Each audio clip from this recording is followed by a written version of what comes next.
Hi everybody. I'm not feeling well. That's why we're a little late today, but we're still going to power through and get this done. Hope you guys are really excited to watch the trial, and then later on around 6 p.m.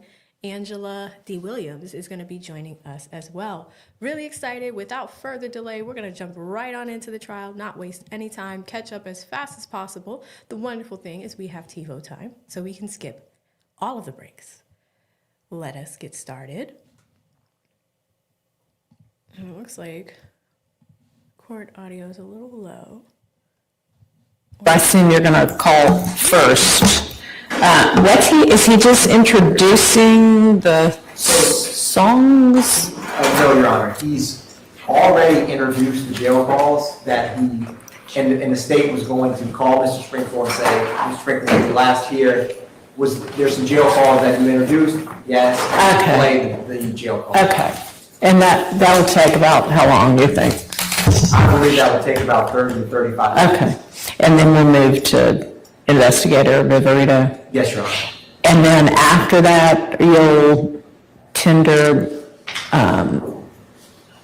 Mr. Kendrick's plea? I do not believe that, I believe that would happen either after Investigator Viverito is complete or I guess while she's on the stand, but not questions pertaining to... Okay, I just need to know when to... It will not be this morning. I do not proceed. Okay. I mean, I got the instruction ready.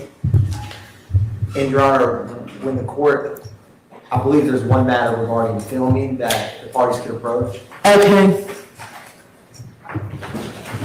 All right, so we're expected to see Detective Viverito on the stand all day today. This is the state's last witness, super important witness.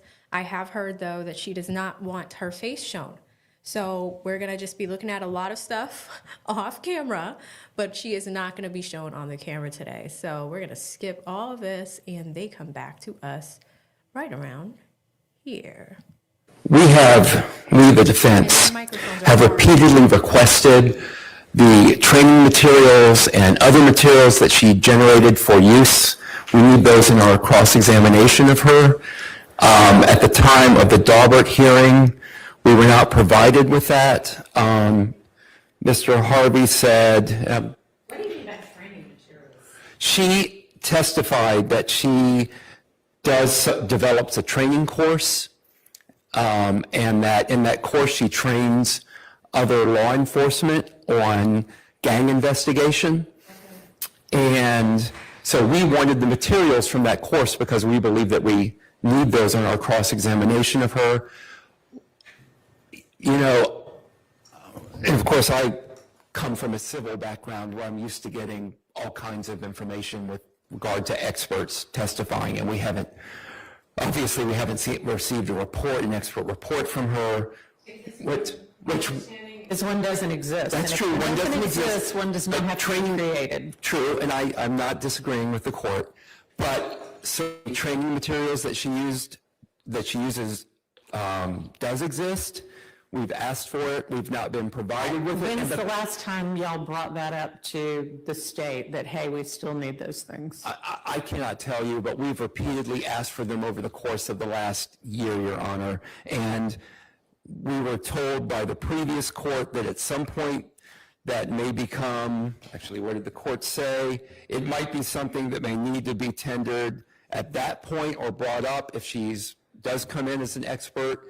We're at the point now where she's being presumably brought in to testify as some combination of fact witness and expert witness. So we still don't have those materials, Your Honor. I don't have an issue with her testifying as a fact witness. I understand. I'm just saying, like, we've had Investigator Viverito has been on the state's... All right, guys, just letting you know this is Law and Crimes audio, not mine. I'm going to go ahead and hit play because it sounds like a lot of people were there, and it does stabilize after a while. So we'll keep going.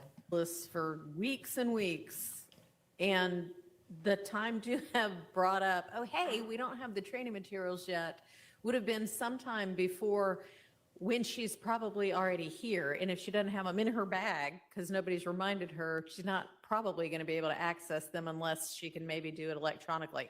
I don't mind asking Mr. Adkins to either himself or have one of his investigators step out to wherever she is and see if she could access anything electronically and provide it.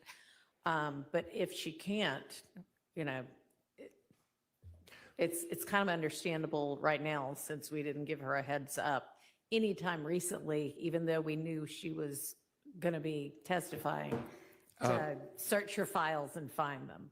I understand, Your Honor. So if maybe they could do an additional request and maybe it will come up, maybe it won't. If she is allowed to testify as an expert, though, I would ask the court to follow the previous court's order that there's a bifurcation of her factual testimony from her expert testimony in order to prevent confusion to the jury. There was also an instruction that the previous court had come up with. I will endeavor to find it. Okay. That was to be read to the jury prior to her testifying at, this is, by Okay. the way, not specific to her. It was all the witnesses All that right. were in the duel, Okay, well, difficult. I'm not sure that it's 100% feasible to say, okay, for, you know, this set of questions, it's one thing, and for the next set, it's another. But I will instruct the state to instruct her, or in the way you ask your questions, make it clear to the jury, all right, at this point, I'm asking you your expert opinion about whatever it is you may ask. Yes, Your Honor. All right, and I mean, to the extent that you can separate them, do, but I mean, there may be times when she's saying, you know, here's some social media post, and then, for instance, she might need to testify because I've got this background in gangs. I know that this particular emoji means something or another. So is the previous court's order no longer in effect about the statement that's to be No, read? I'm trying to say how it practically needs to be implemented. If you want to provide me with whatever instruction you're talking about, I'll take a look and. Okay. And then again, I'm going to, because of what the court just said, that I 1,000% agree with the court that it's very difficult to handle this dual witness, and it is why I objected to witnesses in this dual role. There's plenty of case law that goes against it, but I'm going to maintain an objection to a witness testifying in the dual role as an expert and a fact witness, Your Honor. Just like a continuing objection on that. All right, well, I think it happens fairly frequently. And she was qualified as an expert, right? I mean, y'all got a ruling after the Daubert hearing, right? I believe that's correct. Correct, Your Honor. That's what I thought. All right, anything else? I don't know if we have the jury ready yet or not. They should be, it's 9, but I'll have to check on that. Yes, sir. Your Honor, I believe Deputy Sprinkle is right outside. I'm just gonna go double check. Okay, thank you. Thank you. Okay, and I don't know if Investigator Viverito is here or not yet, but can somebody get word to her to try to find her training materials? Yes, Your Honor. No, jury's not ready, okay. All right, did y'all find out any additional information about those couple of items? You were gonna try to either find out like who the people were, or there were a couple where you were gonna try to find out the date it got posted. Do we know the answers to those things? Yeah. Okay.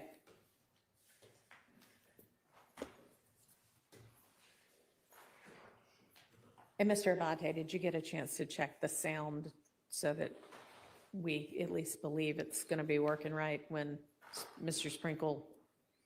Yes, we checked it last All right, great, thanks. Good.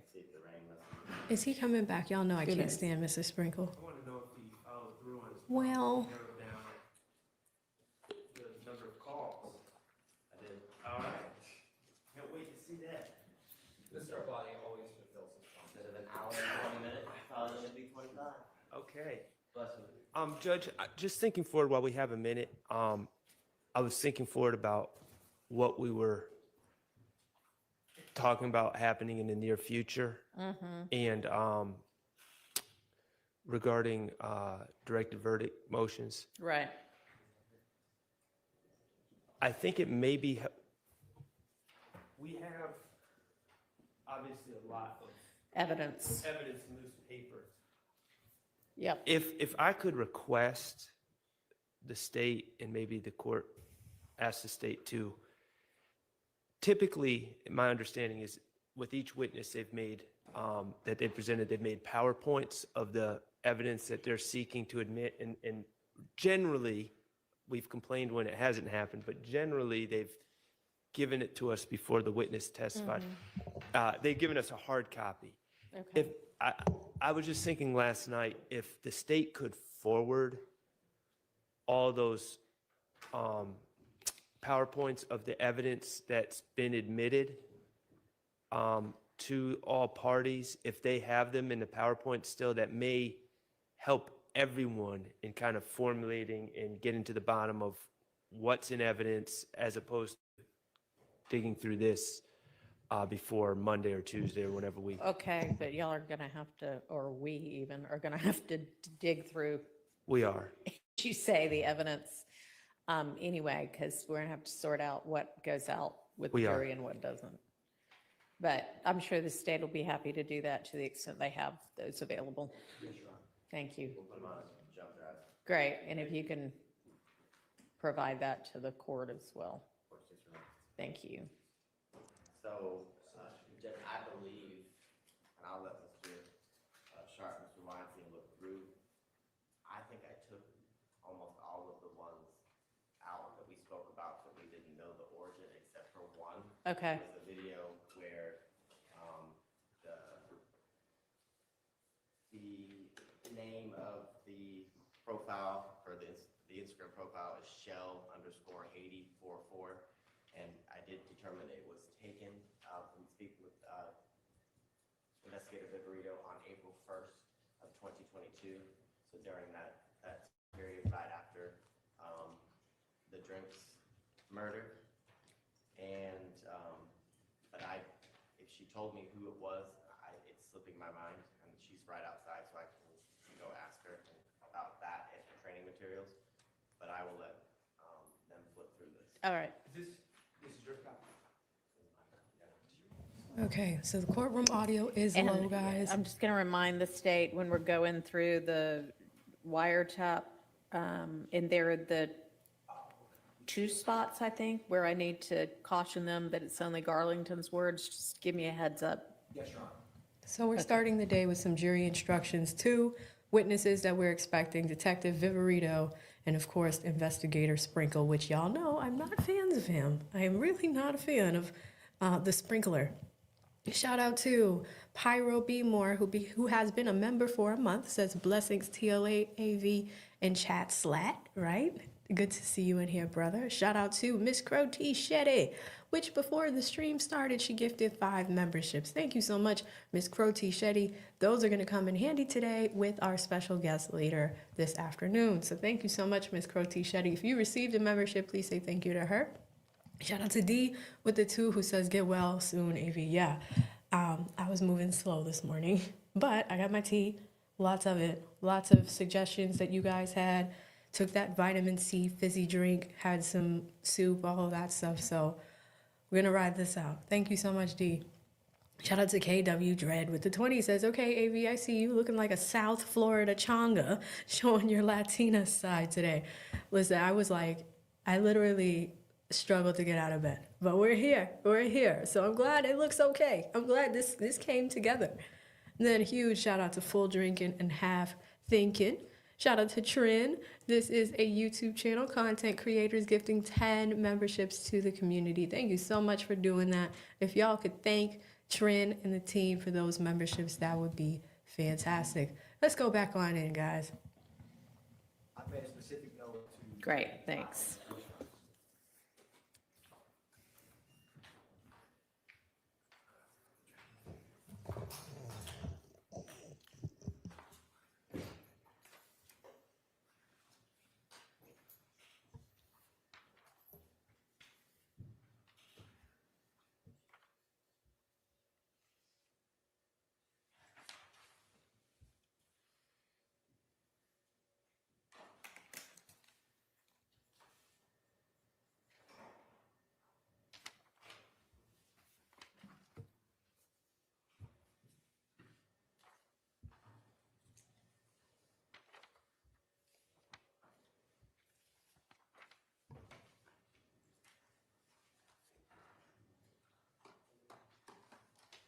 They're looking at some documents at the stand.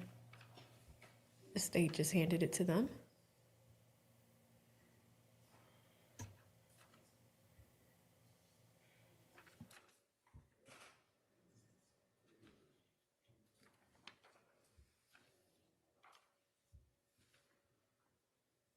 Y'all got some good suggestions. Sea moss, sour soup tea. All right. The jury's ready, so if y'all need a second to finish going through that, that's fine.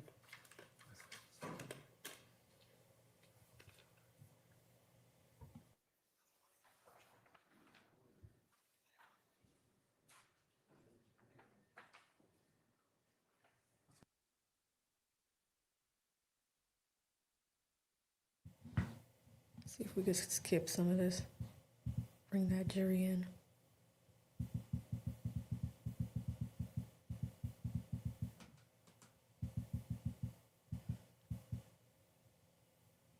It's a slow start this morning. Okay. Looks like Sprinkle comes in right around here.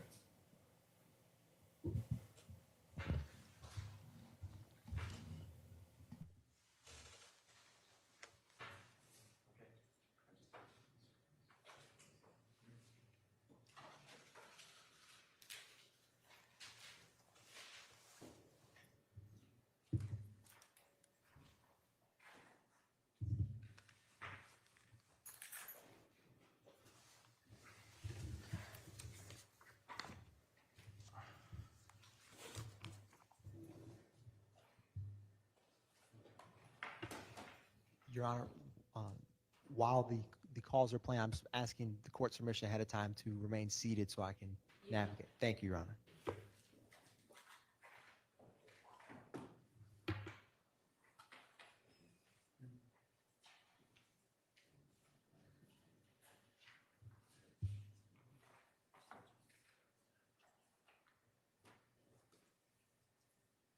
Yeah, y'all got your cold remedies. The Vicks. Somebody said bourbon. I think it was Petty. Honey bourbon.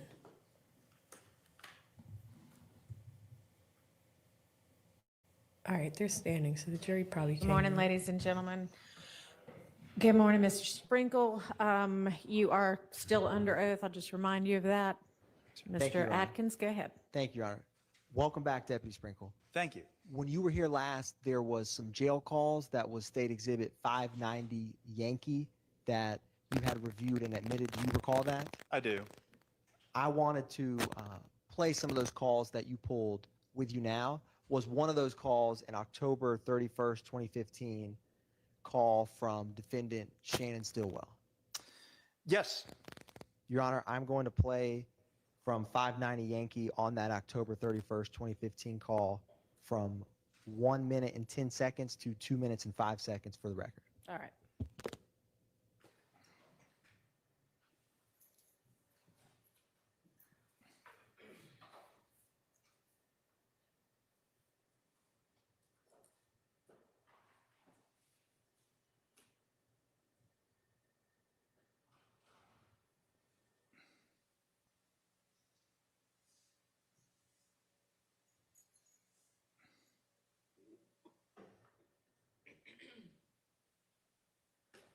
Your Honor, I just noticed I'm in the Zoom, but for some reason when I shared, It's not working. yes, give me one brief second, Your Honor. Okay.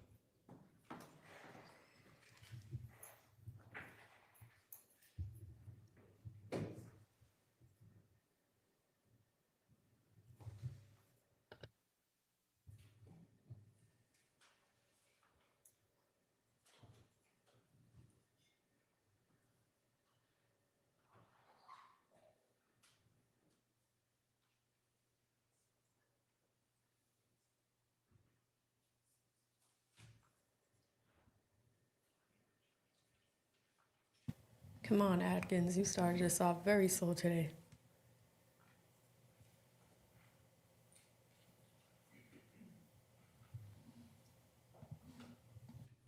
Thank you, Ms. Percival.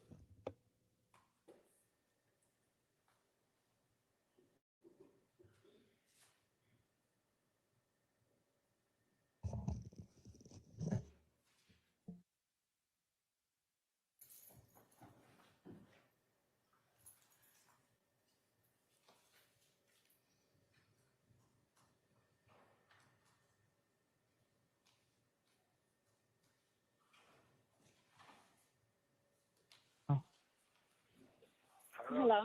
What's up? Hey. What happened? Doris and that lawyer, I had to talk to the lawyer.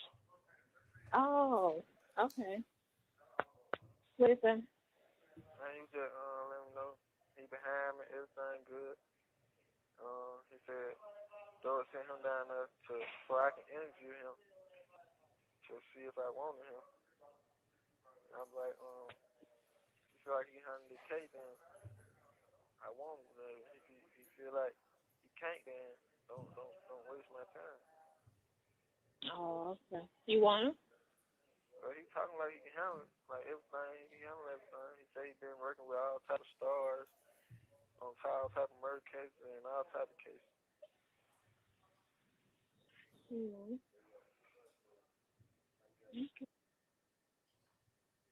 Stopping at 2:05.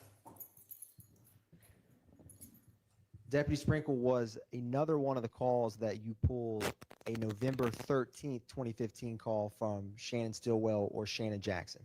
Yes. Your Honor, for the record, I'm going to publish 11:25 to 14:30 of that November 13th, 2015 call. So what is the exhibit number? 598. Oh, they're all under the same. Correct.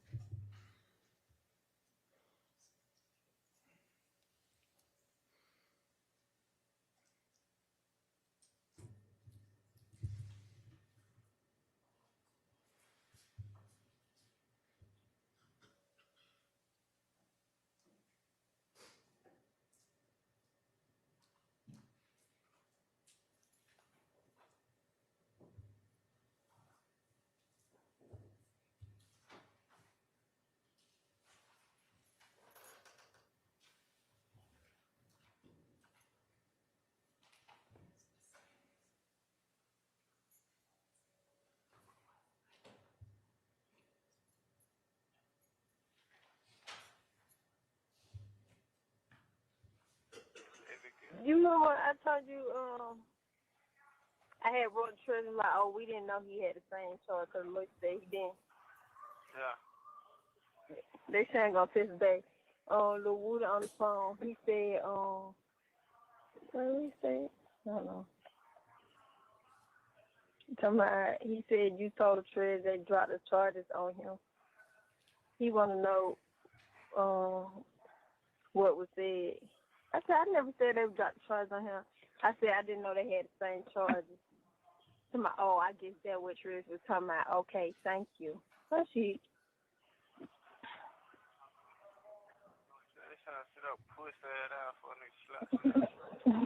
Fuck yeah. I don't think she gets much. I would tell her. Stupid ass bitch. You and your pussy ass baby daddy got in there, fuck ass. Y'all both y'all on that lane, suck ass, little boy ass shit. Pussy ass hoe. Good ass hoe. What the hell? You don't know. Wait till you get your package. Fuck him. That fuck nigga envy me anyway, man.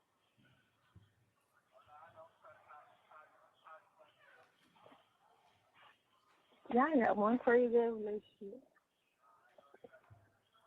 Fuck nigga envy me. He hates everything I had. Y'all be back rocking when it's all over. Crazy fuck. I don't want that bitch. I really gotta shoot myself in the face. When y'all go back right, I don't want to fuck that nigga, man.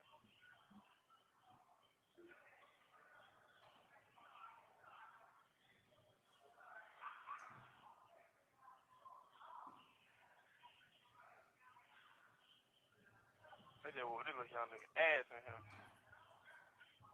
That ain't funny. I know you were laughing. I wasn't laughing. I was just like, eat that baby.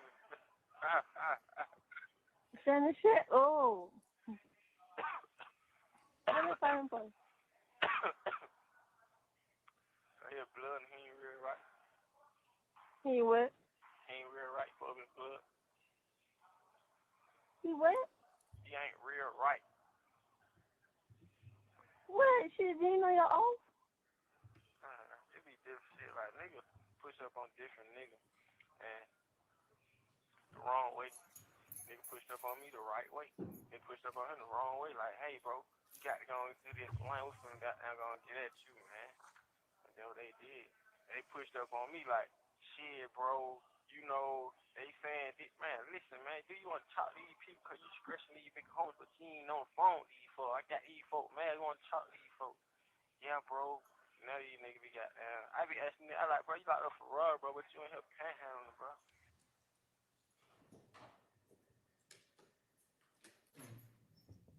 Deputy Sprinkle, in your investigation into the Donovan Thomas murder, did you ever have a name of Rontrez Brock come up? Yes, And was that Kenneth Copeland's brother? it was.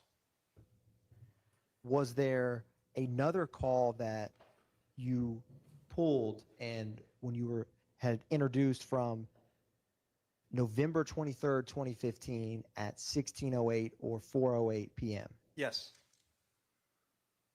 And was that a call from Shannon Stillwell or Shannon Jackson? it was. Your Honor, I'm publishing from 590 Yankee, November 23rd, 2015 at 16:08, and the time we're going to start at 4:19 to play to 6 minutes and 2 seconds, and then we'll play 8 minutes and 56 seconds to 14:40 for the record.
What you got going on? Yeah, all right? What the hell the fuck come out, man? Shit. Sounds crazy. Yeah, not the police, but they got. Yeah. Nick. Yeah. I am. That thing am alright though. How the hell VO did? Huh? How the hell VO did? Yeah. Yeah. Okay. He say, she say. Yeah. That thing alright. See that shit is different from the nigga who they got locked up with him, you hear me? Yeah. Nigga trying to free themselves, so nigga say whatever. But the judge kept saying like, he was just like, they shit, the way they saying, like, that shit don't mean nothing, because that's how they doing it, like, they trying to get out, eat out their ass. Yeah, that's what I'm saying, Yeah. But if they do that, that's what they gonna do. Put themselves on the scene. Exactly. That was the little. And that what they trying not to do. They beating around the bush. They just saying, you did it, and now I mean they can't say you a bitch. They did it. You did it. How you know it? They going. How you know you did? You know how the folks do. You know what's going on. But other than that, you alright though. Yeah, man. I'm just chilling, man. What about the health? Oh yeah, everything, everything I healed up. Well, this shit still like I can soak up, but it's not. Yeah. It maintained. I'm good. Your Honor, I'm now moving to 8:56 to play to 14:40.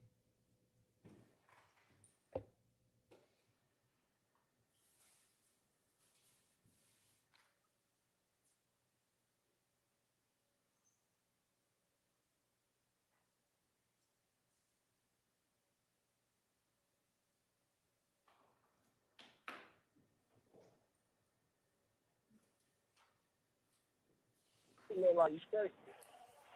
Shit, I'm gonna have $6 on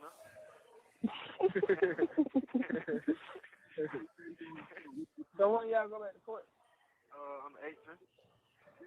And what they say, a hearing? Nah, I just Hilton in the house. Preliminary hearing. So ain't nobody getting no bond? Nah, they try all multiple charge, cause multiple had a lawyer. They said the same thing about both of them, you feel me? They try all multiple charge. They did only thing different was the little nigga named, Deep Cleveland. He told me, I told him I did it. So they was, yeah, he said that's the only different thing. Then he just wrote multiple to my, man, oh God, bro, I ain't say that, bro. I go to court before no police lying on me, did that, third. Fuck, nigga. So multiple got lawyer? Yeah, multiple got all his shit, didn't he? So if you would have had a lawyer, you would have got your own, didn't you? Hell yeah. How much, what he paid on it? I call my man. Huh? I call my man and see what's going on. You ain't got nobody else who you think give you nothing on lawyer? Shit, I ain't called. But Kim was just telling me to call him my knees on and shit. Who? Kim. I ain't called him yet, though. Who? Kente. Kente? Yeah. Man, them niggas that be talking, bro. Yeah, that's what I be saying. That's why I ain't really just put no F like that fucking stuff. I was been sent the lawyer down here. That nigga, he keep coming down here, but he just like, shit, dog, keep telling me he ain't got all the money yet. The fuck you ain't got all the money yet. Who's saying that? Oh, that was the lawyer. Like, the lawyer keep coming down here though, but he just like, shit, I won't gonna represent you, but he keep saying, dog, saying he ain't got all the money together yet. How much they charge?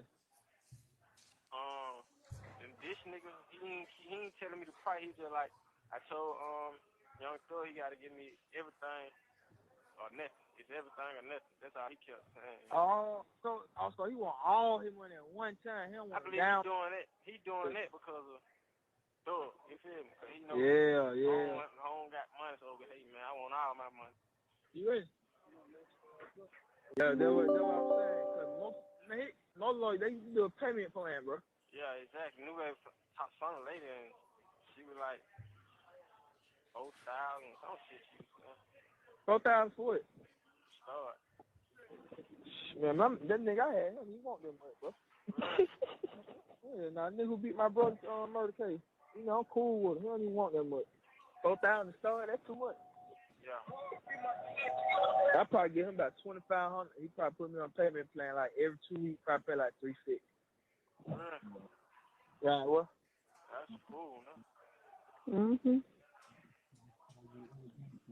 Hold on, cuz. So, so what he got out here? What he got now? What he got now?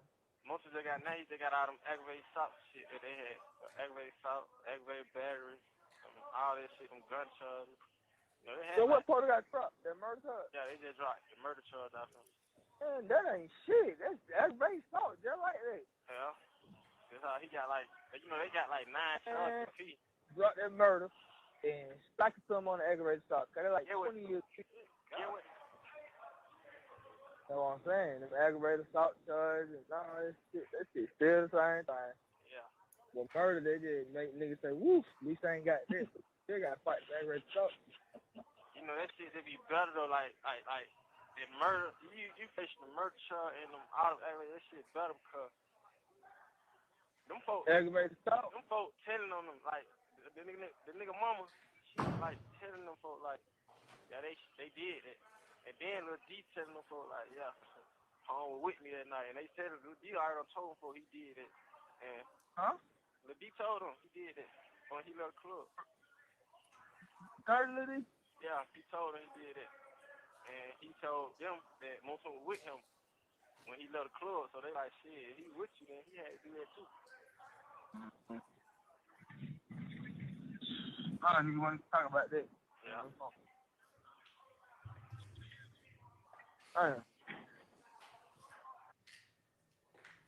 Stopping Your Honor at 1324.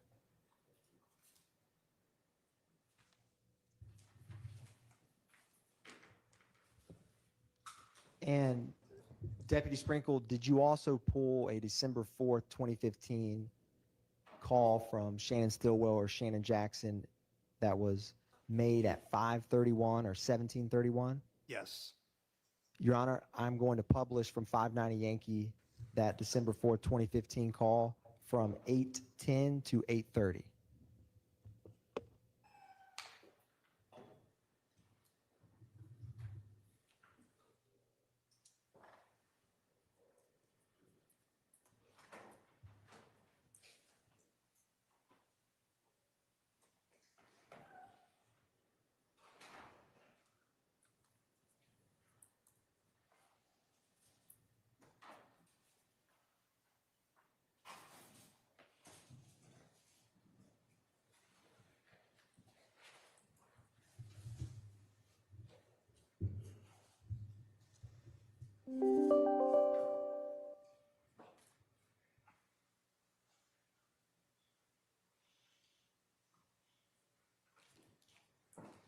Is y'all fucking with you? Who? You know who I'm talking about. Who knew that? No. Who? Oh. You talking about, him? Mm-hmm. Yeah, he the one paying for everything. Oh, okay.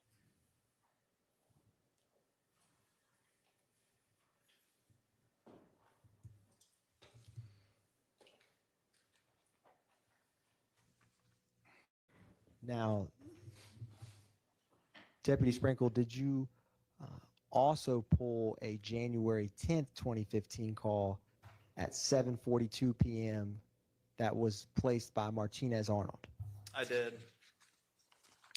And was that call to Dravoris Bradford? It was. Does he have a nickname of Tuda? He does. I'm going to play that January 10th, 2015 call at this time, Your Honor.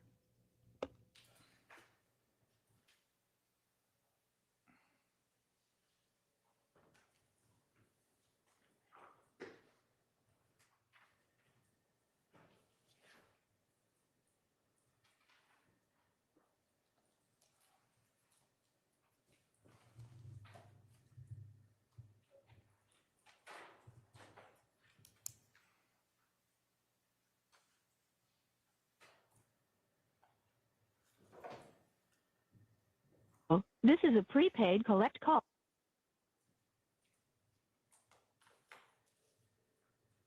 Call from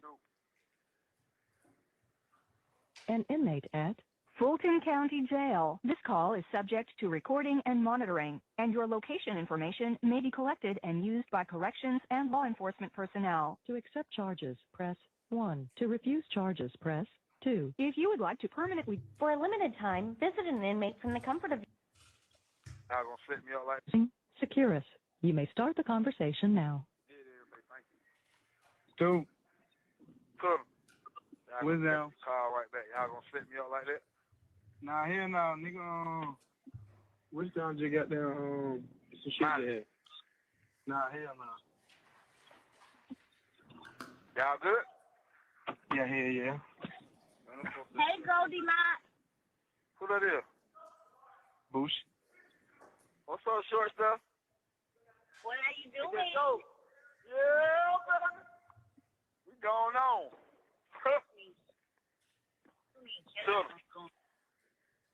Yeah. Yeah. Well, yeah, got it. Who want to pull up? Oh. Yeah. Call Christopher in the arm, bro. All right. You keep calling all these girls.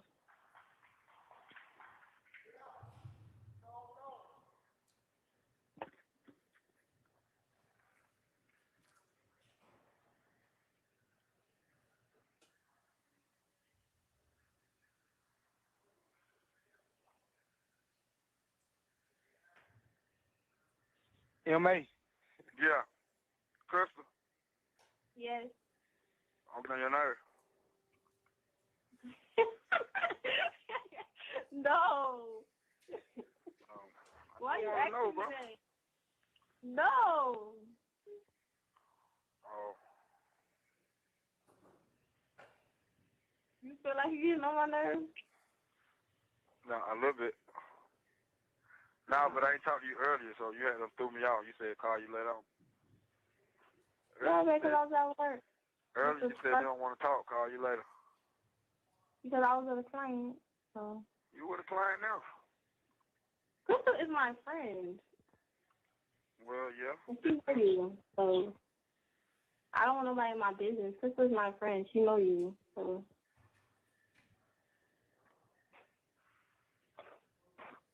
I don't know. Why would you ask me something like that? You want me to call Bobby back?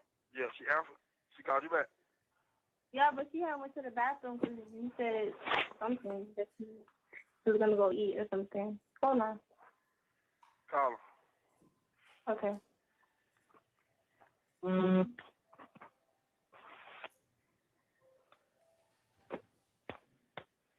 Think Dora at her house too, huh? She at her house or Slime house?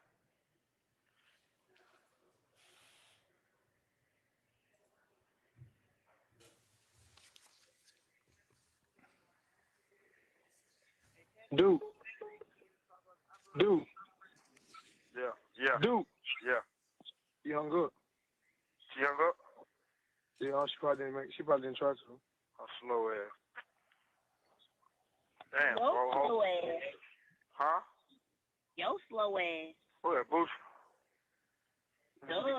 You got your man out there, man. Yeah, you talking about. Who said it? Who said that? When you coming home? Court Tuesday. They'll give me a bond Tuesday. They had to wait till I go to the judge. Your bun gonna be high? I don't know. Shit, what's your bond was, too? Mine was 25.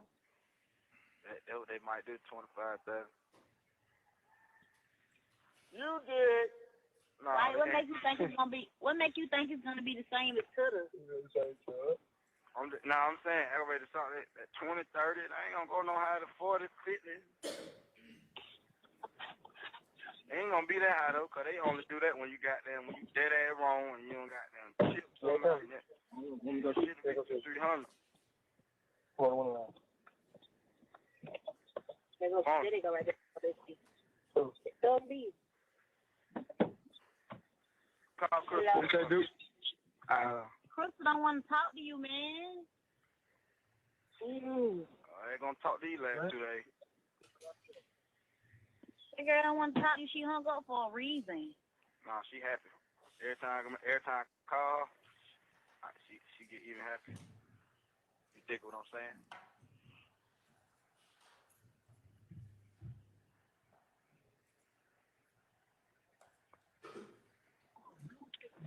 Hello? You hung up on me? No, the phone. I hung up by accident when I was trying to call Dottie because her phone went straight to voicemail. It is. Yeah. I mean, call Dora. Dora over there. Come on.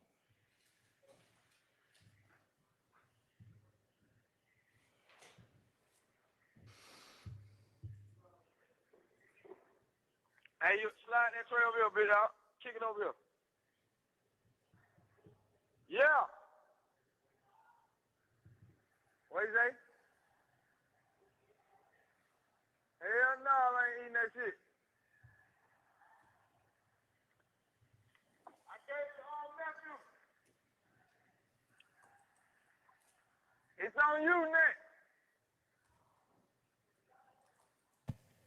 Hello? Real quick, guys, as we get back to Mr. Sprinkle and listening to jail phone calls, huge. And I haven't seen this sub in so long. Shout out to High Value Man, HVM on deck. I haven't seen you in forever. If y'all could do me a huge favor and spam HVM in the chat, that would be amazing. I love when he just slides through. You don't know that he's coming. He just pops in. And for those that are popping in right now, we have a pretty big day. The state is wrapping up its case today. These are their final 2 witnesses. We have Mr. Sprinkle on the stand with more jail phone calls, which really aren't helping us with much. So hopefully these are done soon. Then Detective Viverito, an alleged gang expert who had done a lot of investigations, talked to Little Woody one-on-one in an interrogation.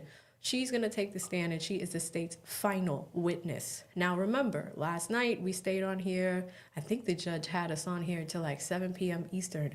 And what did we do? We went through, I think it was something like 50 pieces of evidence that they wanted to bring in through her. They greatly reduced that amount. So we're going to probably listen to a lot of those pieces of evidence today. And then the tables will now turn to Max and to Doug, and they will present their side of the case before the jury ultimately brings back their verdict before Christmas, maybe even sooner. So thank you guys so much for typing HVM in the chat. HVM, is always great to see you.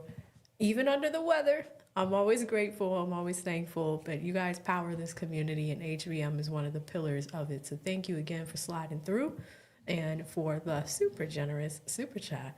Let's go back in, guys. Yeah. Dora, What up, man? what's up with it, homie? You dig what I'm saying? You dig? Nah, bro. What's going on, man? We count down in that bit, man. This shit here ain't. Hey, man, you know. This shit ain't fun no player. Oh, yeah, you already know. He go to court on 13th. No, the day is 10. The day is 10. He go to court on 13th. Yeah, the day is 10. What's they do? Well, y'all know when it get nighttime, we just say the day they left. The day they left, man. Y'all know the time. You don't know the time, so you think like they left. Yeah, now they left. Monday, my last day, really, because when they wake us up at 4 in the morning to go to court. Oh, you going to court on when? On Tuesday. Monday. On Tuesday. Yeah, Tuesday. This shit ain't fun no player, man. What? This shit. You see a long way out? You see a long way when you leaving? Triple back ass nigga. Yeah. Yeah, he was trying to call him. He was trying to call my name. We were locked down, though. Oh, they keep putting you on lockdown? Nah, them folks have us on lock. We come out the room at goddamn 8. I mean, at 9. They send us back in at 12. Come back out at 4. Well, we come out, I'm upstairs, so we come out at 6. Downstairs come out at 4 to 6, and we come out from 6 to 8. Yeah. You did what I'm saying. Yeah, that shit lame, man. You know, we ain't doing that but a whole bunch of chilling. Where y'all at? Finna edit this video with at the Yo. Y'all at the Yo? Yeah, we with Bill finna edit this video. What, destroyed? Nah, you probably gonna do that shit. They doing that to Vinci. Yeah, that shit so hard, man. What the hell, Thug at? Man, I ain't even get to see that booth, that shit, man. I went to the room. Y'all see that? Oh, yeah. The Da Vinci, I went to the room. I didn't know y'all shot the estimate win. They shot Da Vinci. What's right there? Tell him I said what sound? Yeah. Nah, he right here yet. He ain't with her yet. I think he in the meeting with Leo there. Oh, what Dolly? Right here. Hey, Dolly. Hey, Dolly. Hey, Dolly. Hey, Dora. What the fuck I'm saying? Hey, that's what I'm still gonna be. Hey, Dolly. Hey, Dora. Hey, Dolly. Hey, Dora. Dude, man, who the fuck that was a jetpack guy? Damn, what Duke at, man? Now, I said, good morning, I'm gonna go. I said, man, free fucking Duke. Tell this jump that the down payment due date is $250, but it's $5 something off. Let's just say they don't know the down payment of me. What? He said they don't get a down payment on a down payment for what? My boy. Oh, she go to think she gonna get in like that. No, we gonna pay for it, ho. For the next. She said they just gave her deposit $250 last day. What you trying to have for it? Don't play. She at me tonight, but ain't lying no more. Hey, Dolly, they going crazy on my IG, bro? Yeah, you know the folks that keep asking where you at. Answer your phone, bitch. Got a whole lot of money. The folks try to figure out what's up. Why you can't pay money? Who money? See, nigga ain't talking about no money. They'll get knocked out. Man, no more niggas. See the people that charging her. No, she having that liqueur. She said she having that liqueur. LaCour. Man, you better have that baby put that fuck that glowing shit. Yeah. Tell her to go Hey, they just brought us some beans. Hey, Dora. Yeah. They just brought us. Hey, Chris. Let him do what he gonna do. Kids. They just brought She some gonna do the same beans. shit different. They just brought some beans, They gonna do some red beans and rice.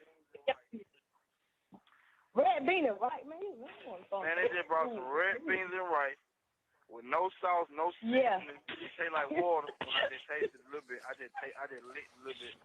It just tastes like, listen, them folks, they really gave us some dog food on the sandwich. They gave us 2 wheat bread. They gave us like 3 pieces of salad. 3 pieces of salad with the dressing already on it. What? And a big dry ass cake. Fill up the whole one side of the tray. Man, I said, man, listen, bro. This ain't that and that ain't it, bro. Jail food sounds disgusting. Then Crystal just tearing her mouth out.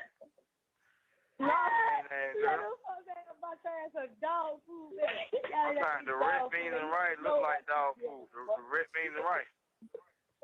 Yeah. With the kidney It's beans. like dog shit, don't it? Yeah, with the kidney beans. Dog don't shit that. Man, this shit ain't right, bro. I don't supposed to be getting fed like It's that. like some shit the dog don't shit that. Yeah, he look like shit. I ain't even, you know what I'm saying? He look like shit. I ain't want to say that because them folks eating all that shit. Yeah. You know what I'm saying? Shit like dog shit. So they been in there. They got a hammer. They been in there. How you know it's not no seasoning in? You taste it. I said I licked it. I tasted it. I tasted on the spoon. So I taste like water and it's a big ass cake.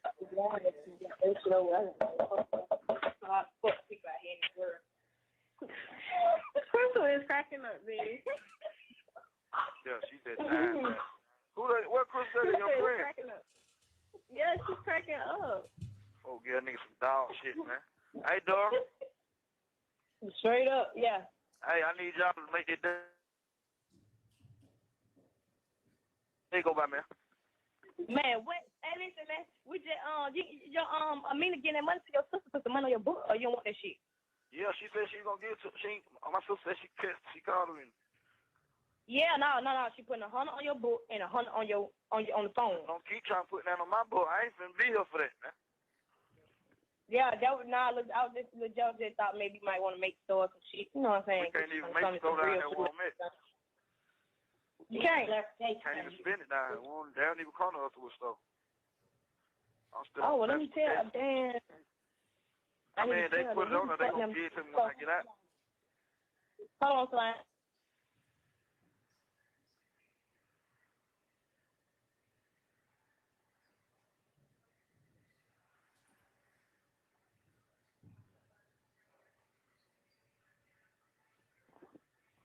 Hello? Yep. Yeah, man. Nah, well then I tell her they ain't don't worry about that shit. Then we'll just keep on the phone. She can put it on there, cause I might walk the bend on when I get out Houston. You motherfuckers on the phone. I go, okay, yeah. That motherfucker, it was 2 degrees out and they let yet. You let yet out. I thought they would check the gas station. She said, so I wasn't gonna stand in front of that building. Yeah, no, I'm walking on. I'm telling you, I'm walking on. Straight down yeah, the side. On the way. That bitch said, stay right well. Pick me up at the gas station. It's a number that got my phone. You have 1 minute left. I'm stopping y'all at 14:35.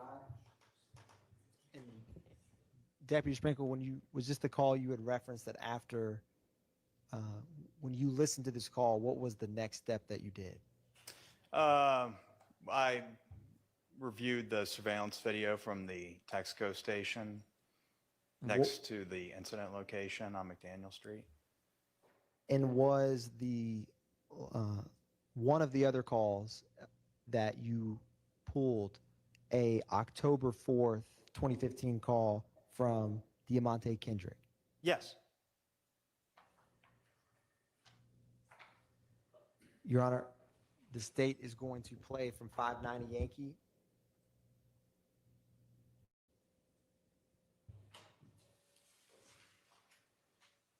from 1 minute and 12 seconds to 3 minutes and 16 seconds.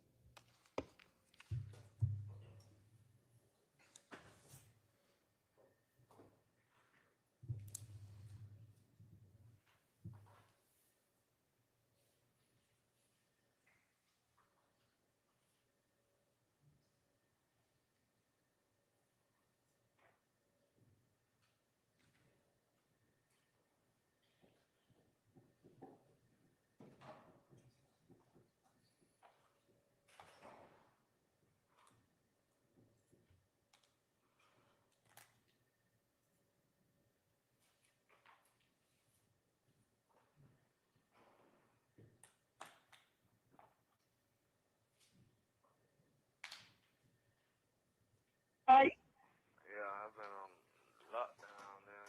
It's down here confusing, man. I gotta get out. Okay, just first of all, keep your head up, and I just want you to know I love you. I put minutes on my phone yesterday, and I was hoping you call. I love you too. Keep your head up. Keep your head up. Did Duke get out? Yeah. Okay, well, he got a whole lot of folks he got to answer to. Who, Duke? Hell yeah. Yeah, bro, cause it didn't even fault, bro. Monte, I love you, but you should have told that nigga fuck that shit. Take that ass whooping. Yeah. You should have told. You took All yours. right, calm down. I'm gonna calm down. Okay. I'm gonna talk on the phone like that. Look, so what is it about come out, man? Cause I go to court on the 15th. No, you go to court on the 16th, 1-6. That's what I said. Yeah, but they trying to still push the mixtape out. Who? Them. Just tell them get 10 or 13 good songs and drop it. And Okay. tell them to find like, don't use that red bandana shit. Even though the bandana burgundy, just tell them to find like a picture like on slime cheese. And what I was finna say, man, these days going like so slow. Yeah, the day is only the 4th. But I'll be there. Your judge is Judge Atkins. Put his name in the universe. His name Judge Atkins. I done looked him up. I done saw him before too. You got a lawyer. We gon' Thug, I'm working on that now. Just say You know, broke. Gotta say the name. huh? Just say broke. Don't say the name. Broke. Yeah, broke. Hey, Stop it at 3 minutes and 14 seconds.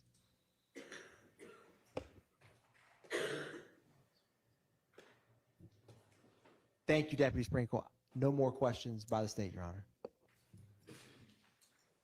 Next, popping up. Mr. Sprinkle. Yes. Good morning. Good morning. How are you? I'm all right. How are you? Very well, thank you. Okay. Mr. Sprinkle, I want to talk to you about the phone calls from the jail with my client, Shannon Stillwell, on them, okay? Okay. And I know you testified before about this briefly.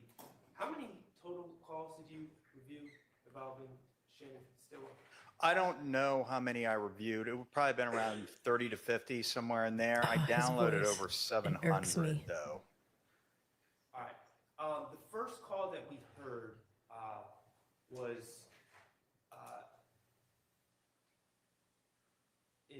590Y.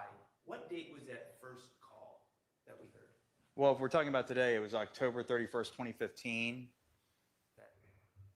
And that was right after Mr. Stillwell had been, you're aware that Mr. Stillwell was a victim in a case where Tierra Jones was shot and killed. Yes. And you're aware that car that they were in, you're aware that the facts of that case was a car sped up behind the car that Tierra Jones was driving and shot a bunch of rounds into the back of the car that Shannon Stillwell, Tierra Jones, and Miss Duncan were in, correct? That's what happened. Okay. And Tierra Jones was tragically killed. Yes. And Shannon was severely injured not from gunfire, but from the car flipping. That's correct. And he went to the hospital. Yes. Okay, so this call on October 31st, 2015 is within a day or two of Mr. Stillwell being released from the hospital. Well, let me back up. While at the hospital, he was served arrest warrants for the Donovan Thomas case. I believe he was at the hospital at the time, yes. Okay, and so this call is right after Mr. Stillwell was released from the hospital and is now in Fulton County Jail on those charges. I don't know when he was released from the hospital, but given the timeline of when the T.R. Jones murder occurred and about when the arrest warrants were issued, I'll say that you're correct on that. Okay. That first call, you hear Shannon speaking to a young lady. Yes. All right. Do you know who that is? Betty Jean Jackson is what my notes state. Okay. Well, Betty Jean Jackson is Mr. Stillwell's grandmother. That Correct. didn't sound like his grandmother, did it? No, but that's the number that he called. That doesn't Betty necessarily mean Jean? that's who he was speaking Okay. with, Could he have though. been speaking to Yvette Barron? Yes, that's very possible. He spoke with her very often. All right. And that was a female friend of his? Yes. Okay. Now, in that first call we heard, you heard Mr. Stillwell, they were discussing representation, who was going to represent him on this very serious case in 2015. Yes. And Mr. Stillwell said something to the effect of, Thug sent a lawyer to visit me. Yes. Okay. And then Mr. Stillwell talks about that lawyer said he's worked with all sorts of stars and media cases before. Yes. And Mr. Stillwell is trying to figure out if he wants to entrust his life in his lawyer's hands. Yes. Okay. Who was the lawyer that met with Mr. Stillwell just before October 31st, 2015? I don't recall. Well, you have If I ever knew, that is to say, if I ever knew to begin with, I may have, but I don't know now. You have the ability to look in the Odyssey system to see what lawyers visit clients on a daily basis, correct? Yes, but that's logged in the jail manager area, and in my experience, sometimes visits don't get logged. Okay. I don't. Well, I guess I can't say. I don't know what's not logged, but there have been times when I either knew or suspected that an inmate received a visit, and I didn't see that it had been logged in Odyssey.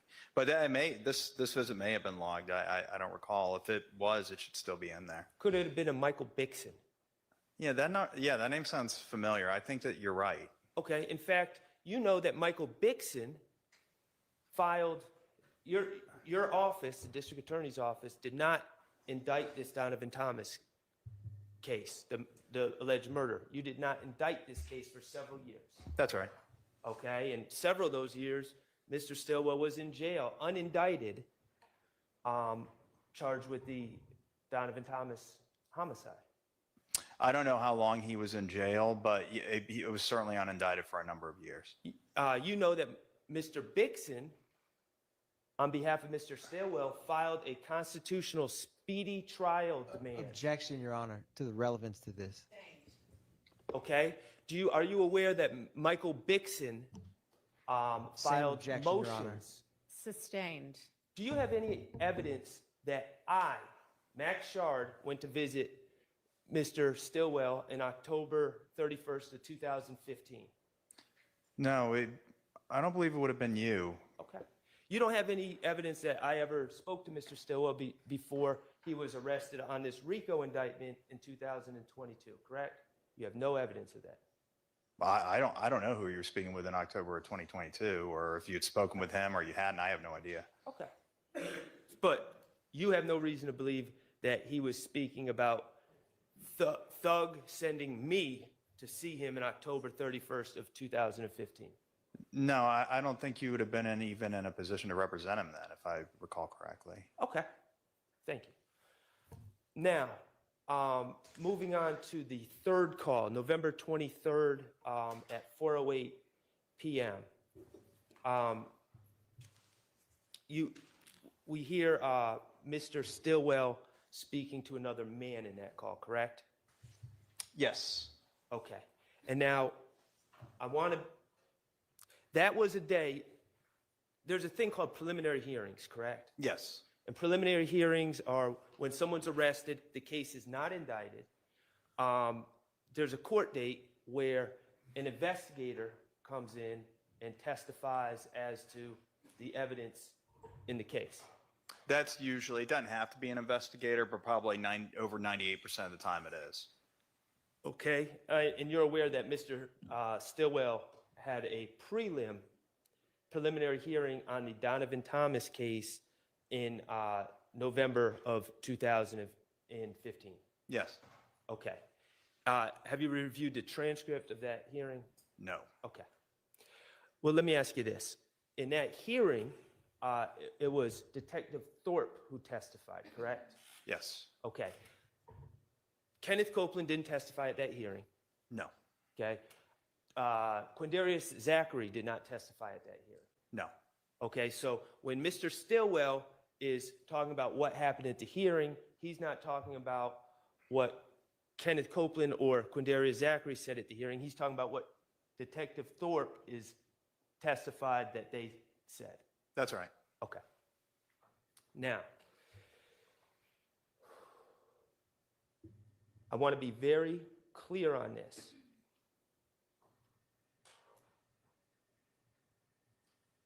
On that tape, Mr. Stillwell, and this was after his prelim was held, correct? Yes. This November 23rd phone call?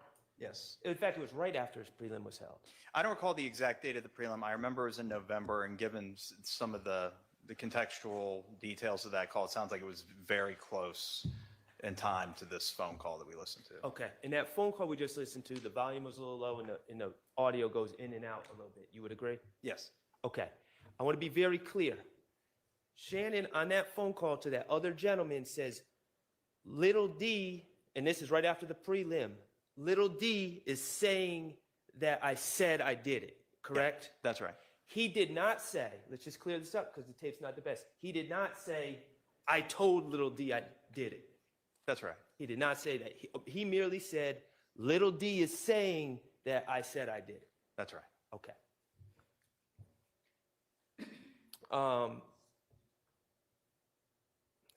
Also in that tape, you hear Mr. Stillwell and this other gentleman talking about what's going on, the predicament that Mr. Stillwell is in, correct? Yes. Okay. The other gentleman says N-words trying to free themselves, correct? That sounds right, yes. They trying to get the heat off their ass.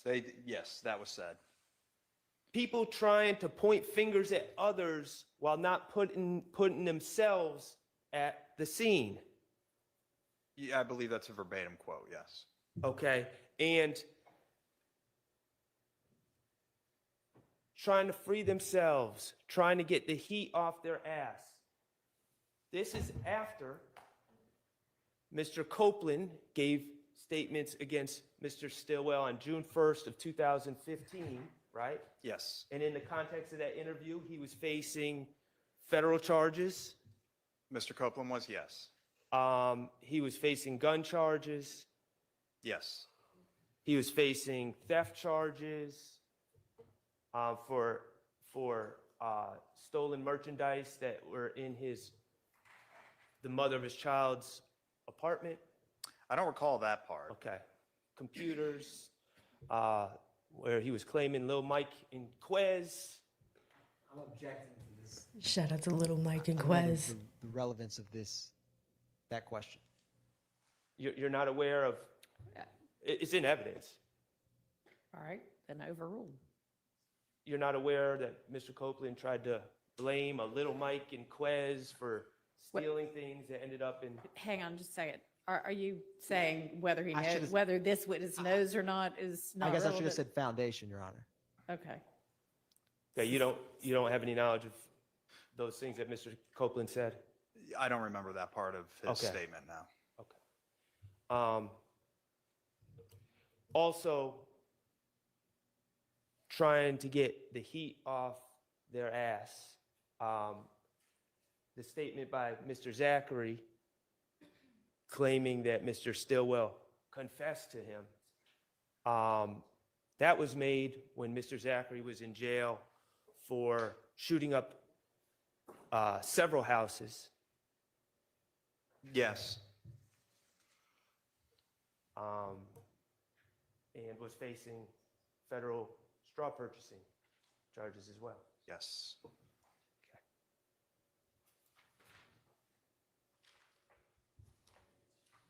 No further questions. Thank you. Ms. Weinstein?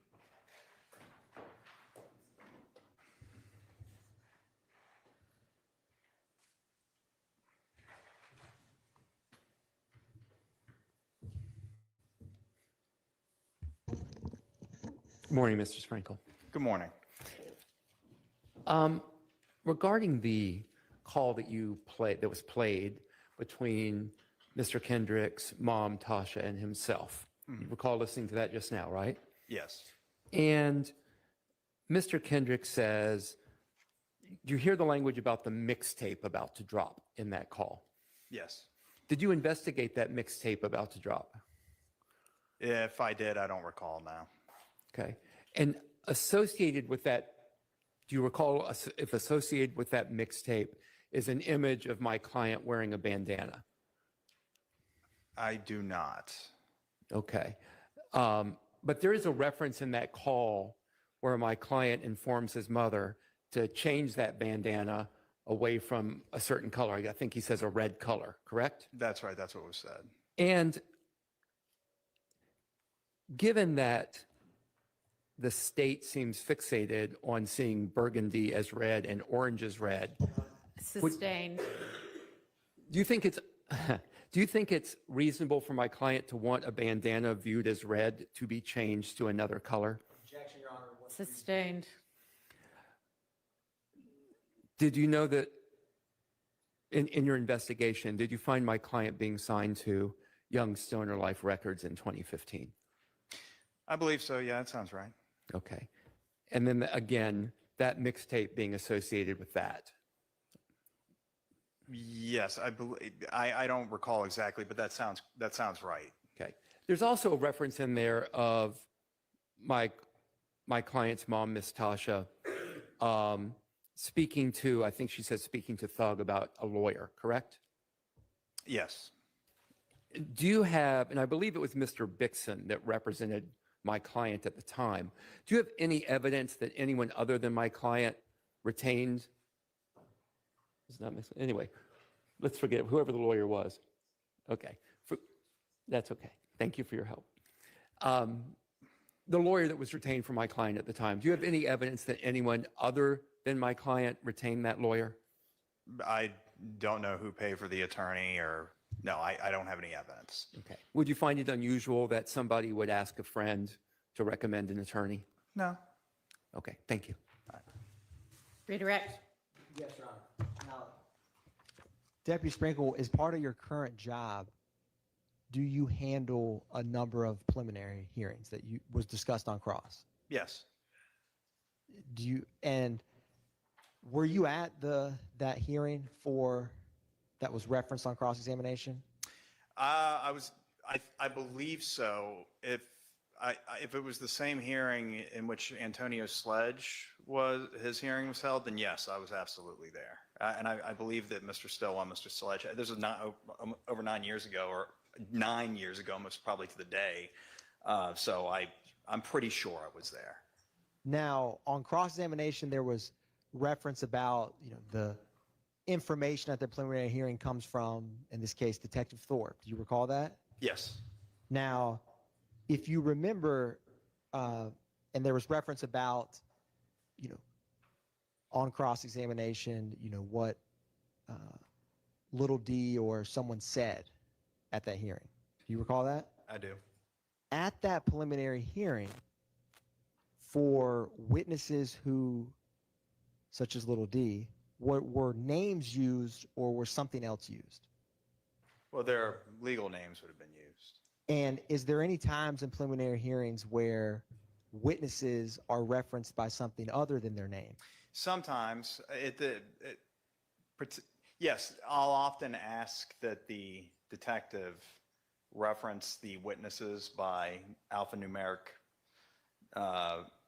characters like A or 1, because, well, there's a variety of reasons for it, but the basic reason is the case isn't indicted, and so we don't have to turn over the witness list yet, and we're still investigating, et cetera.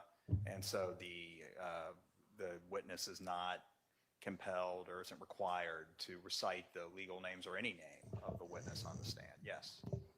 And if it's the hearing that you are thinking of, you said Antonio Sledge would have also been present? Yes.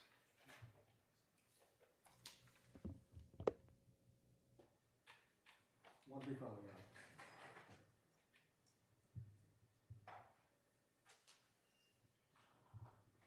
Honor. No further questions. Thank you, Deputy Sprinkle. This prelim back in 2015, you don't have any recollection if actual names were used or like witness A, witness B, witness C? I do not know. Okay. And in the event that witness A, witness B, witness C were used, just hypothetically, the detective still testifies to the background of who these people are, such as, for instance, witness A, who we found receipts from a pawn shop showing that they purchased guns, said this, right? Or something of that nature. There's context behind these witness A, witness B, witness C. Right. I mean, if you're saying that even if their names aren't used, if the detective provides enough detail regarding the circumstances surrounding the interview that one who is familiar with the witness could infer their identity from the testimony, then yes, that can happen. You said that so much better than I did, and I appreciate it. Thank you. Ms. Weinstein? No, nothing more, Your Honor. All right. Thank you for your time, and you are excused, released. Permanently excused. Released. All right, done with All right, sprinkle. let's take a quick break before our next witness, who I think might be a longer one. All right, luckily for us, we have TiVo time, so we can bring us to Detective Burrito.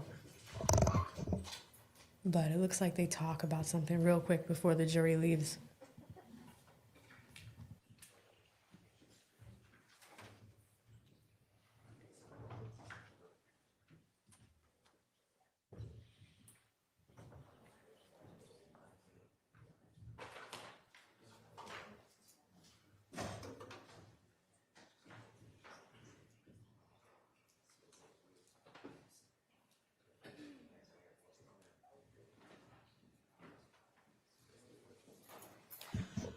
All right, let's figure out this request for an instruction about dual capacity witnesses. Mr. Weinstein, I see what you originally requested. You don't seem to have been able to find what the judge determined, or maybe you did really just a second ago. Give me a second.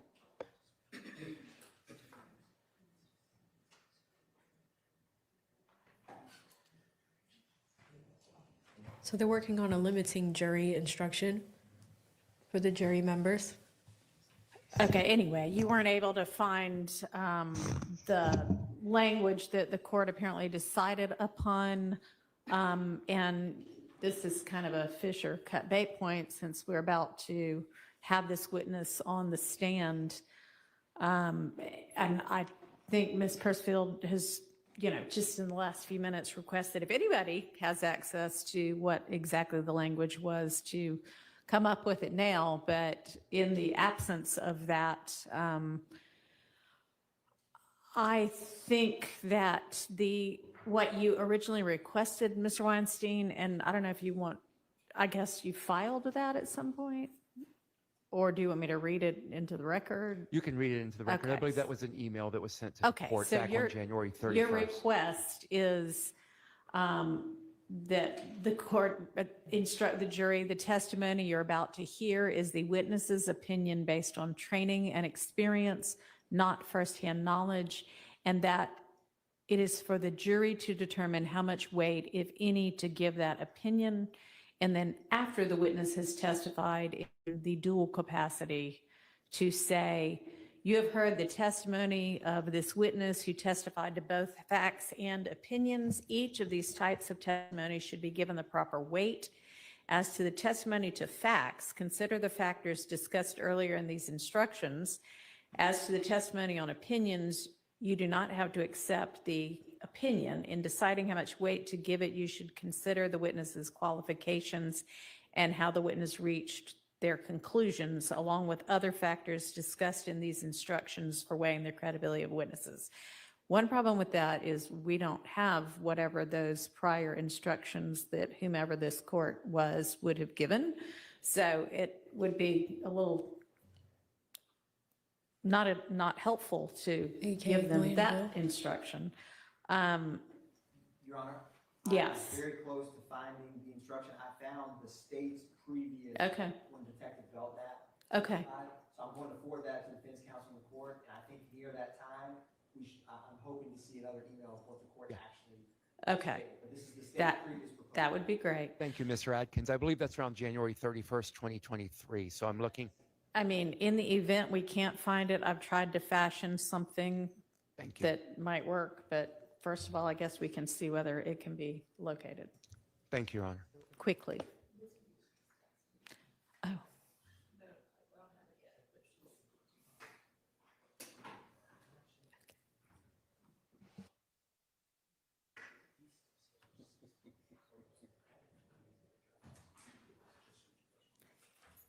All right, and if either defendant needs to be excused to the restrooms while the attorneys are looking, y'all can go ahead and do that.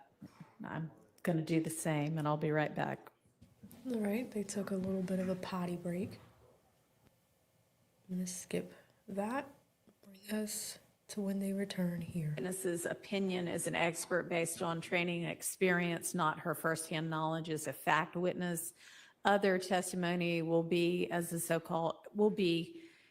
so-called fact information gleaned during the witness's investigation. I've instructed the state to the extent possible to try to make clear when they're asking for or when the witness is giving expert opinion versus fact testimony. I'll just recall to you the instructions previously given about how to evaluate fact testimony, lay opinion testimony, if there is any from this witness, and expert opinion testimony. Y'all want anything beyond that? Okay, great.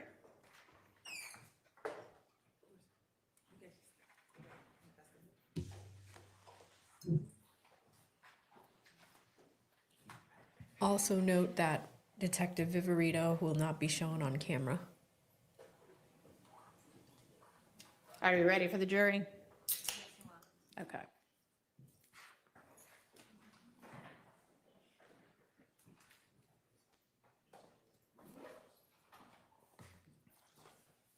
Now, guys, this is the last witness for the state of Georgia for this case. Big witness. Let the show begin.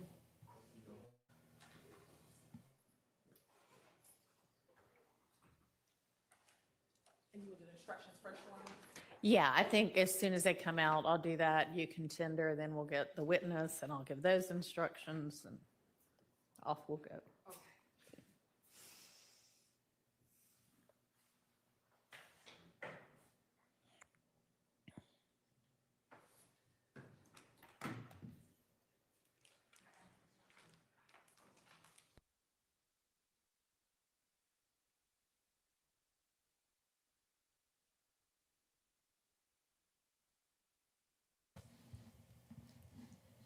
All right, they're laughing. She is drinking Diet Coke.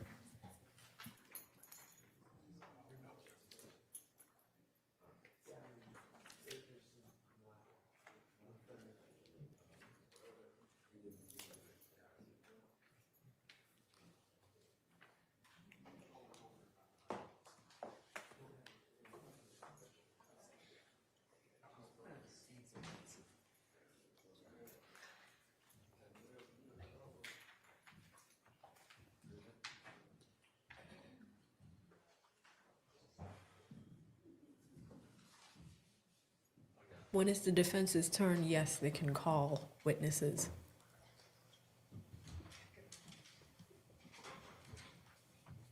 A semi normal outfit from Simone. Semi.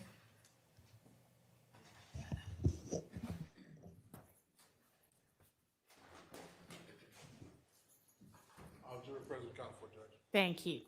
All right, ladies and gentlemen, a guilty plea conviction is about to be admitted in this case. A guilty plea conviction of Mr. Kendrick will be admitted for your consideration, and it may be considered by you only against Mr. Kendrick and only as to counts 1 and 63. And let me also take this opportunity to instruct you about the guilty plea convictions of Mr. Stillwell, which had already previously been admitted for your consideration. Those convictions may be considered by you only against Mr. Stillwell and only as to counts 1, 52, and 64. You may not use the conviction of Mr. Kendrick in your consideration or deliberations against Mr. Stillwell. They are not evidence of anything against Mr. Stillwell. And likewise, you may not use the convictions of Mr. Stillwell in your consideration or deliberations against Mr. Kendrick. They are not evidence of anything against Mr. Kendrick. Each defendant has a right to have his guilt or innocence determined solely on the basis of the evidence presented against him, not by what may have happened with regard to a criminal prosecution of someone else. And there were also guilty plea convictions of Mr. Nichols admitted previously. For the reasons that I just explained, those convictions would have been admissible only against Mr. Nichols and not any other defendant. And because Mr. Nichols is no longer a part of this prosecution and his convictions would have only been admissible against him, there is no longer a reason for them to be in evidence, and you are not to consider them for any reason in your deliberations and in reaching your verdict. And you also heard testimony about a guilty plea by Mr. Winfrey. Whether Mr. Winfrey pled guilty to something is also not to be considered against any of these defendants. This proposition is true about the guilty plea convictions of any co-defendant. And again, that's because each defendant has the right to have his guilt or innocence determined solely on the basis of the evidence presented against him and not by what may have happened with regard to a criminal prosecution of someone else. Thank you, Your Honor. And Your Honor, this time the state would like to tender State's Exhibit 438 VV pursuant to 24-9-902, which is a self-authenticating certified copy of conviction of Mr. Diamante Kendrick in indictment 15 SC 140116, where Mr. Kendrick pled guilty to participation in criminal street gang activity, conspiracy to commit a crime, possession of a firearm or knife during the commission of or attempt to commit certain felonies, theft by receiving stolen property, BGCSA for the purchase, possession of a controlled substance in Schedule 1 or Schedule 2, driving, fleeing, and attempting to elude, and possession of marijuana less than an It's ounce. not a new guilty right, plea. that This is is submitted. old stuff that he's already pled And you guilty can call to. your next witness. Your Honor, the state calls Investigator M. Viverito. All right. And while that investigator is making her way to the stand, I'm going to give you another instruction. And this is kind of just a reminder instruction. So some of the testimony you're about to hear from this witness will be the witness's opinion as an expert based on training and experience, not her knowledge as a fact witness. But other testimony she's going to give will be so-called fact information gleaned during the witness's investigation. I've instructed this, go ahead. I've instructed the state to the extent possible to try to make it clear when they're asking for or when the witness is giving expert opinion versus fact testimony. And I'll just recall to you the instructions that were previously given before another expert's testimony that was going to testify in a dual capacity about how to evaluate fact testimony, lay opinion testimony, if there is going to be any from this witness, and then expert opinion testimony. All right, thank you. And if you can swear the witness. Raise your right hand. You swear firm testimony to give the truth, the whole truth, nothing but the truth? I do. State and spell your first and last name for the courts. I'm sorry, first initial, last name. Is it leopard print? Sure. It would be M. Viverito, Viverito. And good morning, Investigator Beretta. How are you? Good morning, I'm well. Where do you work? The City of Atlanta Police Department, And how long have you worked for the City of Atlanta Police Department? since February of 2023. And what are your current job duties and responsibilities with the City of Atlanta Police Department? Currently, I hold the rank of investigator, and my position is unique. It's the first of its kind for the Atlanta Police Department. It's a move towards intelligence-led investigations. So my official title is an investigative gang analyst. That is where it's basically a hybrid between a detective and a criminal intelligence analyst. So you're fusing the best parts of both worlds to move investigations forward, especially in the gang world. And when you said intelligence-led investigation, just tell the jury briefly, what do you mean? Intelligence-led investigations where you think outside the box. So it's not just, okay, maybe some camera footage, talking to some people. You're using everything at your disposal, whether it be social media accounts, jail calls, phone extractions, wiretaps, everything. You're going to try and get everything you can from the intelligence world and do your research and bring that all in together than just traditional investigative techniques. Prior to working at Atlanta Police Department, where did you work? Start from the beginning? No, just Okay. immediately prior. Prior to the Atlanta Police Department, I was with the Fulton County District Attorney's Office in their gang unit. I was a senior investigator, and then I was ultimately promoted to a lieutenant in the high-profile case unit. And let's first talk about your time as a senior investigator. Tell the jury about your job duties and responsibilities as a senior investigator in the gang unit. So I would work with various attorneys in the unit, and I would review cases that were coming up for trial or being prepared for indictment. And I'd take a look at the file, and we'd see if there was anything that was needed to push the case forward. We may go talk to people. We may locate witnesses. We may secure additional search warrants, and just get the case ready and be trial ready for when it ultimately goes to trial or takes a plea. And as a lieutenant, what did you do when you were with the high profile unit? It was things of a similar nature, but it was a little bit more, again, as the title would allude to, high-profile cases, media cases, cases that involve difficult witnesses, and cases that were a little bit more complex. Now, prior to working at the Fulton County District Attorney's Office, did you work for any other law enforcement agency? I did. If you could tell the jury about your career in law enforcement. Sure. I graduated from the University of Tampa with a bachelor's degree in criminology. I did about a year down in Tampa working at a juvenile facility to get some experience. Then after that, I moved to Atlanta. I started my career with the Georgia Department of Corrections as a felony probation officer. While I was there, my career has exclusively been in the city of Atlanta. While I was there, I started out with a normal caseload. Shortly after that, they started a program, what was called the Atlanta Community Impact Program. It was a pilot program driven to reduce recidivism for people returning back to the community from prison. So somebody may get sentenced to a prison sentence that includes probation. So they partnered us with, every day we were partnered with Atlanta police officers. We would ride with them. They would come with us to do home visits. So we'd get a list of returning citizens from prison, and we'd offer wraparound services. So if you need a job, if you need housing, if you need clothing, if you need education, if you need anything you need, we offer it there as like kind of a one-stop shop in an effort to reduce recidivism. So on the other hand, then, if you want to get out of prison and say, you know what, not interested, I'd like to engage in a crime spree, thanks. We have the Atlanta Police Department with us every day to say, okay, we're going to stop that before you get hurt or before anybody else gets hurt. Anybody in the community is I want you to slow down a little because you are going so fast, and I will ask a different question further. All right. While you were with probation, did you ever have an opportunity to work with the GBI? Yes, later on in my career. Okay. So when did you work with the GBI later on in your career? Okay, several years later, I was promoted to probation and parole there are different ranks. I was promoted to a criminal investigator. So what's that? You don't have a caseload. You're operating as a slow down. Sorry. You're operating as a law enforcement officer within probation and parole. Typically, you're assigned to the Special Operations Division, and then you're assigned to either a federal task force. In my case, I was assigned to the GBI Gang Task Force. That's the Georgia Bureau of Investigation. It's a statewide gang task force. And what did you do when you were part of the GBI Gang Task Force? Although we were statewide, my experience was here in the city of Atlanta. So I took on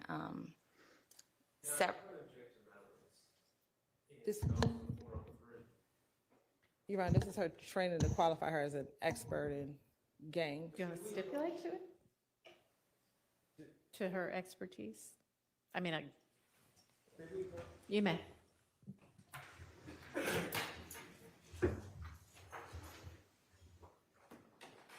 Okay, they are approaching because obviously she's talking a lot about her experience. In my opinion, it's kind of bolstering.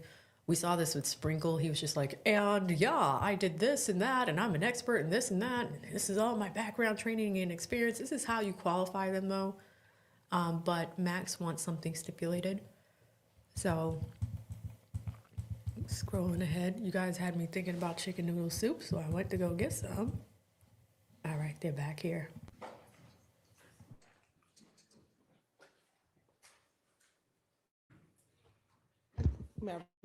Okay, so specifically going into what you were doing with the GBI Gang Task Force, you can continue. Okay. So we had agents some agents like to work in North Georgia, some South Georgia. I was familiar with the city of Atlanta. So during my time there, I investigated several complex multi-defendant gang cases that were focused on violence within the city of Atlanta. In additional, do you have any formal training that you've taken to assist you in identifying gangs here in the city of Atlanta? Sure. Back when I first started, there's a 40-hour course down at the Georgia Public Safety Training Center that you take as kind of a introductory course down there. I completed that.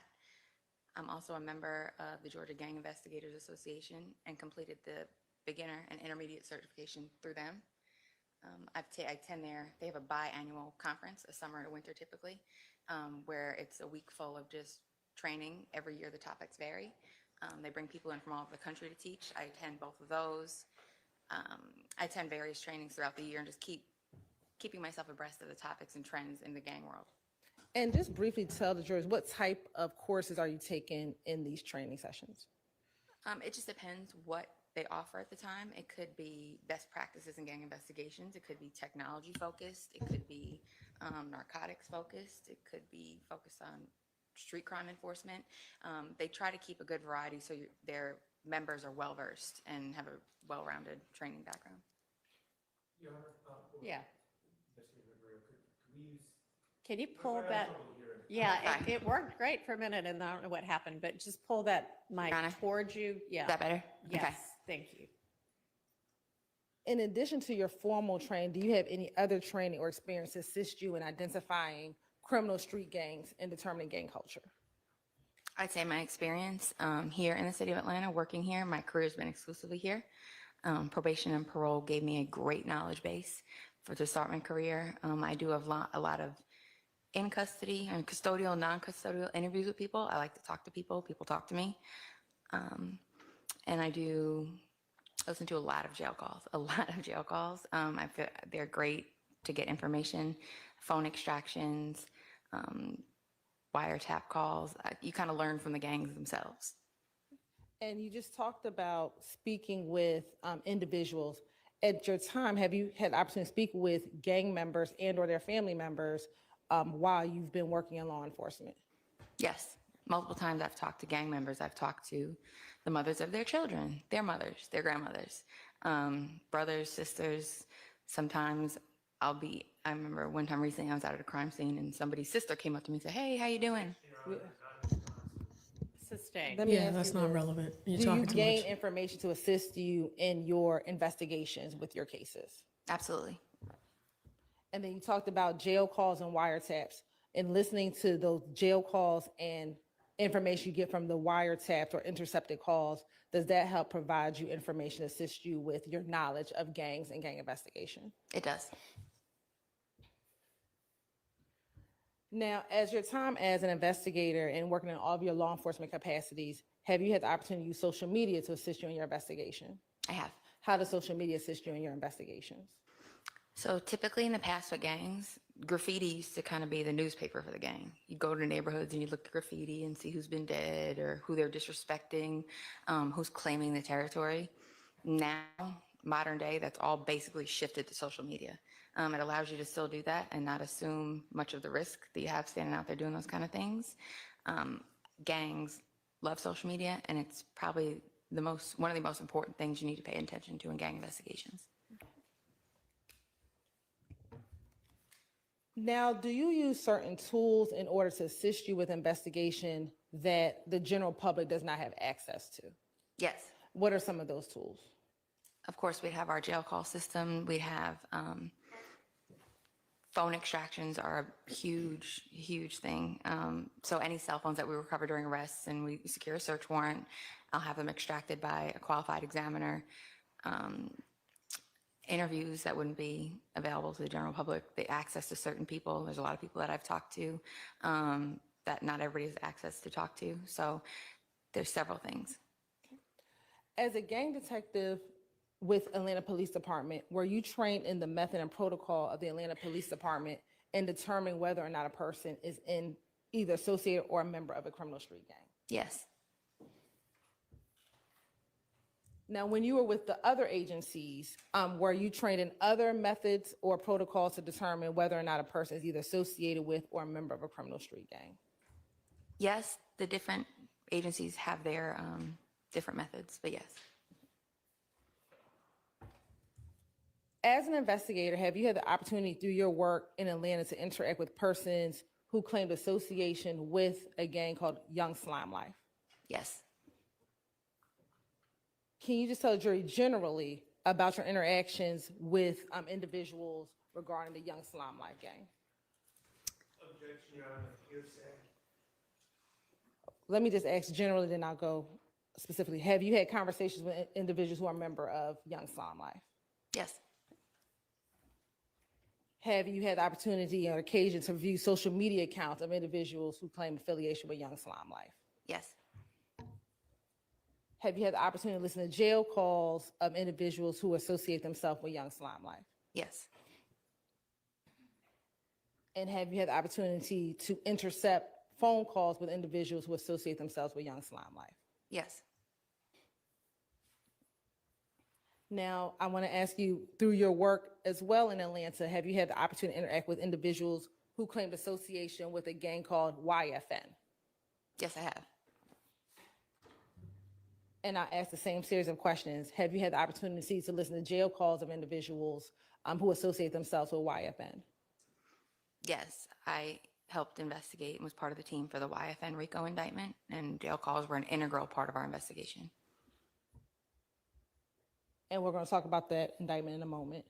Have you had the opportunity to look at social media of individuals who claim affiliation with YFN? Yes. And what about interception of cellular phone calls? Have you had that opportunity with individuals associated with YFN? Not as YFN as the target, but it's happened with other cases. And when you say not with YFN as a target, what do you mean? When you intercept phone calls, you have a target phone number that you're intercepting the calls from. I haven't had a wiretap case. I've done a few of them. I haven't had one where a YFN person was a target.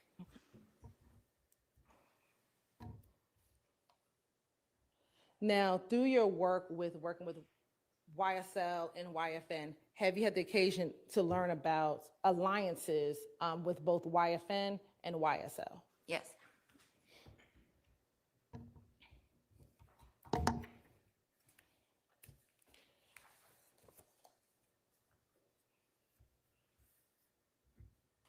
Now, I think you mentioned briefly GGIA, but if you can explain to the jury, what is GGIA? That's the Georgia Gang Investigators Association. Many of us are members and we attend the conferences. They offer great trainings and certifications throughout the year. And like I said, they have they have a winter and a summer conference. You can go there, you can meet gang experts from throughout the country will come present and just learn from a variety of experienced individuals.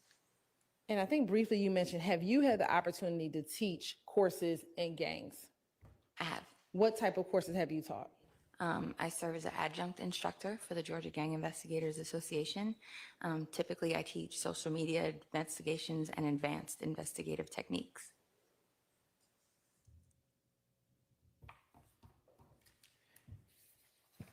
Thank you for the membership, Sammy. Thank you guys for thanking Sammy. Now, you talked about the fact that you listened to a lot of jail calls, you've intercepted cellular calls on wiretaps, and you've had the ability to review cell phone data that's been extracted from cell phones. Did those interactions with technology and communication with gang members, looking at jail calls and those items, did that help you gain any knowledge into coded languages that gang members may use? Absolutely.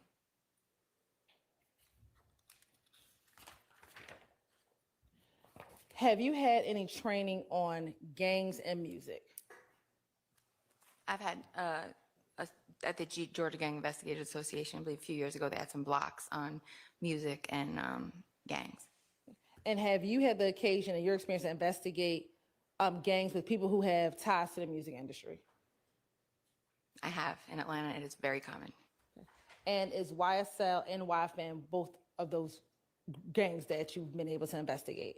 Yes. And have you listened to music of individuals associated with both those gangs, both YSL and YFN? I have. And are you familiar with gang references in music? I am. Your Honor, this time the state would like to tender Investigator Viverito as a witness, as an expert in criminal street gangs and criminal street gang activity, Your Honor. All right. She's so qualified and may testify as an expert in those areas. Now, while you've either been at Atlanta Police Department or the Fulton County District Attorney's Office, have you had the opportunity to lead any gang investigations? I have. And specifically, I want to direct your attention to this particular case, this indictment here, where you wanted to lead investigators on this indictment when you were at the Fulton County District Attorney's Office. Yes, I was.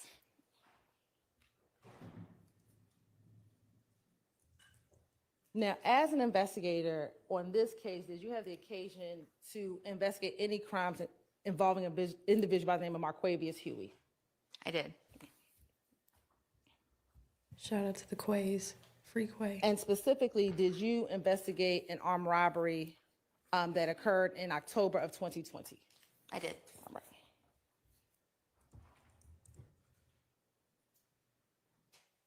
How did you get involved in that investigation? Prior to coming to the DA's office, when I was at the GBI Gang Task Force, my office was at the Atlanta Police Department's headquarters in their gang unit. So I was very familiar with all the detectives and the different units up there. I was approached by a detective, Jeffrey Henderson, from the robbery unit regarding a robbery case involving Mr. Huey that he had. And when he approached you, what, if any, steps did you assist him when he approached you? I did. What steps did you take to assist him with that investigation? Just identifying Mr. Huey's gang involvement, who he was affiliated with, who he would have had alliances with, who he would have had rivalries with, things of that nature. And how did you go about assisting to identify Huey's relationships with any gang involvement? Well, the first thing I did was review Mr. Huey's social media accounts. The name has changed a few times, but when I reviewed it, it was Mr. Huey's very proud of his affiliation with Young Slime Life. Yep. Sustained. Don't provide commentary like that, okay? Just, if you're testifying to facts, just give us the facts. Yep. Disregard that last comment. That is a slap on the So hand. just, what were some of his names? JBS Quay for Jonesboro South Quay. I can't remember the rest of them off the top of my head, but he would change. It changed a few times. And when you looked at his social media, did you also do any other investigation to assist Investigator Henderson?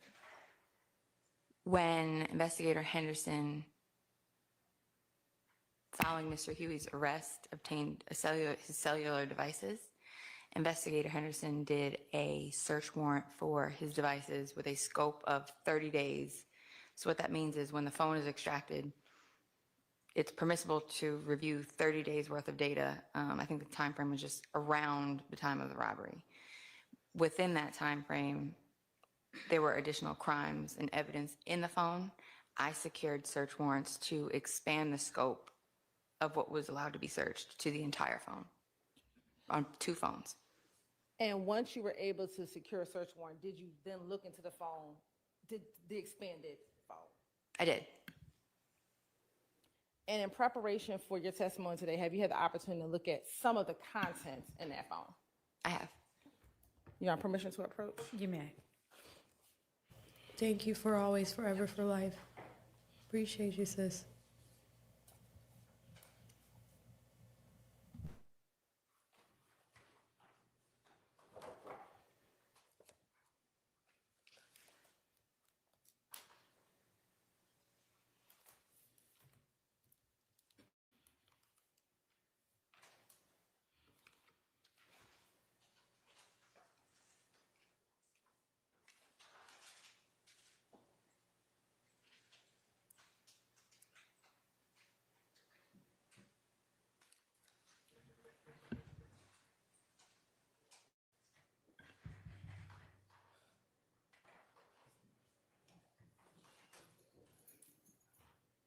We're looking at the static suit. Thank you so much, Dallas. Permission? You may. I'm going to show you what's been marked as State's Exhibit 227 VV2A,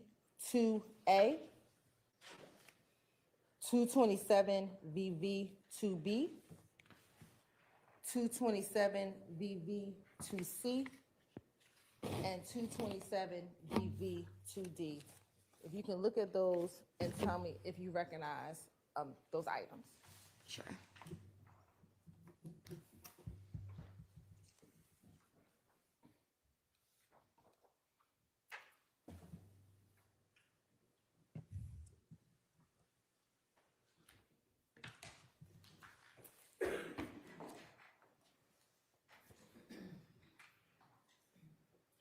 Yes, I recognize them. And how do you recognize them?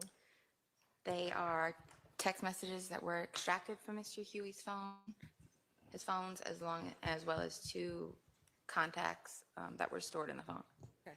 And those appear to be accurate depictions of text messages and the contacts that were in the phone that you reviewed back in 2020.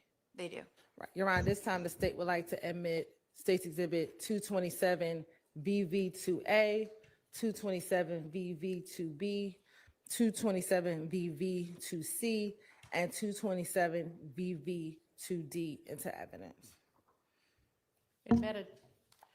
Now, Investigator Viverito, when looking through the phone, well, let me ask you this. Prior to getting involved with this investigation with Marquavius Huey, did you have any knowledge of any beef between YFN and YSL? Yes, since 2015, YSL and YFN had an ongoing conflict.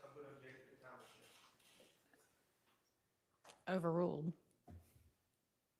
And when you were working with the GBI task force in 2020, did you have knowledge of that beef? I did. All right. Now, when you looked inside of Mr. Huey's phone, did you see any conversations in his phone regarding an individual by the name of Lucci? I did. Okay. And generally, what information was in the phone that you saw about an individual Lucci? What did you see in the phone? I would see that when Lucci or Mr. Rayshawn Bennett, when Mr. Bennett would have, there was a handful of performances or appearances within the city of Atlanta. The flyer would be shared either by Mr. Williams or Mr. Huey, and Mr. Huey would talk about going to handle that, and would be told or asked to go handle that. And you said he would be talking to Mr. Williams. How did you know, when you're saying Mr. Williams, who are you referring to? Jeffrey Williams, also known as Young Thug.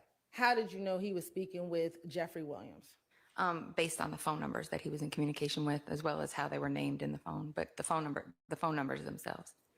I'm going to first show you what's been admitted as 227 VV2C. Okay. And it should come up on your screen in a moment.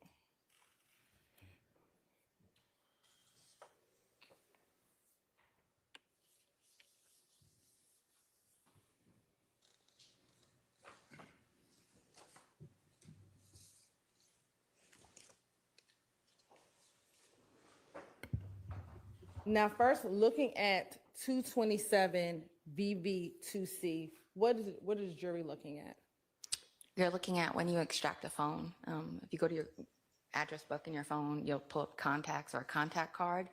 This is what it looks like when the phone is extracted. When you receive it back on a hard drive and you're going through the phone, this is what it's going to appear as. So you may have mom, a phone number, and that information. This is how it appears in a forensic phone extraction.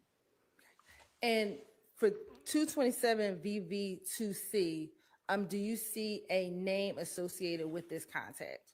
Yes. And what is the name? It's named Slime, and it has some emojis with the name. Okay. And are you able to tell what the emojis are? It looks like a snake emoji, and I don't know if you guys can see, it should be like the iPhone emoji. And then in this phone, when it says deleted, do you know what that means?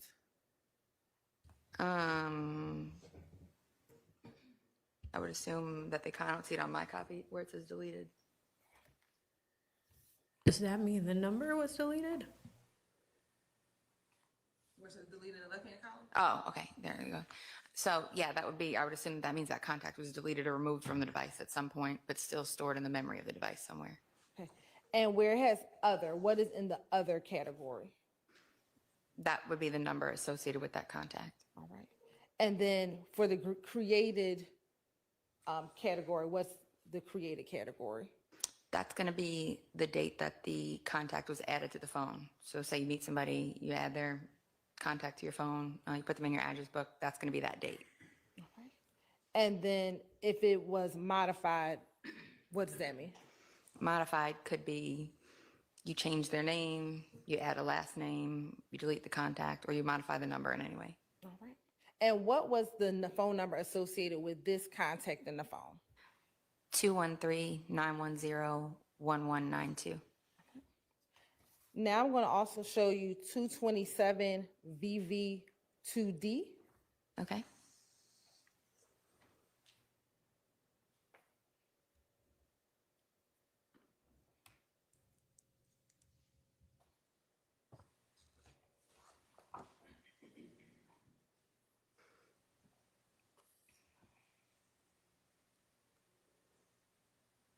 First, I want to start with the other. What is the phone number associated with this contact? 213-910-1192.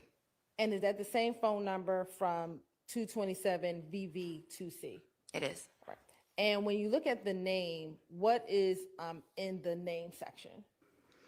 So here, it's going to appear as almost like a bug type emoji, but I had a chance to review the physical device. It is a spider emoji. That's just how it translates to, I don't know if you have friends, if you have an iPhone, your friends, the Android, sometimes the emojis don't translate correctly. Is this Doug's number? When you Is extract that the what phone, she's that's what indicating? happens here. So when you look at the physical device, it's going to be a spider. And then what was the created and modified date on 227 VV2D? March 1st of 2019 is created and modified November 22nd of 2020.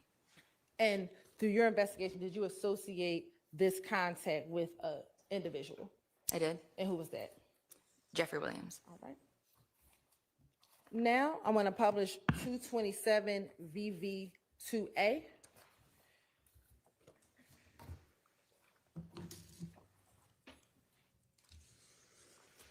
Okay. And I want to go to slide 2.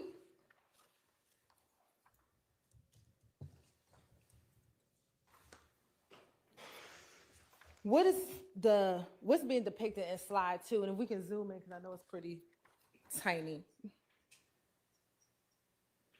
So just like in your phone, when you send a message, typically the message you're sending is going to be in green for iPhones, blue if they have the sent recipient has an iPhone.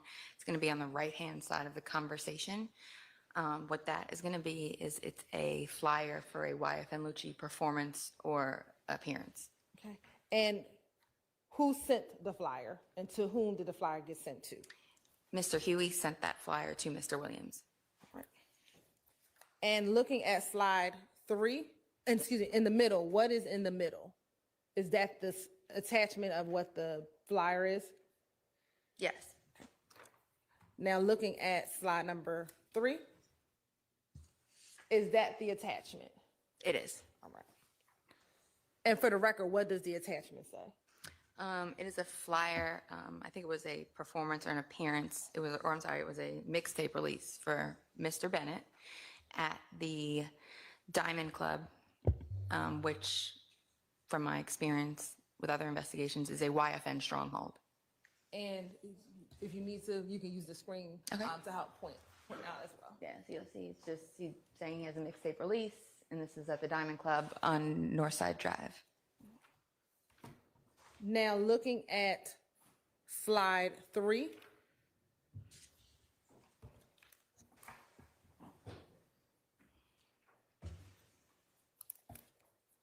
Okay. Slide 4, excuse me. Starting at slide 4. And if you can either read from the screen behind you or from your paper, or read from the screen behind you, and so we can show the jury. Tell the jurors about the conversation that is happening as a result of this flyer. So it's a little confusing, but at the time, if you look at the time and dates these messages are sent, the flyer and the initial conversation is started on Mr. Williams' phone that has a 213 area code or a Los Angeles area code. Once the flyer is sent by Mr. Huey, Mr. Williams switches to his Atlanta phone number and they engage in conversation to where Mr. Williams tells him, handle that tonight, and follows it up with slat. And then Mr. Huey responds, slat. And you said that this was Mr. Williams' Atlanta number. On the left-hand side, it says slime. Would that be the contact, how the contact is saved in Mr. Huey's phone? Yes, that's how it would appear in the phone. And what is the Atlanta phone number?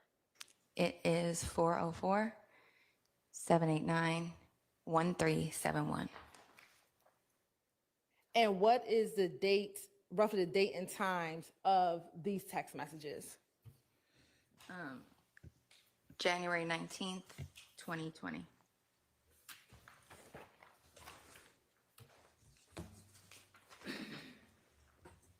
Now going to page 5.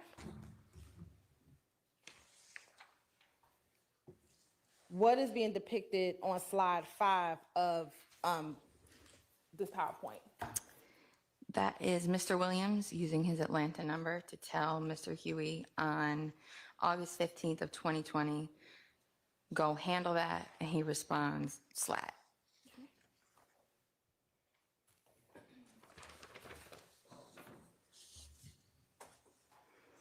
Now, looking at page 6, or slide 6, excuse me. Now, is this September 2nd, 2020? It is. Okay. And what is occurring in this text message conversation beginning on September 2nd, 2020? Okay, so several months later, Mr. Huey is going to send another flyer for a YFN Lucci appearance or performance. And Mr. Williams responds, where's that at? Mr. Huey tells him, Claremont. Mr. Williams responds and says, slatty handle, stay very low. And Mr. Huey says, slat, for sure, I've been out the way. And looking at the next slide, is this a copy of that flyer? Yes, it is. And when is the date of the appearance that Mr. Bennett is advertising? September 6th.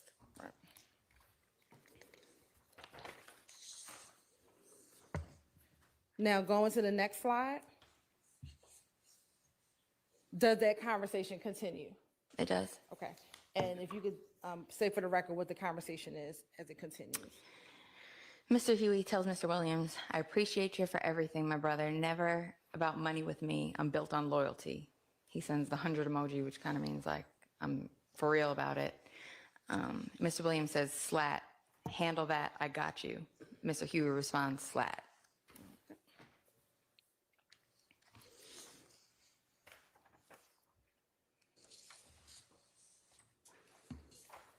Now, going to the next slide, Neither of those guys are in the courtroom right now. I don't know why we're is looking there at this. some additional conversation now with the 213 number that's identified as Spider or Mr. Williams? There is.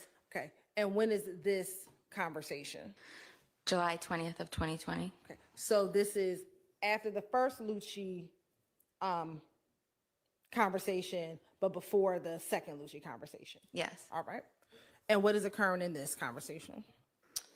Mr. Huey sends in the first message, you see an attachment. It's a video clip of a friend that wanted really bad. He was like trying to get his career off the ground as a rapper here in Atlanta. He says, "Post this for me, my brother." And then he uses a derogatory term for somebody and says, "That person's out here in LA, twin."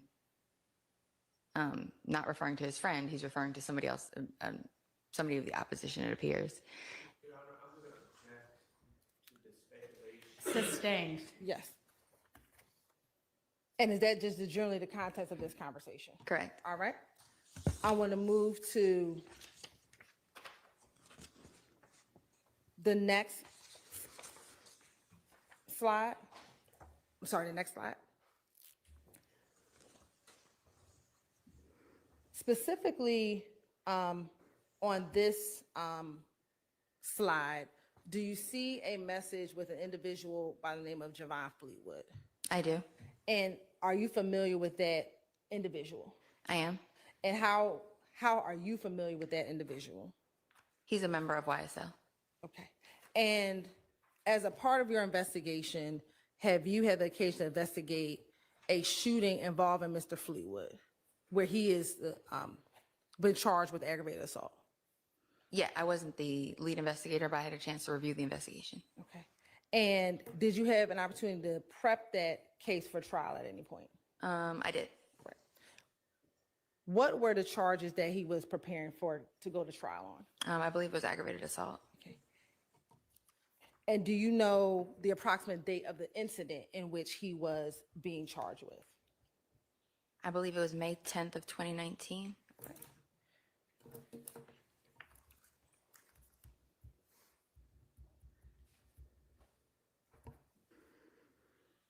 And in that May 10th, 2019, was there a vehicle associated with that ag assault? There was.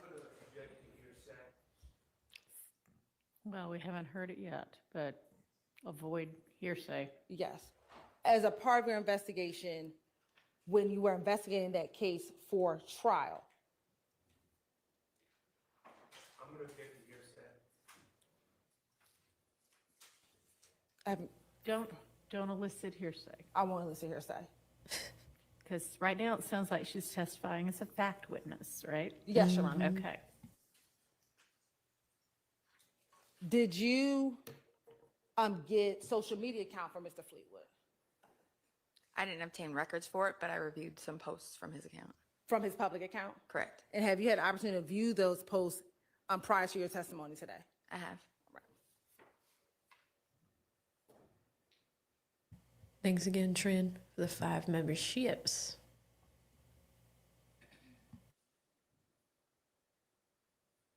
Permission to approach, Your Honor? You may. Please say thank you to Trin if you got one. 479 VV. Tell me if you recognize 479 VV. I do. And how do you recognize 479 VV? That's a photo of Mr. Javon Fleetwood from his Instagram account. And is that from his public Instagram account? It is. Right. And was that pulled in preparation for this indictment here that we are referencing, 22 SC 183572? It was. Right. Your Honor, this time the state would like to tender and admit 478 VV into evidence. Admitted. Oh, excuse me, 479 VV. All right. Admitted.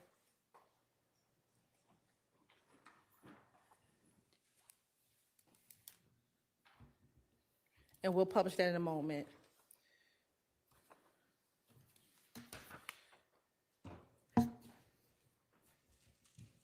Based on your investigation, do you know if Mr. Huey and Mr. Fleetwood had a friendship? Yes. And had you seen any public social media accounts with both Mr. Fleetwood and Mr. Huey in those together? I believe there were a few posts of them together that I reviewed. All right.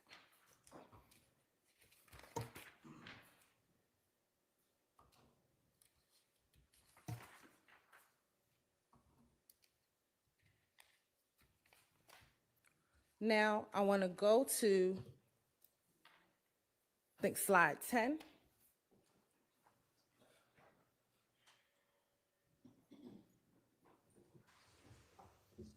And we're going to now publish 469 VV.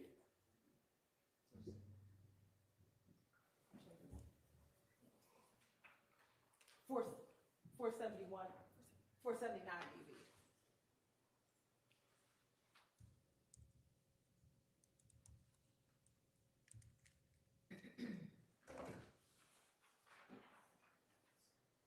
No, that's not it. And is that Mr. Fleetwood? That is Okay. And what was his Instagram name? _TB World. And I want to zoom into his face. Do you see any tattoos?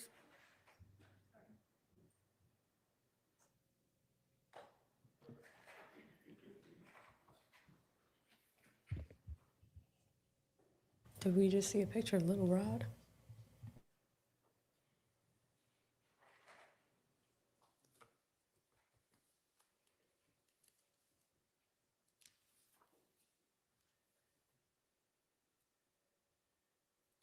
Do you see any tattoos on Mr.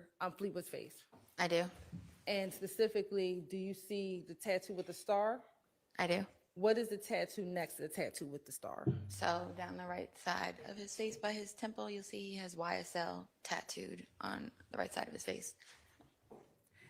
And now I'll go back to the next set of the former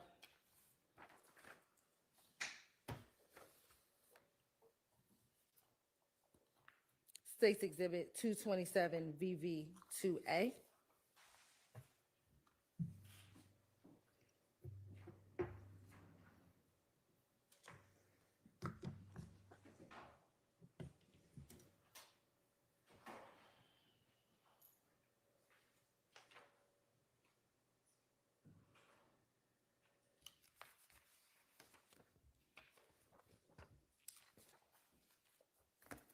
Now I want to go to this conversation that starts on February 25th, 2020.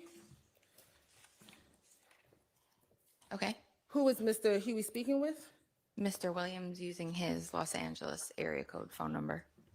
And looking at this post, generally, what is the context of this text message conversation? He sends a social media post of somebody else to Mr. Williams and says, "What's up with him? Is he cool?" Okay. And then what was his next message to Mr. Williams' phone? He's inquiring if the gentleman is cool, it looks, because he says he posted that racial expletive, Bloody J. And are you familiar with that name or individual, Bloody J? Yes. Okay. And are you aware if he's associated with any gang? Yes. What gang is that? He's associated with the YFN, or Atlanta Blood Gang, criminal street gangs. And do you know Bloody J's given name? Yes, it's Justin Ushery. And have you had any investigation involving Mr. Ushery? I have.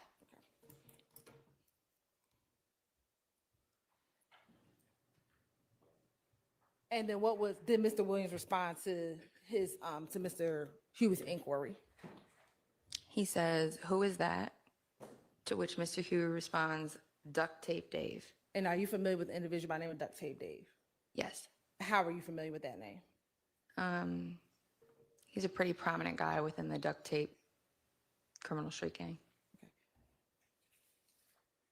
Not Duct And then Tape was there a Dave. response to that? It was. Oh, and what was that? Mr. Williams says, "He's a buster too." To which Mr. Huey responds, "Slat." And he tells Mr. Williams, "I told him, fuck them, racial expletive. He hit me back laughing and shit."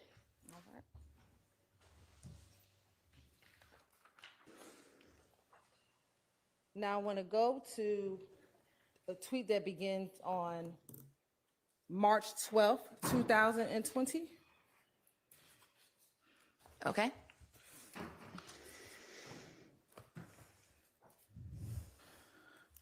Now, what is going on within this group of text messages on March 12th, 2020?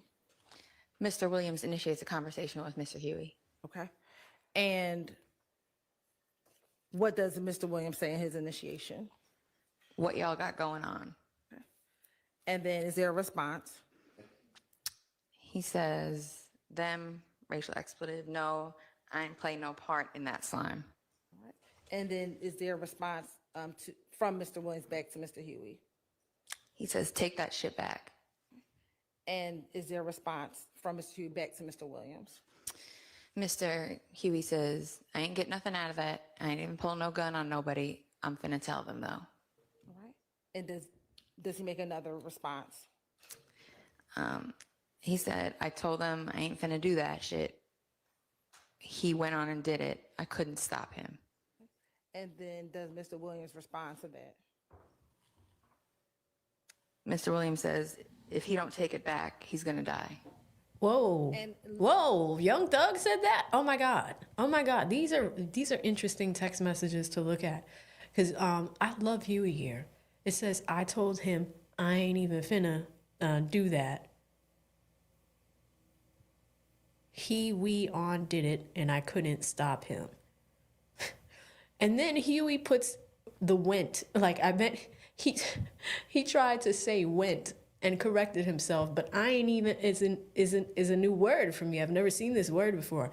AINE. I didn't see that. I didn't know that this word existed. But he didn't correct that. He corrected the word went. However, Young Thug saying, if he don't take it back, he gonna die. What are we talking about here? Looking at this text message, without going into detail, were you aware of any police reports around this event of March 12, 2020? Overruled. Were you aware of any police reports regarding any incidents around this date? I was. Okay.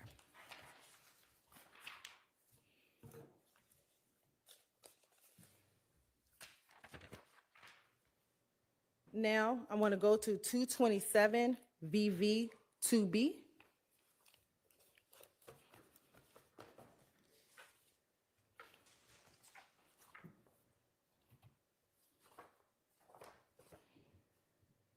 Man, you learn something new every day. Thank you, Nurse B.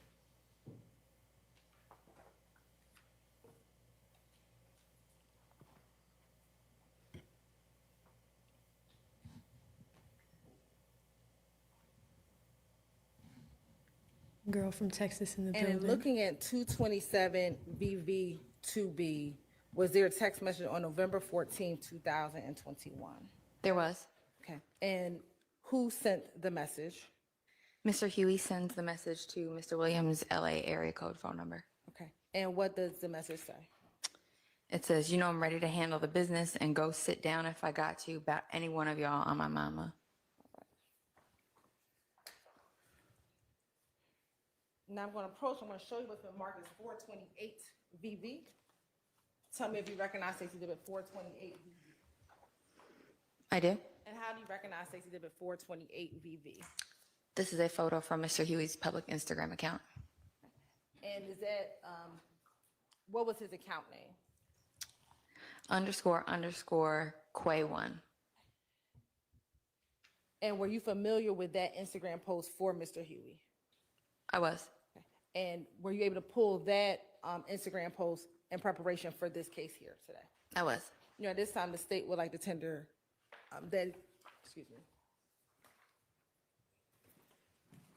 tender 428 VV into evidence. I'm sorry, 28? 428 VV. Okay. Admitted. And permission to publish. You may.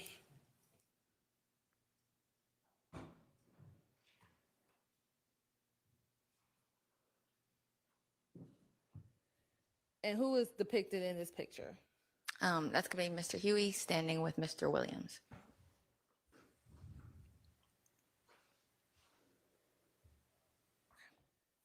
And is there a caption? There is. What's the caption? It reads, "From lockdown to a jet, slap biz." And is there a date to that post? September 4th. Now, in looking at Mr. Huey's phone, we talked about there being this ongoing beef with YFN since about 2015. And in Mr. Huey's phone, there is information about Mr. Huey going to go handle business and sending those flyers. Correct? Between 2019 and 2020, was there any ongoing conflict or continuous ongoing conflict between YFN and YSL? Yes.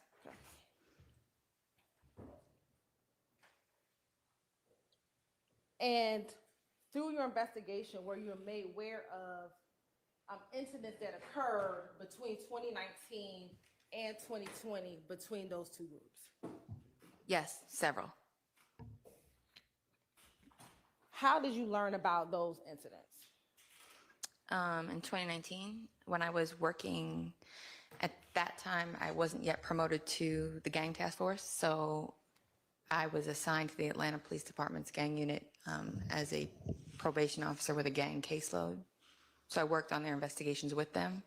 And then in 2020, when I was with the GBI gang task force, I worked some of the actual investigations.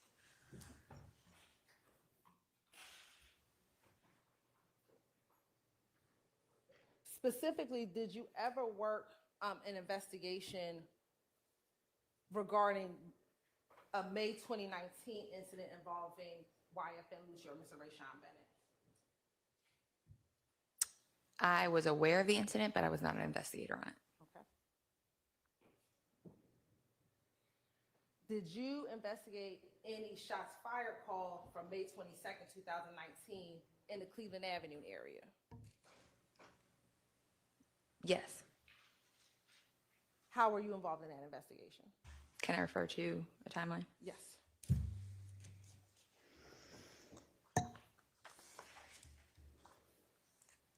That was an incident where shots fired at the YSL stronghold located at 151 Cleveland Ave. Sounds like we're reading off the report, and I'm going to ask you to Sustained. Are you familiar with 151 Cleveland Avenue? I am. How are you familiar with 151 Cleveland Avenue? That's a known location where YSL members hang out, sell narcotics, congregate.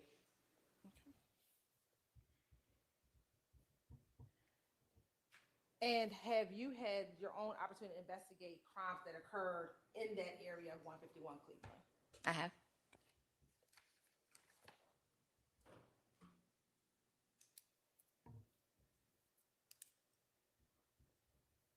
Now, I want to take you to 2020.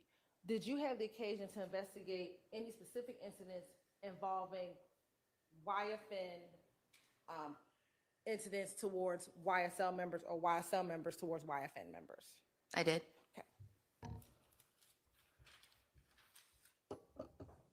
In 2020, how many such incidents did you yourself were part of the investigation? There were numerous incidents that we worked on as a team. And in 2020, were there a lot of back and forth shooting between those two groups or associates of those two groups? Yes, almost daily.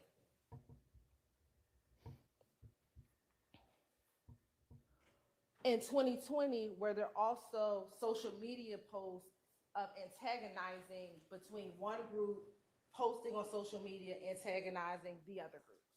Yes.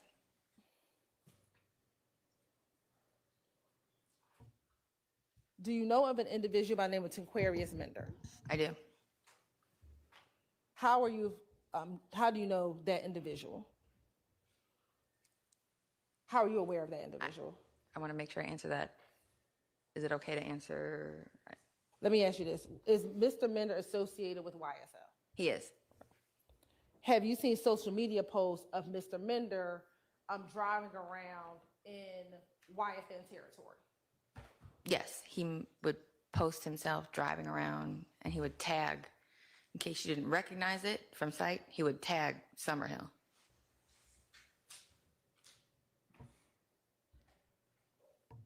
And why would that be considered antagonizing for Mr. Mender to be driving around in Summerhill?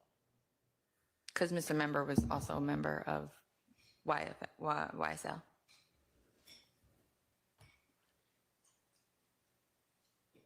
In 2020, did you have the occasion to investigate a case involving Mr. Mender and Mr. Diamante Thomas at Greenbrier Mall? Yes, I think it was Dontavius Thomas. Excuse me, Dontavius Yeah. Thomas. Are you aware if Dontavius Thomas is related to Donovan Thomas? Yes, How are they related? I believe it's his brother. How were you involved in the investigation regarding Mr. Mender and Dontavius Thomas? At that time, like I said, there was a conflict.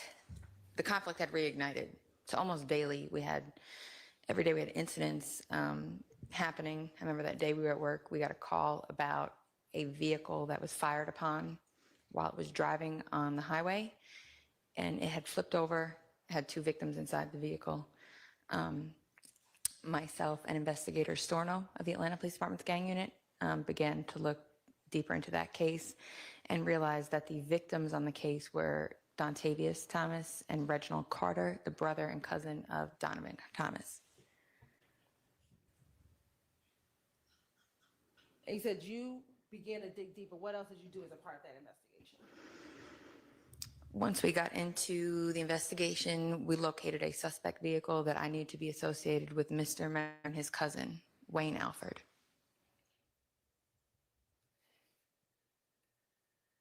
And what else did you do as a part of the investigation? We would pull phone records, we got video, we spoke to witnesses, and ultimately were able to charge that case appropriately.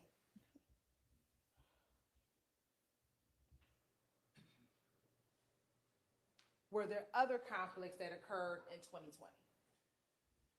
Yes, following that case, I mean, it was, like I said, it was daily. It was constant shootings back and forth between the Summerhill neighborhood of Atlanta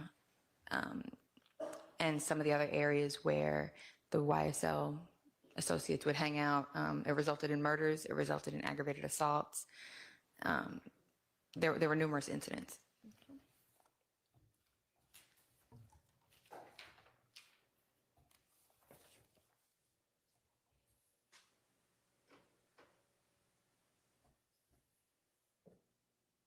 Now, in 2021, did you learn of the arrest of Rayshawn Bennett?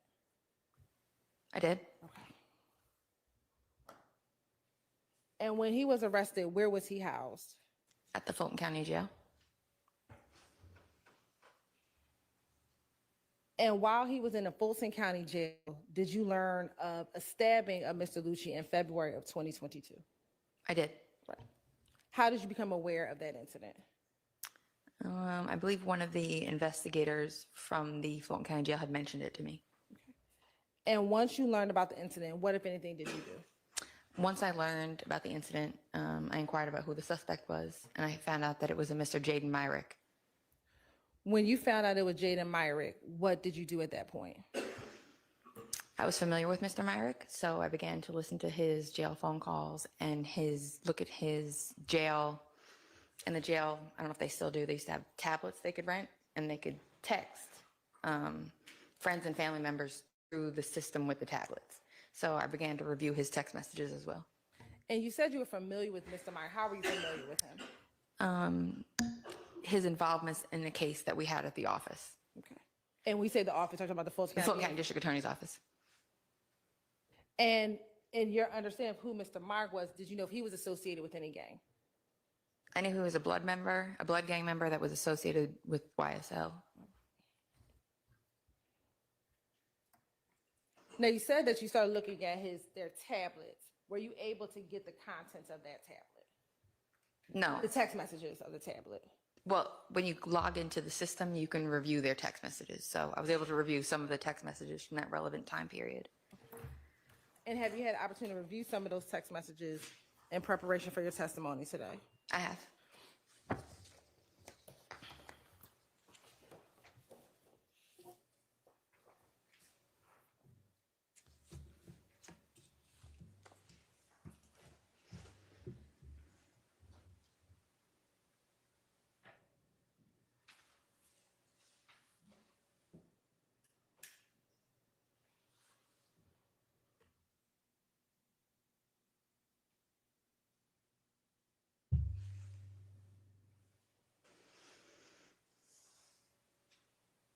And let me ask you this. When you first learned that Jaden Myrick was the person who stabbed him, did you know if there was a plan to stab Lucia? Did you know anything about what led up to the actual stabbing? I did not, which is what led me to review his phone calls and text messages because I was trying to see what had happened. I'm going to show you what's been marked as Stacy Exhibit 5TT. Tell me if you recognize Stacy Exhibit 5TT. I do. How do you recognize Stacy Exhibit 5TT? These are some of Mr. Myrick's text messages from the jail system. And were these some of the messages that you looked at when you found out or learned of the stabbing of Mr. Rayshawn Bennett? They are. And do they appear to be fair and accurate depiction of some of the messages that you reviewed once you started investigating or looking into the stabbing of Mr. Bennett? Yes, they are. Your Honor, this time the state would like to admit Stacy Exhibit 5TT into evidence. Admitted. Once you started looking at these messages, what, if anything, did you learn or glean from these messages? It appeared to me that Mr. Myrick's girlfriend, Ashley Ellison, was acting as a third party for communication with somebody else. And once you started looking at determining Ms. Ellison might be serving as a third party, what did you do at that point? I began to try and identify the third party and a phone number associated with that party. And how did you go about doing that? There were context clues from the text messages.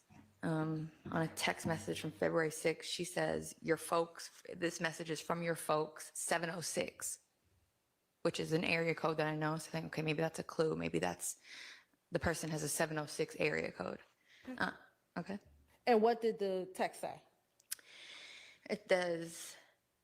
So Miss Ellison is conveying the message from the 706 area code to Mr. Myrick. And she says, and the person is telling her to tell him, tell Lil Bro, I talked to the biggest, just now waiting on the news. He thinks we're flexing. I talked to the biggest. He thinks we're playing because the racial expletive in the same house and it ain't handled. I done put the food on the table. Make me proud. My name is on the line on this one, so don't make me look bad. And what was the date and time of that message? February 9th, 2020 at 11:32 p.m. Is it 2020? I'm sorry, 2022. All right. And in reading that, did you have an understanding of what they were even talking about? A basic understanding, yes. What was your understanding of it? That they were waiting for confirmation that the act had happened, saying that we think we're flexing. He thinks that we're trying to get one over on them. And they think that they were kidding because I guess they'd been housed together for a little while and nothing had happened up until that point. Make it make sense. And he tells him he put the food on the table, like he gave him the opportunity and make me proud. And once you saw that message, how did you go about determining if 706 was a phone number or what 706 was? I reviewed Mr. Myrick's jail calls. You can pull jail calls by the inmate themselves. And I looked at his jail calls to see if there are any phone numbers that he had called with a 706 area code. And were there any phone numbers he had called with the 706 area code? Yes, there was one.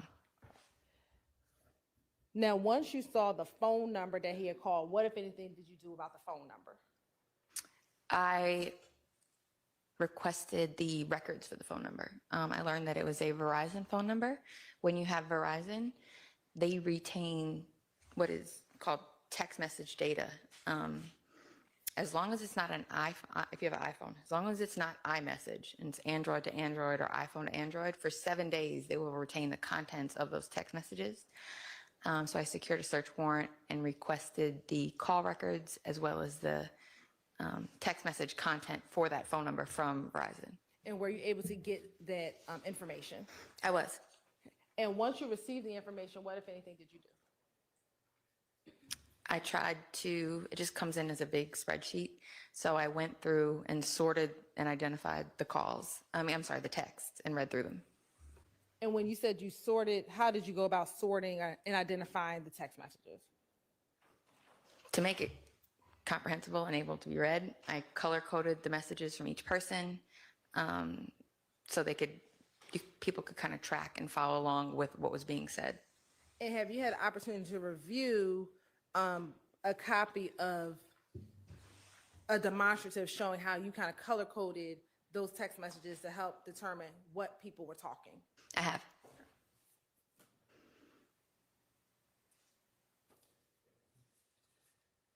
Showing you what's been marked as States Exhibit 1 TTB. Do you recognize Exhibit 1? And real quick, guys, this probably happened when I stepped away. Huge shout out to Libra Gang Chronicles, who gifted you guys 20 AV memberships. Thank you so much, Libra Gang Chronicles. If you received one, I hope y'all said thank you. That is a huge amount. She did this yesterday as well. Thank you so much, sis, and it is great to see you in the Chatterhood today. Let's keep going, guys. I do. How do you recognize Exhibit 1 TTB? This is the color-coded version of the spreadsheet that I had made.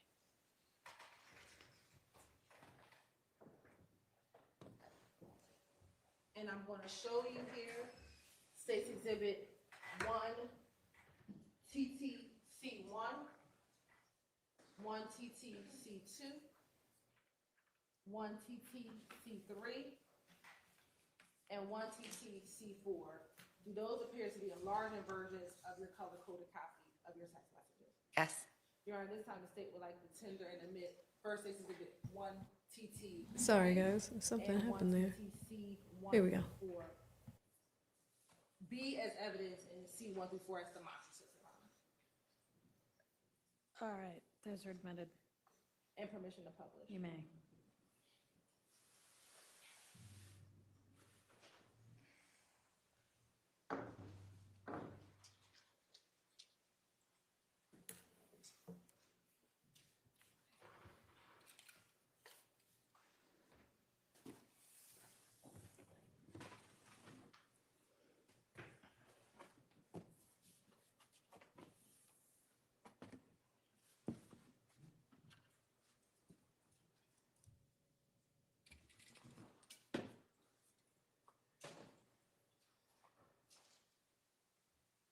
And permission for the witness to step down, Your Honor.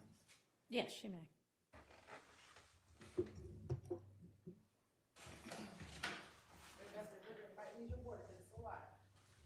So, first, orient the jurors as to the colors and who, when you have dark green, who are you highlighting, light green, the pinks, and the reds. So first, orient the jurors. Okay.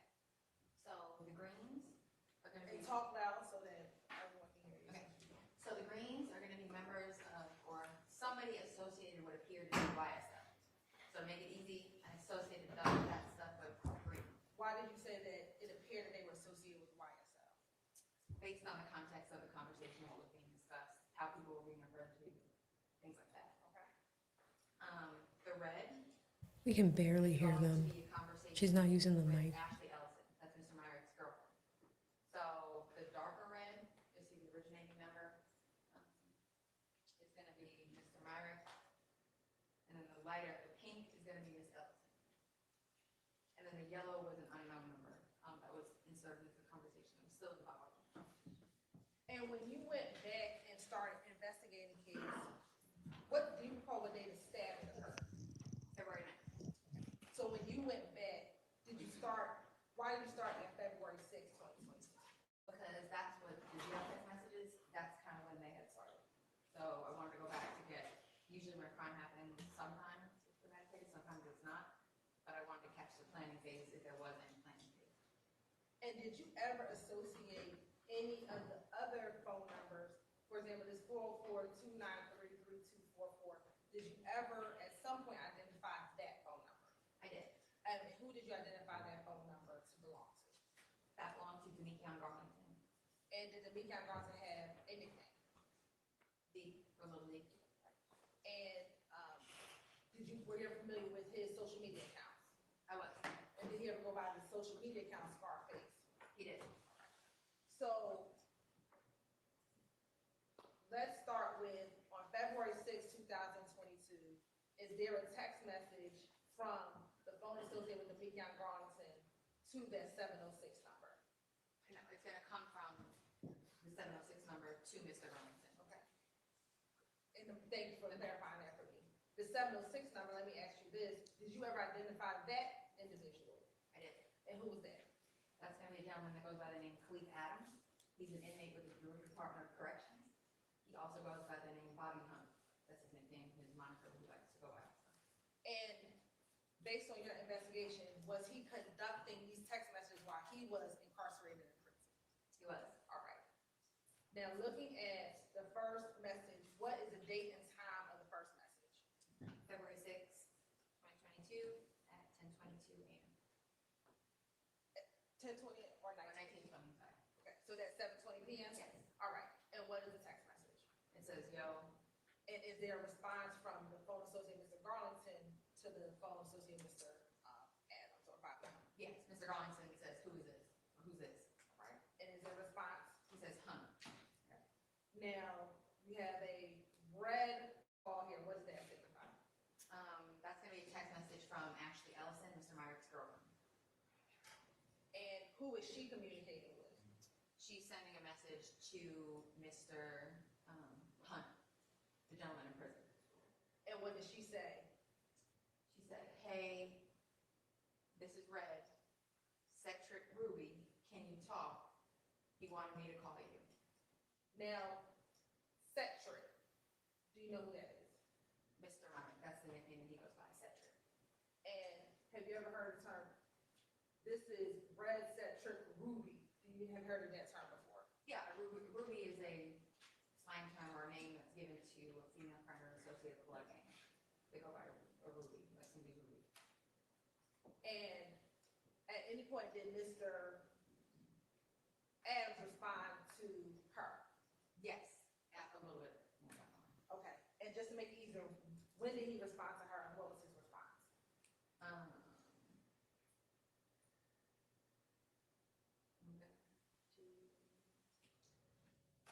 When I call you, it might have gone through the jail messages. It's hard to keep saying. Okay, so then next, on February 6th. It's hard to hear them, guys, because they're both not using microphones, and they're showing this to the jury. So they're like walking around, not around microphones. Okay, and just go through that conversation, the next set of conversation. So, Mr. Garlington says, what it do, twin? Mr. Adams, who's been in communication with Mr. Myrick, says, my little man, right there with the F-U-C-K, racial X with it. And Mr. Garlington says, oh yeah, where about? Mr. Adams says, you know which I'm talking about, right? The singer. And Mr. Garlington says, who's locked up? And Mr. Adams says, 650. To which I know that to be a nickname from Mr. Bennett. He will wear a 650 chain. It refers, he goes by 650 Luke. He has music. He has a Maybach, 650 Maybach. That's where it comes from. So Mr. Garlington responds, oh yeah, need him. And then Mr. Adams says, my little man gonna call back tomorrow.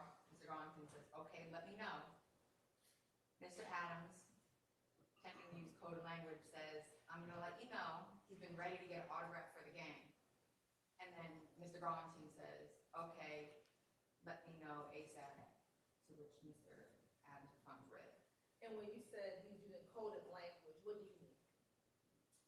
Instead of saying, my buddy's ready to kill him, my buddy's ready to attack him, I put that his contraband phone gets. Take it in.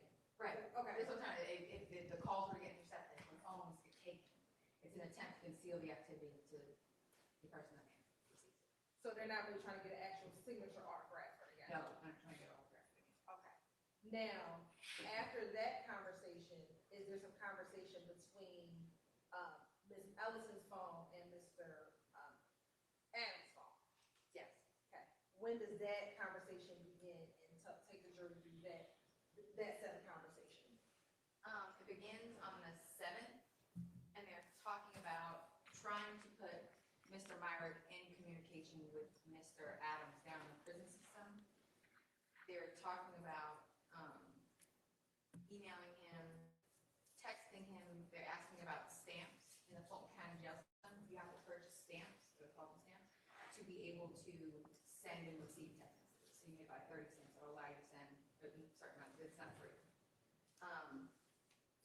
So she's asking Mr. Adams for money for stamps from Mr. Myrick because they've used our last, and she's facilitating cash out way to get the money to him to be able to facilitate stamps being purchased so they can communicate.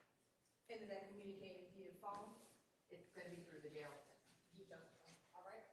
And then there's a intercepted call from a number that you're unaware of. Correct. And that was not a part of your investigation, investigating this kind of phantom form.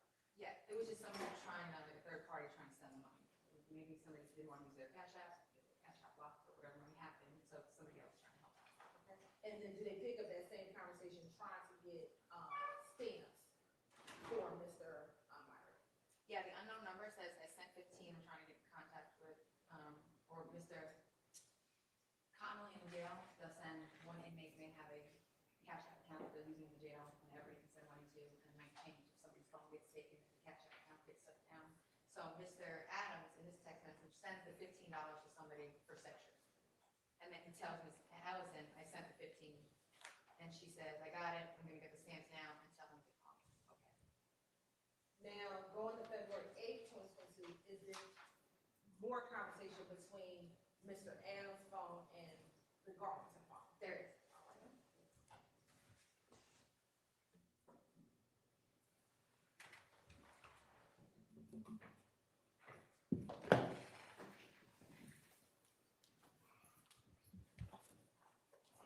See how Simone is nowhere near a mic right now?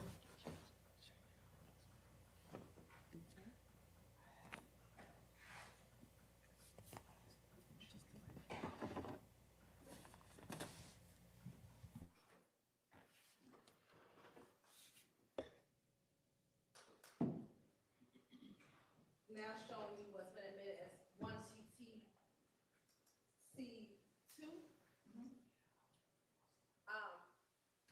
Is there a conversation between the phone associated with Mr. Garlington and the phone associated with Adams? There is. Okay.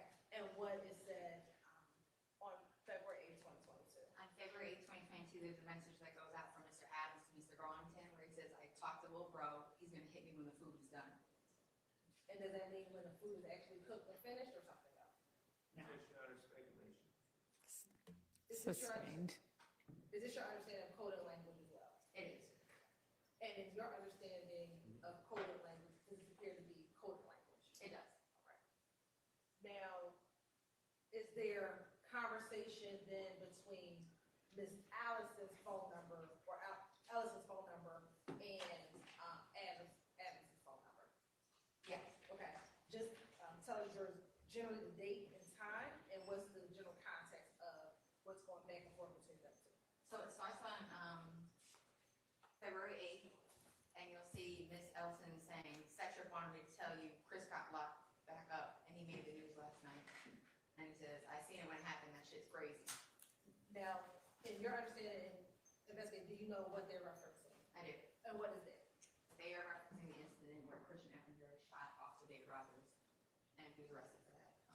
I believe it was on February 7th, so that means evidence. Okay. Go ahead. And he says, see when it happened. And Miss Ellison says, yesterday. And she's saying that Mr. Myers said, he said, ain't shorty a rat. And Mr. Adams says, tell him to leave that be on him.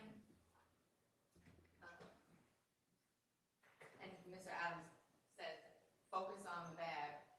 F all the other shit we worried about. It's nothing but business. Yeah, Mr. Kokomo sitting there at the table. Go ahead.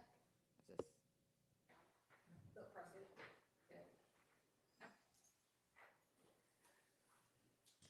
Okay. Nothing but business. And they start talking about, he says, Buddy's up under Rico and them. Tell him to bring home the trophy. I'm going to secure the bag. I've been online. Racial expletive. Got to see it to believe it. And Chris being in there is all the confirmation that's going to be needed. So is that also using some coded language as well? Some. And what is your understanding of what's happening in this text? Basically, tell him focus on the task at hand. And that people are going to get confirmation of it because Eppinger's in there. He's going to be able to vouch for it and say, no, it's happened. I'm here. It actually happened. And then does that generally the context that's happening between Ms.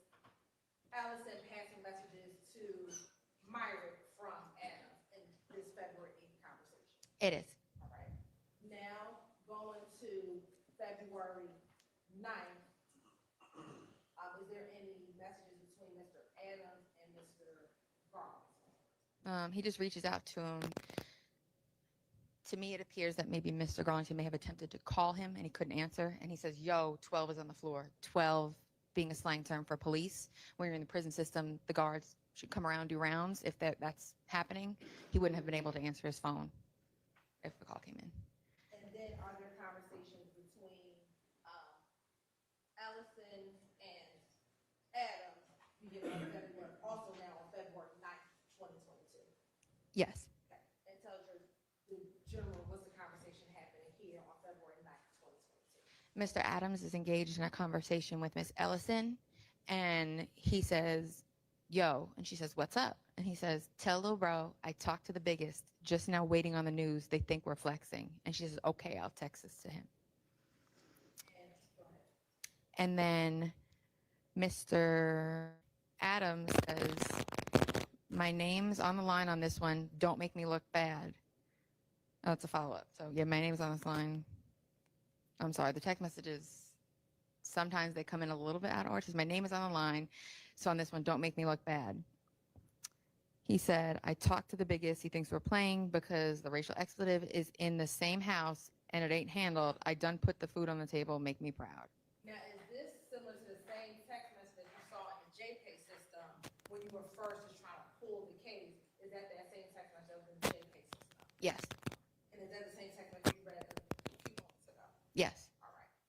And is there any further conversation between Ellison and Adams and her passing that information on somebody? It looks like there was based on the context, there was I think, and there's a phone call that happens where there's a three-way call that's attempting to happen.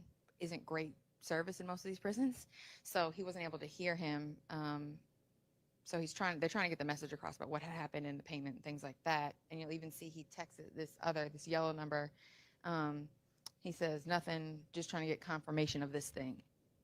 And is that confirmation, is your understanding that's a confirmation of the stabbing? Correct. And what day did the stabbing occur? May 9th. May 9th? I'm sorry, February 9th.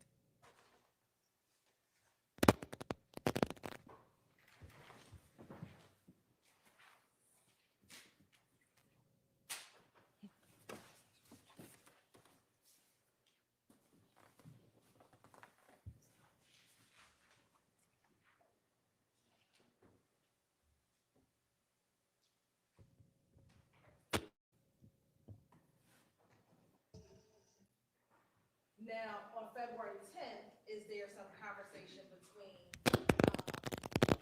Ellison's phone and Adam's phone? There is. Okay. If you can give the general context of what is now occurring on February 10th, and is this the day after the stabbing? Yes. All right. What is happening on the day after the stabbing? Mr. Myrick, coupled with phone calls, Mr. Myrick is eager to be paid for what he did for stabbing Mr. Bennett. So Ms. Ellison is texting. Yeah, I mean, I already instructed you once to not include your commentary. And just provide the facts. Can I raise some foundation? Were you able to listen to the jail calls yourself? I was. And were you able to pick up tone and manner and demeanor in the calls that you were listening to? Yes. All right. And so that would be your lay opinion that okay. Yeah. And based on that, is that how you were determining that he was eager to get paid for what he did to Mr. Bennett?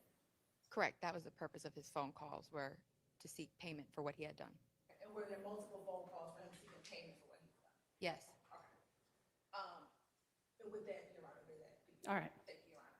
Okay, looking at February 10th, 2022, just go through what that conversation was on February 10th, 2022. She said, do you need the bros to verify? He said, that's all. Should be no talking on the phone right now anyway. And for you as an investigator, was that significant? It was. Why? Because he was seeking payment and talking about, does it need to be verified to secure payment? And they were talking about not talking on the phone right now because of what had just happened. It being the stabbing that just happened? Correct. All right. And when you say not talking on the phone, for that, not talking on the jail phone? Correct. Okay. All right, continue. He's asking, Ms. Ellison said, Mr. Myrick is asking to get something to eat now. He's hungry. And then he again utilizes an outside person to send like $80 to Mr. Myrick. And that's generally the conversation here, them just trying to get this money, get paid. Correct. All right. Now, skipping down to February 10th, is there now some conversation between Garlington and Adams? Correct. All right. Tell us about what's happening between Garlington and Adams on February 10th as well. Mr. Adams is reaching out to Mr. Garlington regarding what appears to possibly be payment for Mr. Myrick for the stabbing. And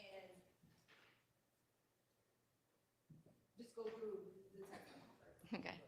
Mr. Adams says, get at me, 3-5, and he says, Mr. Garlington says, okay, when I get off your phone. Mr. Adams says, I'm on your ass. You tried to play me to the left. Then one says, yo. The other says, yo. Mr. Adams says, what you got going? Mr. Garlington says, put him down. And he says, for sure. Like, did he put him down? And he says, are you for sure, Simon? He says, yo, twin. And again, Mr. Adams reaches out and says, look, just keep me posted so I can make sure little bro gets something because he's on my top bad. And I told him I was going to get him the back end for his show. Got to pay him a couple racks myself to make sure he's in gang. I recognize when they say Jeezy typically means good. I ain't looking for nothing for me. I'm just invested in my artist. Smell me. I need me and mines. Looks like gone. Go and get it done. For sure, slat, I'm out here, hit me gang. And then Mr. Garlington responds, it's hard to get in touch with him. I just be seeing him when I go up there. To the yo, you know I understand that shit, gang. I'm with you, slat.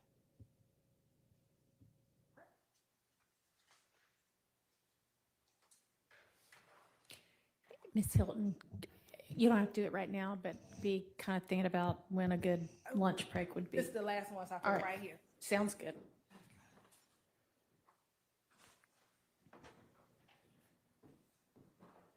All right. And while we wrap this up, we'll go to lunch. So what is this still on the February 10th, 2022? Yes, it's a continuation. Okay, and just go through the last bit of that conversation between Mr. Garlington and Mr. Adams on February 10th. Mr. Garlington says, okay.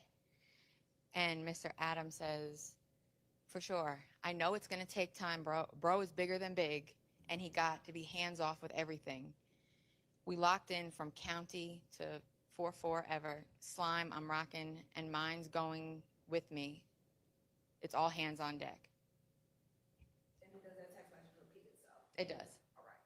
And from your investigation and understanding, when he says, for sure, I know it's going to take time, bro, bigger than big, and got to be hands off with everything. We locked in from county to forever slime. Who did you understand they was talking about, given your investigation and content of these text messages? From my investigation and my knowledge, it sounded like somebody in a leadership role with YSL. Yes, Variant, it's her. Appeared to be Mr. Williams. Objection, Your Honor, speculation. Sustained. And a motion to strike, move to strike. Can I lay some foundation? You can try. Okay. How long have you been working back and forth with the YSL gang? Since 2019 at least, if not 2017. And when you were working with these cases, did you ever have any other evidence in which individuals from YSL, from your own investigation, attempted to conceal Mr. Williams' identity? Yes. And how have you seen that occur? With the use of FaceTime to conceal his identity, so text messages or phone calls go undetected. Okay. Have you ever seen in your investigation or listening to jail calls that individual YSL would try not to use his name? Correct. Okay. Have you ever seen through social media where individuals will try to conceal and say, don't say his name, say a different name? Correct. Right.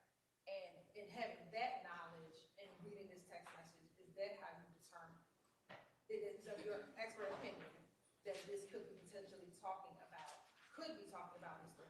Well, objection to leading, and it's also a misstatement of what was said initially. In her opinion, it's Mr. Williams. All right. It could be Mr. Williams. I'm going to let you clear that up on cross. I May originally said answer. somebody with a leadership role. I can't definitively say Mr. Williams. I said somebody within a leadership role, so that's who is in the highest leadership role. So Max is like, whatever. Okay. Let's take our lunch break and let's plan to be back at 1:15, please. We have TiVo time. So we'll skip through the whole thing. They come back right around here. Look at that beautiful TiVo time. We just skipped like almost an hour and 20 minutes. Now, investigative reason, when we left off, we talked about the February 9th, 2022 stabbing of Mr. Bennett. Just going back to 2019, when you were working with the probation department and you were working with Atlanta Police Department, when you were working with them, what exactly was your roles and responsibilities when you were working with the Atlanta Police Department? I was assigned full-time to the Atlanta Police Department. I had a caseload of, I would say, high-risk gang members that were assigned to me. And we would monitor and provide investigative assistance to other units when there were cases involving gang members, cases in gang areas, and we'd help out along the way with those cases as they come up. And when you say you would monitor them, tell us exactly what would you do? We could all just be sitting in the office and we have the radio going and we may hear an address pop up and they say, okay, we have a person shot at this address. One of us might respond out there. We may call that unit and say, hey, what do you guys have? We might pull the reports later on. We could check and see. I'm not sure if you guys have heard NIBIN leads the ballistics testing when shell casings match. We might say, okay, let's see if this matches something. And then we'd go dialogue with the investigator and say, hey, take a look at this. This might be a motive. These are your parties. These are your players, and do things like that. And in your doing that in 2019, we discussed briefly, did you come to find cases in which YFN members or YFN locations were either the targets of some type of crime, or YSL members or YSL locations were the targets of some crimes? Yes. And I want to direct your attention to certain dates. On May 10th of 2019, did you become aware during that time of an incident that happened at 1600 Pryor Road? Yes. And 1600 Pryor Road, is that in any particular territory? It borders on what would be the Summerhill neighborhood, leading to the Summerhill neighborhood, which is where YFN would be frequenting. And as a part of knowing about that investigation, did you learn there was a victim in that case? There was Okay, who was the victim?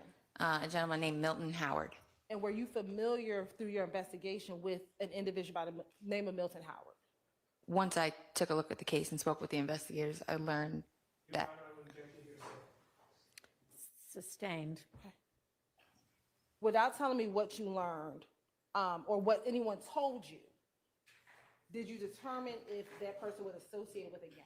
Objection, hearsay. Overruled. Yes. What gang was Milton Howard associated with? YFN. And was anyone ever arrested for that incident? Yes. Who? Javon Fleetwood. Is that the same Javon Fleetwood we talked about earlier? Yes.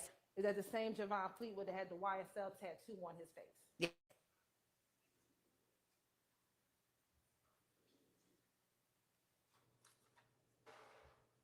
Also in 2019, in that same role that you had, did you become aware or did you receive police reports about an incident that happened on Crew Street? Yes. Is Crew Street in any particular gang territory or neighborhood?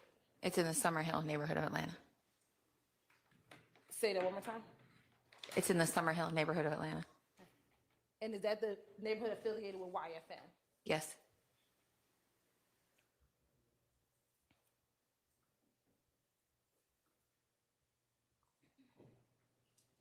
Do you know that location specifically of 1040 Crew Street? What can you define? Do you know, is it a store, is it a house, is it a shopping center? Do you know what it is? That was over 5. I'm not sure exactly what it is.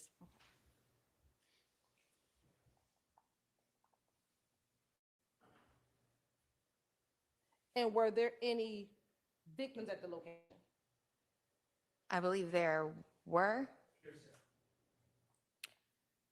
You want to rephrase? Yeah. Sitting here today, are you familiar specifically with that incident? Can I look at my notes to refresh my Do recollection? you have notes regarding a timeline of events that occurred in 2019? I do. Will looking at your notes help refresh your memory as to that particular incident? It would. Yes. Uh-huh. Okay, so they are approaching right now. They were gone for a few minutes. I'm gonna skip it.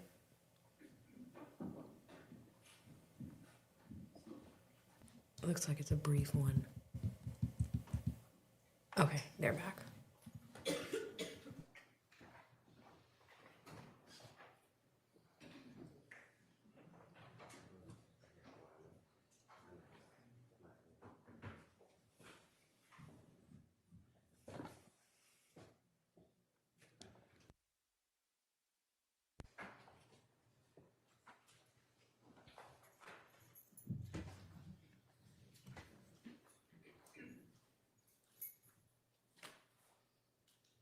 And as soon as we get that, we're looking at that, help refresh your memory. It would. All right. Just look at it without saying anything. If it refreshes your memory, look at it and look at it when you're finished.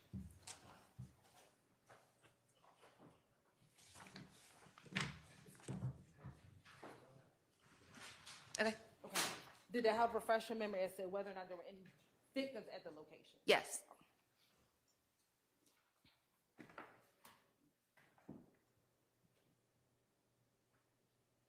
Was YSL at that location? I learned through the investigation that he was present, had been seen at the location, yes. And was that incident on May 22nd, 2019? It was. On that same day, did you learn of or did you have the case to investigate a shooting at 151 Cleveland Avenue? I learned that there was shots fired there, yes. Okay. And was that also on May 22nd, 2019? Yes, And as we talked about earlier, that's in the Cleveland Avenue area. correct.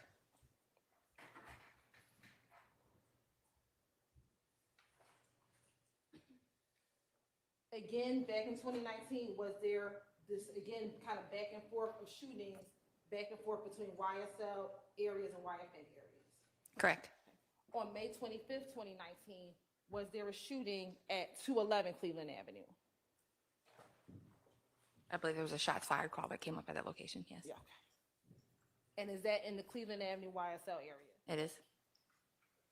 Objection. Okay. Sustained. Is 211 Cleveland Avenue in an area frequented by YSL members? It is. It's in that neighborhood, yes.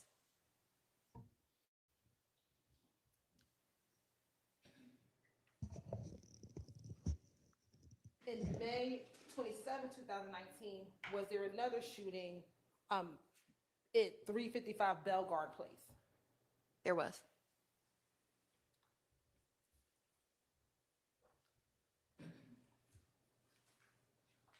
And were there victims a part of that shooting? I just need to refresh real quick. There's several incidents I want to misspeak or confuse them. That's all.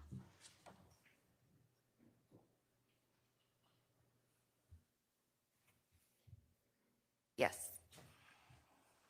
And were there victims in that shooting? there were 2 people present. Nobody was struck, I believe.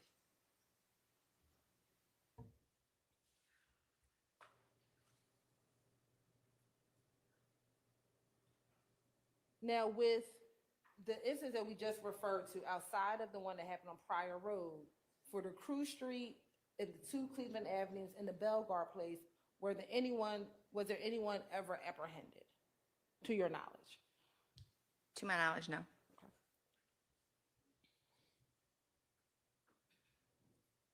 Now, taking you to June of 2019, did you ever learn of an incident in which the grave of Donovan Thompson was defaced?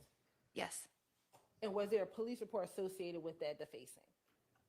I believe there was an information report taken. What's the difference between an information report and a police report? I mean, it's a type of police report where just information was given, and they wanted the incident documented.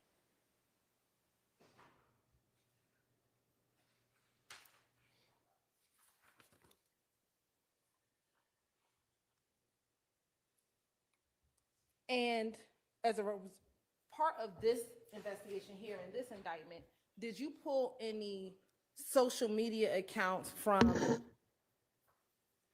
a social media website called the Shade Room? I did. Right. And why did you go into the Shade Room and see any type of social media posting? I think just being on Instagram, I just so happened to see the posts come up, and it was relevant to what we had been working with. And what was the post? I believe it was a post that came from the account associated with Jeffrey Williams. And why was it significant to you? it was directed at Mr. Rayshawn Bennett, YFN saying that if I didn't like what you did for your mother and your kids, I would have been killed you. And did you grab that, did you do a screen grab of that posting? I did. Permission to approach, Your Honor? You may. I'm showing you what's been marked as stated in 429 BV. Tell me if you recognize 429 BV. I do. And how do you recognize 429 BV? This is a accurate depiction of what I had screen grabbed. It doesn't Max appear to have any faces additions or everything right deletions now. from what you screen grabbed as a part of your investigation. Does not appear to, no. Your Honor, this time state would like to admit 429 VV into evidence. Okay. All right, that's admitted. Permission to publish. You may.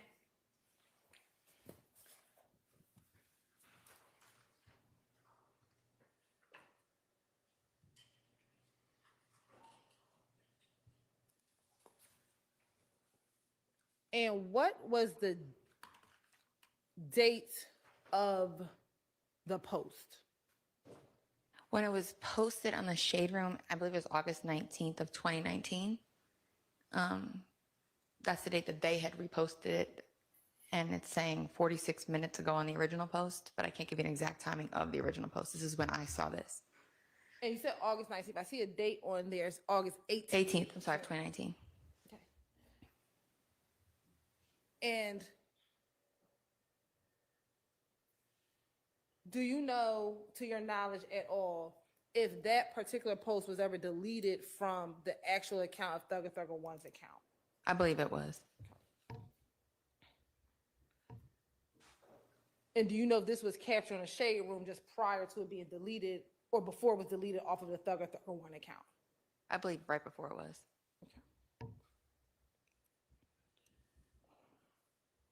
And this is posted or around the time of August 2019. Is that towards the end of this back and forth that we just discussed? Yes.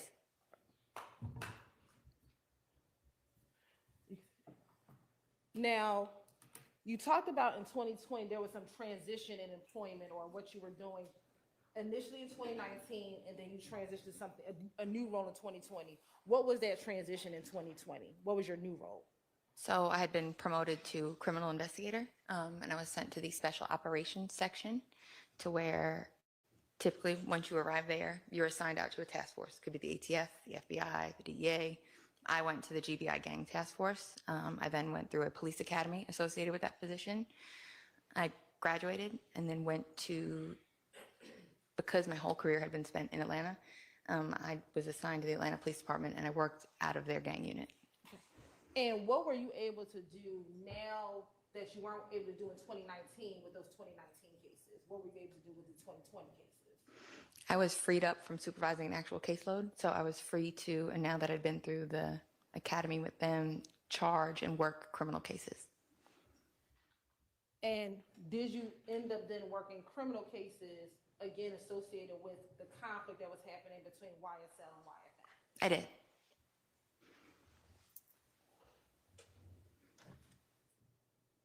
I want to direct you to May 4th, 2020. did you have the occasion to be a part of the investigation of an incident that occurred at 1220 Gun Club Road? Yes. How did you get involved in that investigation? I believe that night we were out on the street working and we heard the 911 call come up for the incident. Once you heard the 911 call come up, what was the incident that came up? There was I think it was described on radio as like a active shootout up and down Gun Club Road happening at that moment. Okay. What did you do once you received the call? Or heard the call over the radio? I believe we reached out to the aggravated assault unit to find out who the victim suspects were. And who were the victim suspects? Let me ask you this. Once you learned about who the victim suspects were, what did you do? I looked at their social media accounts. Whose social media accounts did you look at? Mr. Tanquarius Mender.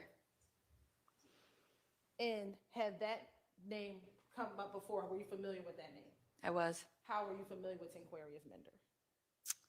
I'd worked with him previously in my other roles, and I'd spoken to him before in non-custodial settings, custodial settings. So I had a pretty decent rapport with him at that point. And we spoke of him earlier. Was he associated with a gang? Yes, YSL. And did he have another association with another gang? He did. What was that? The Rolling 60s Neighborhood Crips.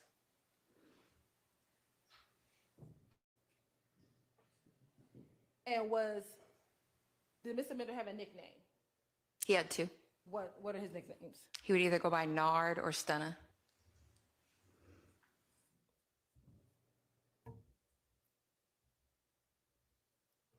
Now, you said you looked at his social media. Did you look at anyone else's social media? No, just his at that point. Okay. Once you looked at Mr. Mender's social media, what, if anything, did you do next?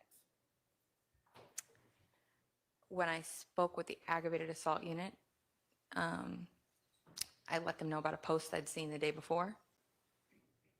What was the post? Mr. Mender had been driving around Summerhill, tagging Summerhill, kind of laughing while he's driving around Summerhill.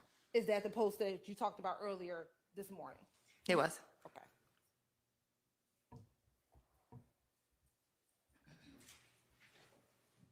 Once you informed the ag assault detective, did you do anything else as related to this case? No. Right.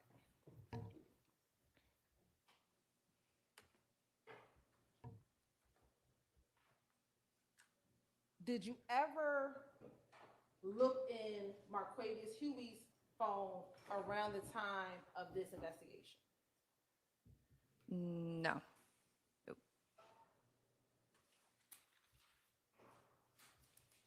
Was Mr. Mender the only person associated with this case on Gun Club Road?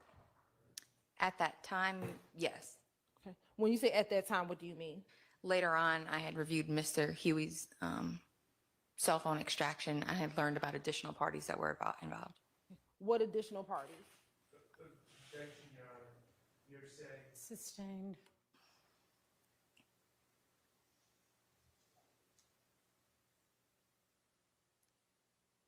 Let me ask you, when did you look at Huey's phone? I'd say right when I got them back, but it was pretty, there's a lot of things, so it took a while to take a real deep dive into the phone, so I had to do bits and pieces. Did you look at Huey's phone around the same time when you were assisting Sergeant Henderson with his case in October 2020, or had you looked at Huey's phone prior to that? No, around October 2020. Okay. So when you were looking through his phone in October 2020, is that when you saw information about some stuff that happened in May of 2020? Correct. All right.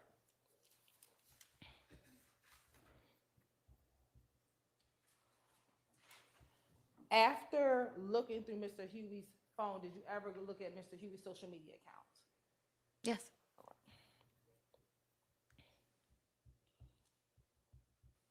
Do you know an individual by the name of Kenneth Copeland? I do. How do you know Kenneth Copeland? I was familiar with Mr. Copeland from when I first started working in Atlanta. when he was part of the 30 Deep Criminal Street Gang. And I'd supervised him throughout the years. Did he tell you about little Mike and Quez? When you were you familiar with his social media account? I was. And looking at Mr. Mender's, Huey, and Mr. Koblen's social media account, did you see any pictures of any of them on each other's social media accounts? Yes. When looking at their social media, when did you see them starting to post or have interaction with each other? April or May, probably, of 2020.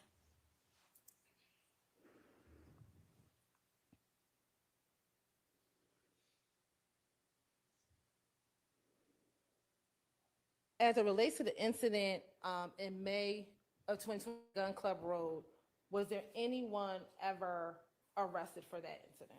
I don't believe so.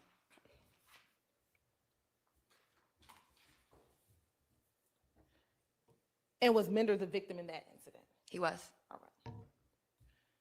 Now, taking you to May 24th, 2020, were you aware of any shootings that occurred at 98 William H. Borders Road? Yes.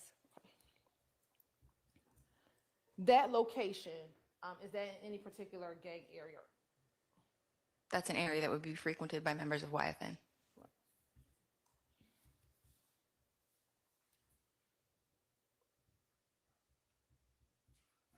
Taking you to May 25th, 2020, did you investigate or have the occasion to investigate a case that happened at 411 Parkway Drive? The unit worked on a team on that case, yes. You said the unit worked as a team? Yes. Okay. How many other people were you working with? Probably maybe 10. The unit as a whole, because there were so many cases, would split up and divide tasks on each case. Were there any victims associated with that case? Yes. Who were the victims? Reginald Thomas. You may. They're approaching, Max was not really happy with that line of questioning. They are approaching the judge to talk outside of the view of the camera. It's a brief one. Y'all like that little Mike and Quez thing? May I continue around? Was that? No, that Who was was the. I was like, who was that? That was Miss Percival. May I continue around? Who was the victim in that case? I'm sorry, and let me go back into 411 Parkway Drive. I apologize. That's kind of can I explain it a little bit? It's kind of complicated. Well, first tell me who the victims were, and then, okay, because of the other shooting that happened? Yeah, it's like Okay. a twofold. All right, let me ask you this. 411 Parkway Drive, are you familiar with that location? I am. How are you familiar with 411 Parkway Drive? That is traditionally Rolling 60 Crip from my experience in Atlanta, Rolling 60 Crip territory in Atlanta. That's somewhere where you'd find them, especially on a nice day, hanging out in the parks, the areas throughout the Fourth Ward.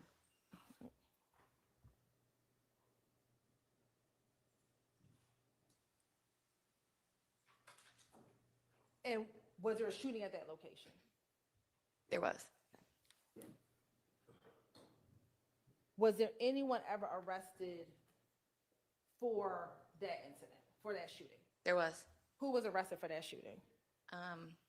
The two that I can think of off the top of my head will be Reginald Thomas and Tydrekus Glass.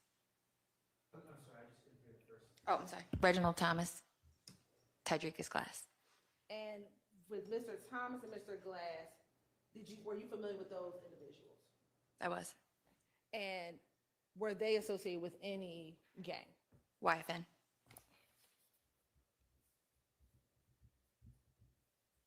And I think I asked earlier about Mender being a part of Rolling 60s Crips. Correct. Did Rolling 60s Crips have any association with any gang?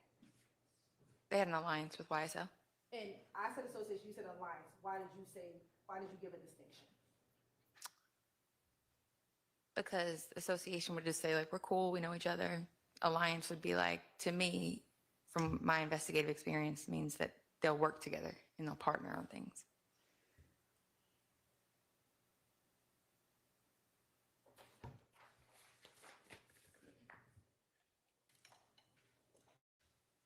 Now, I want to take you to May 26, 2020. Was there a shooting at 257 Trinity Street? There was. And was there a victim of that incident? There was. And who was that? Marcus Sims. And were you familiar with that individual? I was. How? He was a friend of Tanquarius Mender. And to your knowledge, do you know Mr. Sims was a part of any gang? No, we'd classify him as an associate, but I wouldn't say he's a gang member. And associate of what gang? The Rolling 60 Crips. Is that because of his relationship with Mr. Alford? Both Mr. Mender, Mr. Alford.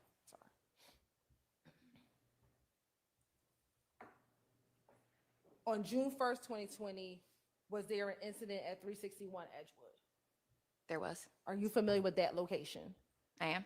And how are you familiar with that location? That's an area frequented by members of YFN.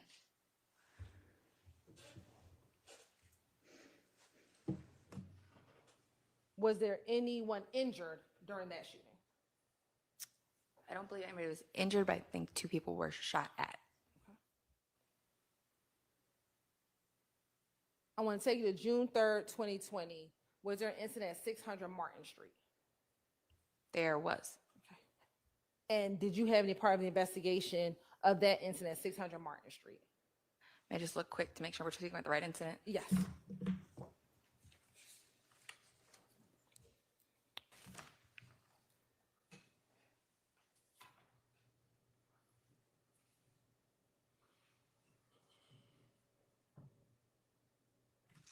Yes. What was your involvement?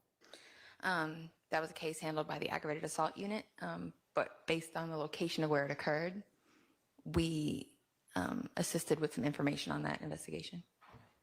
And what was significant about the location where it occurred? It was the scene of a YFN Lucci video shoot. And 600 Martin Street, is that any, where is 600 Martin Street? In Summerhill.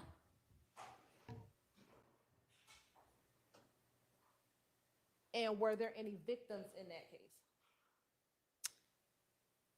I'm unsure if there was a victim, but I know that there was a vehicle struck by gunfire. And whose vehicle was struck by gunfire? Mr. Bennett or Lucci.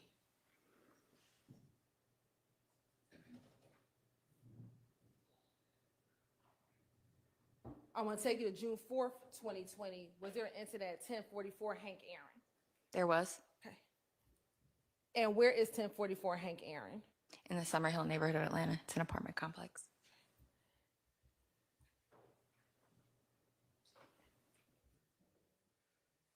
And was there any apartments or homes shot at or shot up?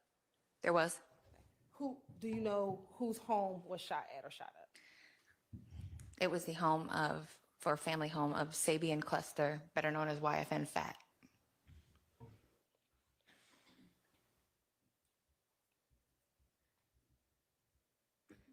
And were there any shell casings found in that case? There were.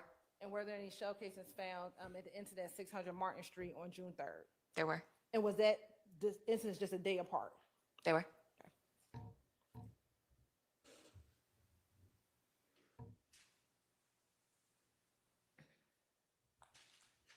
Was anyone ever arrested for those 2 incidents? They were not. And then I want to take you to June 30th, 2020.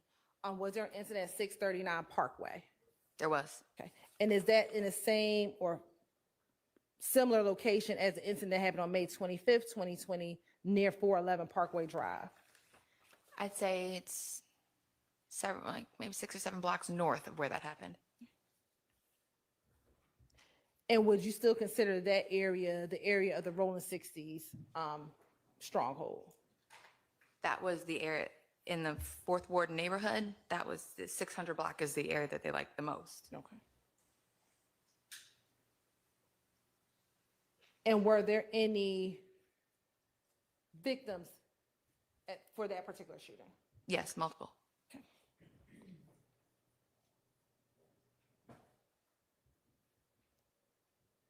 Who were some of the victims? There were multiple members of the Rolling 60s Crips, including Shadari Mitchell, Kenneth Long, Demario Franklin, and Marcus Sims was shot and killed that night. Is that the same Marcus Sims that we talked about from the May 26, 2020 incident? It is.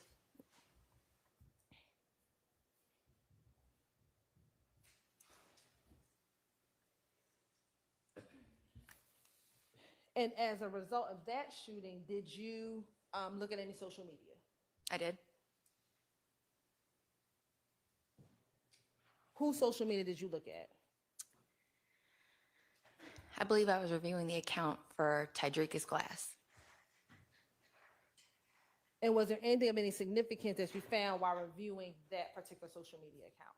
There was a live video that I found interesting, yes. Why did you find it interesting? They were drinking and dancing around in like a kitchen or something, singing Drop a Op and We Celebrate. And how soon after? I'm going to object the answer to the pronoun they. Okay. Is that what the post said?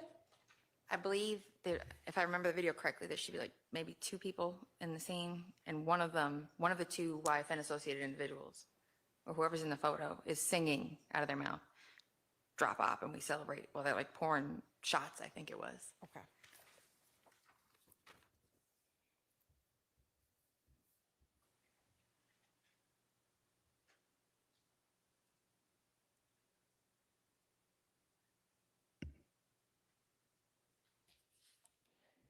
And throughout the rest of 2020, were there just other shootings that you, being a part of this unit, found of note to you?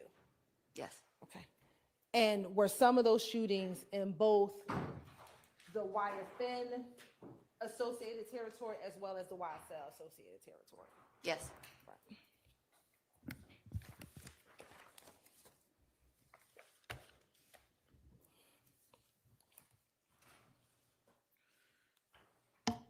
Now, I want to go back to the stabbing of Mr. Bennett in February 2022. Once you received the text messages and you reviewed them, what, if anything, did you do next as a part of your investigation in determining what was going on with the stabbing of Mr. Rayshawn Bennett? I continued to monitor jail calls for any chatter that was going on within the jail because Mr. Bennett, of course, luckily was not killed, to make sure that nobody else was going to attempt anything or a way to harm Mr. Bennett. And as you continue to review jail calls, did you find any additional jail calls of note to you regarding any stabbing of Mr. Rayshawn Bennett? I did. Okay. What was that? What did you find? I found a phone call made by YSL member Christian Eppinger.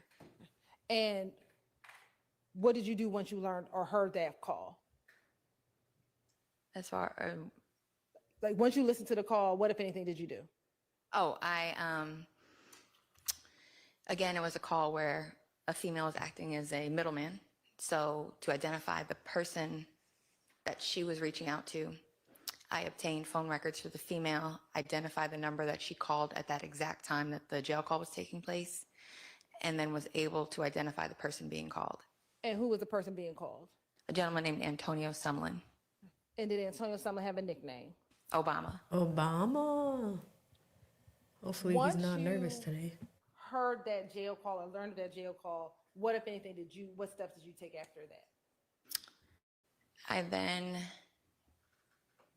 decided to apply for Wiretap applications for the phone lines of both Demikion Garlington and Antonio Sumlin. Why did you make that? Why did you decide to apply for a Wiretap? Because we were fearful that until Mr. Bennett was severely harmed or killed, this plot would continue. So we felt that was the best course of action at that time. And were you able to secure or be able to go and have a wiretap for both Mr. Garlington's phone and Mr. Solomon's phone? Yes. Now, tell the jury, what are the steps that happens once you secure a warrant and you're able to get a wiretap? I was the case agent on the law enforcement side of things. Then we have like IT people or technical people that they take the paperwork you receive from the judge and they forward it to the phone company. And then usually it takes a couple hours. You have a wire room set up. It's a private, secure location. And I'd say within a couple of hours of submitting the paperwork to the phone company, you'll start receiving data coming in the room. You'll start receiving phone calls, text messages, and you'll see sometimes just data, like when you're browsing on your phone or making a video call, you'll see that stuff starts coming in and being registered. Okay. And as far as the wire room, does that have to be maintained 24 hours a day? It does. And why is that? Because you have to actively, you're now responsible for monitoring what's coming in. You can't leave it unmonitored. Somebody has to be there monitoring. Now, when you are monitoring those calls, are you able to listen to every call, or are there times you have to minimize or stop listening to the calls? So everybody gets what's called a minimization training.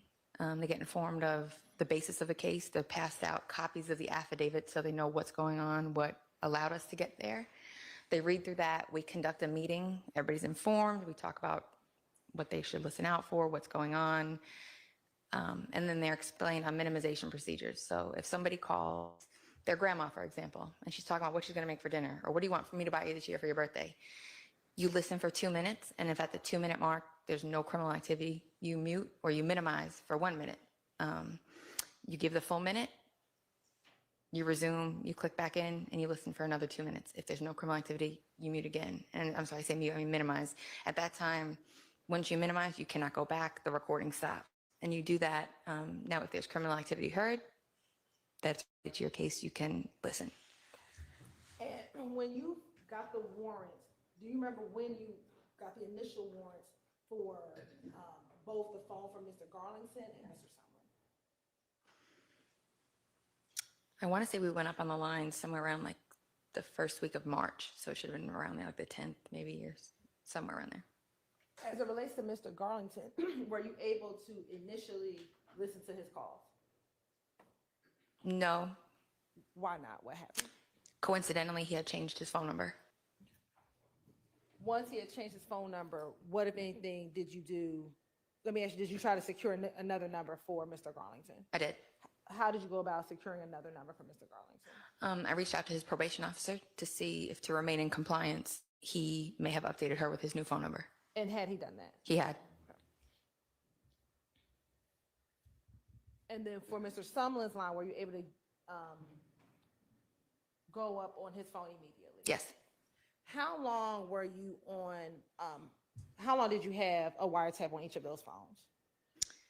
The initial application goes for 30 days. So I know we had 30 days on both. And then I did renewals on both. So we did 60 days. I can't remember if Mr. Garlington went into custody before his 60 days was up or not, but we had authorization for 60 days ultimately on both. Why did you choose to extend the first 30 days? Because the criminal activity was still pretty active. There were still crimes being committed, still intelligence being gathered.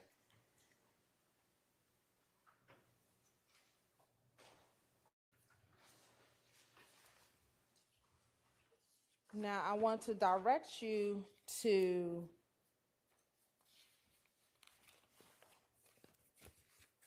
March of 2022. Okay. With the stabbing of Mr. Bennett inside the Fulton County Jail, did that information ever get released to the public? It did, but it was delayed. Okay. And when you say it was delayed, what happened? I don't believe it hit the news until some court documentation was filed. And what court documentation was filed? An emergency motion for bond on Mr. Bennett's behalf. And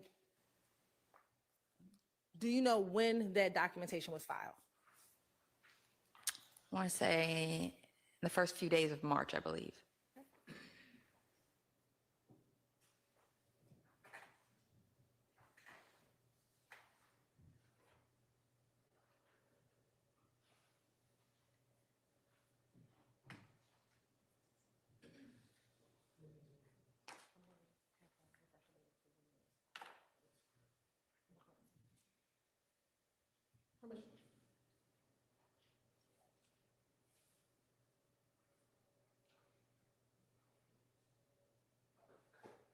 Permission to approach? I'm going to show you what's been marked as State's Exhibit 6TT. Would I have refresh your memory as to when that bond here, or when that motion was filed? Yes, Okay, when was that motion filed? March 1st of 2022. And after March 1st, 2022, did you start seeing public media posts about the stabbing of Mr. Bennett? Yes, several news outlets picked it up.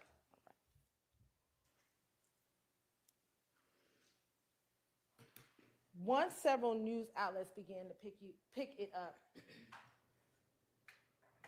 did you, as an investigator with the gang unit, have investigated this YFN, YSL conflict? Did anything about that report spark any investigation on your part about anything that you were going to do as it relates to the conflict between YFN and YSL? Based on my experience with with these two groups and the conflicts, we were on heightened alert for any events that or shootings or incidents that may occur.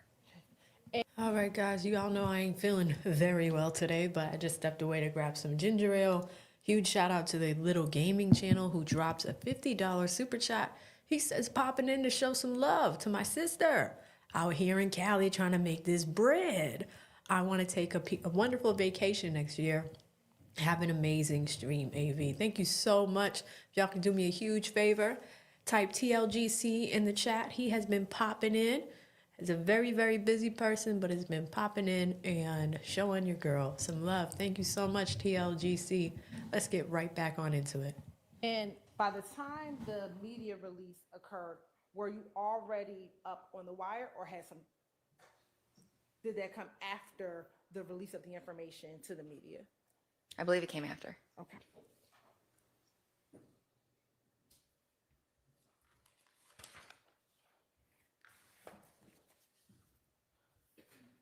Now I want to direct your attention to March 11, 2022. Did you become aware of the shooting on I-75-85 northbound? I did. And did you become aware of who, if anyone, was killed as part of that incident? I do. Okay. And who was that? That would be Christian McMiller and Darius Big Ford.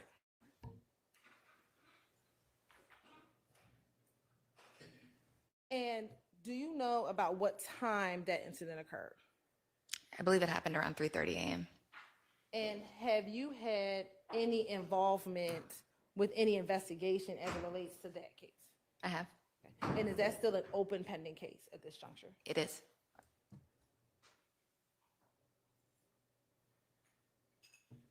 After that shooting on March 11, 2022, did you become aware of a shooting at 12 Atlanta? Yes.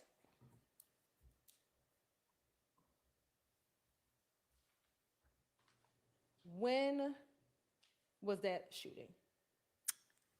I believe that the incident on the highway took place at 3 a.m.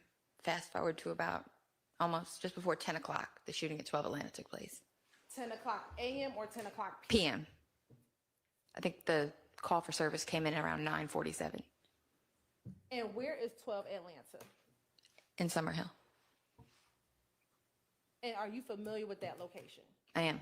How are you familiar with that location? I believe in 2019 and 2020, it was 12 Atlanta itself. The convenience store was the target of drive-by shootings. And was there anyone injured on March 11, 2022. Yes. And who was that?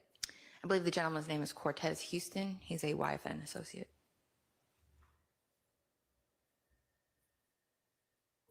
And has there been anyone arrested for that shooting? Yes. Who's that? A gentleman named Stephen Harris. And are you familiar with that name? Yes. How? He's documented, not by me, but another member of the gang unit as a member of YSL.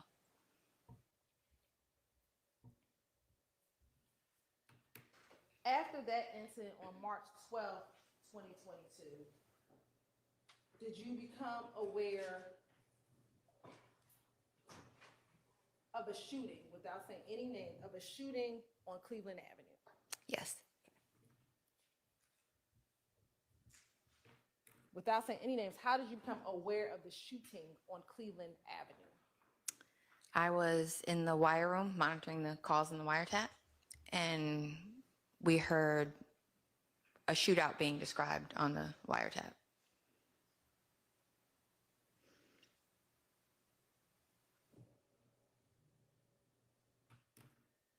After hearing about that shooting on the wiretap, did you ever come to learn of a shooting on March 14th, 2022 at I-20 in Windsor? Yes. Okay. When did you first learn about that shooting? I believe somebody from the gang unit that I work with had called and let me know that a shooting had come up in that area. And once you learned about that information, what, if anything, did you do? I spoke with investigator Flores, who I believe was the on-call gang investigator for that night. And did you learn of the individual, was someone killed at that location? Yes. Okay. Did you learn of the name or the identity of that individual? A gentleman by the name of Shamel Jones. Now, when you first heard that name, were you familiar with that individual? I was not. When you first heard that name, did you know at that time if this murder had anything to do with any gangs? No. And you say no, why is that? Just because I did not recognize him, I didn't know him, so I had no reason to believe at that time it was. After hearing about the shooting at I-20 and Windsor Road, did you look at any social media accounts? I did the next day. Why were you looking at social media? Just in conjunction with the wire, we were always monitoring what was going on just to be abreast of anything we may hear, just so we were aware of what was going on so we can understand the context of things we were hearing. And as you were observing social media, did you see anything of note to you as you were perusing social media the next day after the March 14th killing of Mr. Shamel Drinks? I did. What if anything, did you find?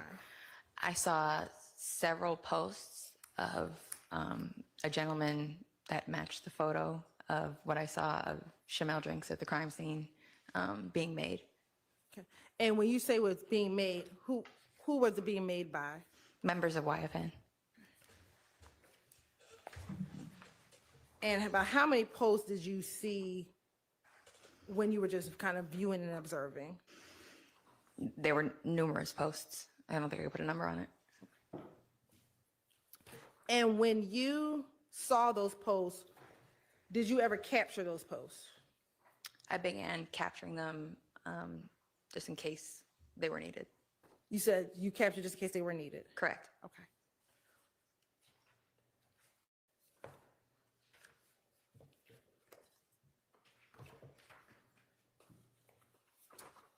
I'm going to approach you.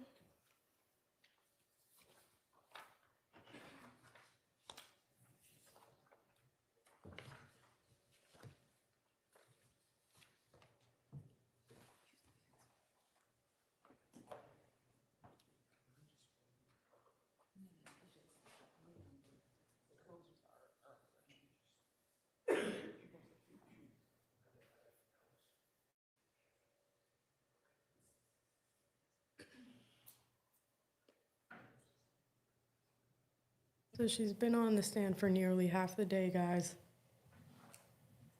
Nothing really notable.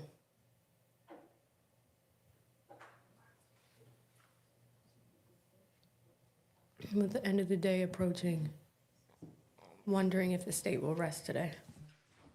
Permission to approach, Your Honor.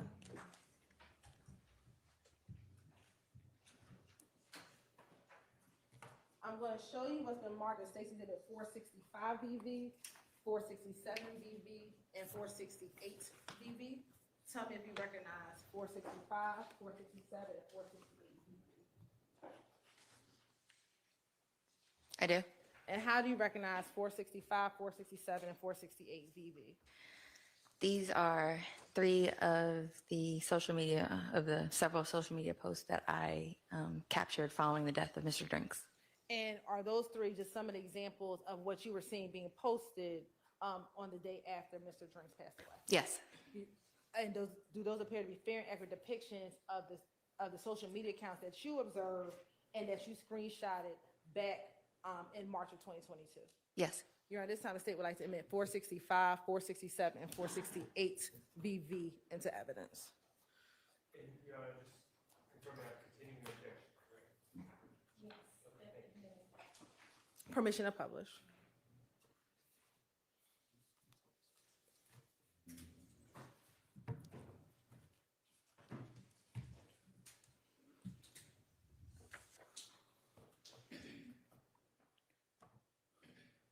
Now, showing you what's been admitted at 465 BV, is that Mr. Drinks? It is. And who is the person posting this picture?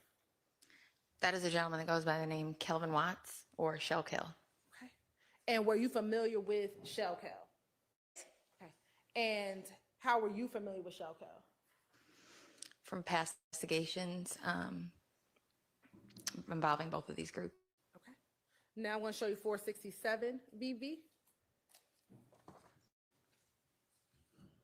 Who is the person? Is that also Mr. Drinks? It is. And who is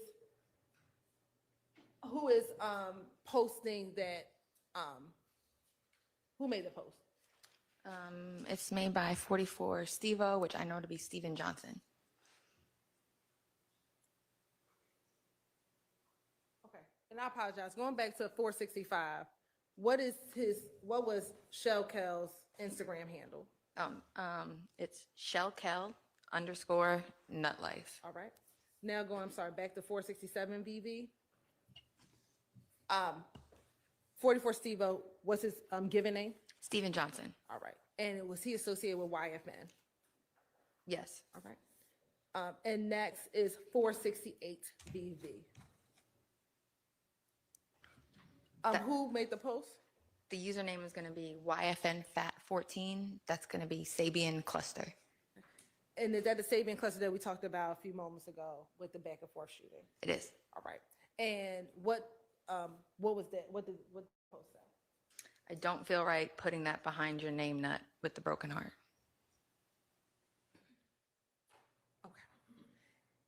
Once you started seeing these posts and examples of these posts, what, if anything, did you do?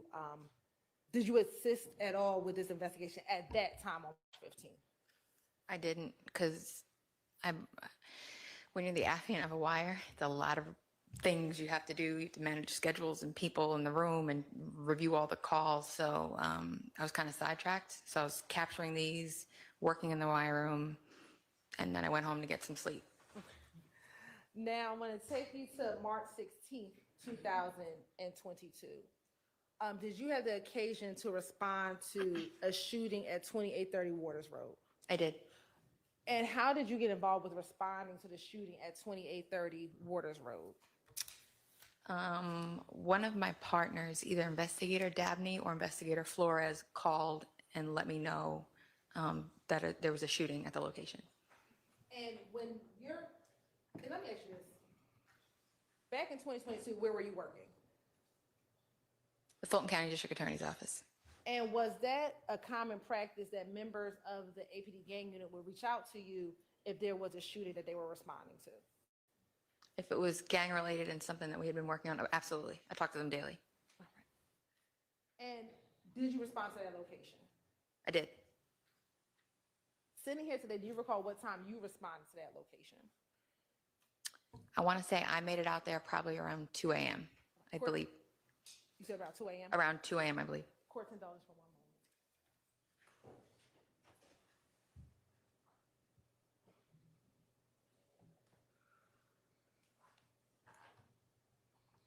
Once you got to the house, what, if anything, did you do? I met with my partner, Investigator Flores, and I spoke with the officers on scene, and they said they had several victims that were separated amongst different cars on scene while they were still sorting out what was going on. And I got the names of the people that were present. Okay. And were you familiar with any of the individuals who were present? Yes, Okay. Who did you know? I knew Mr. Garlington, of course, because he was one of my wiretap targets that we had running. And I knew Mr. Shannon Stillwell. I know Mr. Stillwell, I think he goes by Jackson also. Okay. And how long have you known Mr. Garlington? Probably say since 2014, if not longer. And how long had you known Mr. Jackson? 2013 or 2012. All right. When you went out there, did you speak with Mr. Garlington or Mr. Jackson? I spoke with both.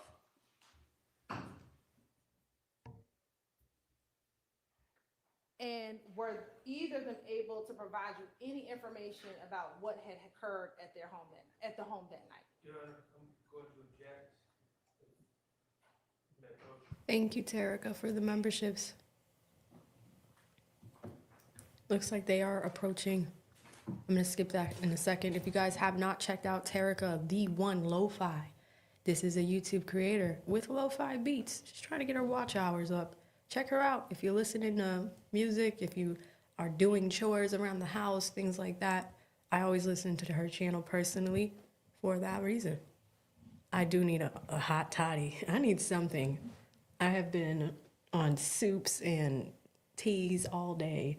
We are on ginger ale now. All right, let's skip ahead, guys, because we've got a ton of TiVo time. Provide you any information regarding the shooting that had occurred that night? Not anything of substance, really. Was he able to give you any description of what happened that night? If I remember correctly, he just said, I think when he arrived at the location, people just started shooting, but he didn't know what had happened or why. And while you met with him, when you got to the scene, were there cars in the driveway? Yes. And was he able to identify a car that he was driving? Yes. Okay.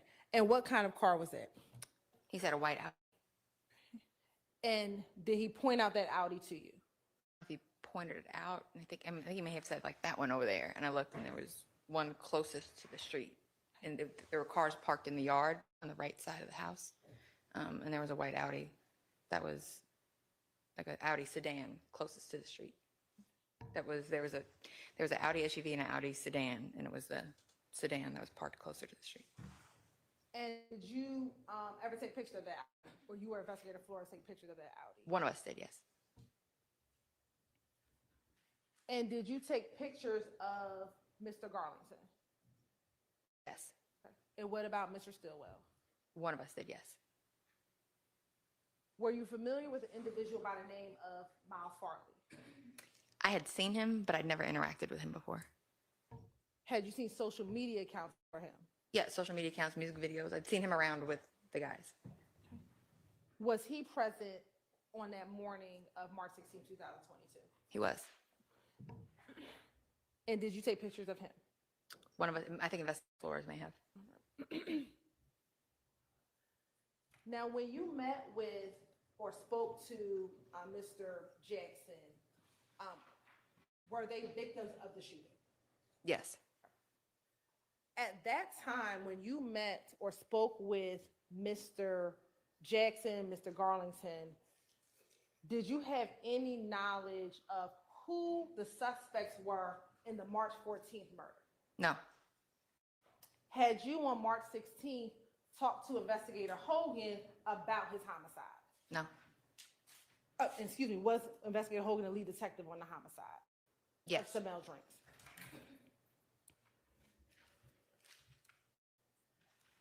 When you spoke with Mr. Arlington and Mr. Jackson on March 16th, had you seen any surveillance video from the homicide on March 14th, 2022? no,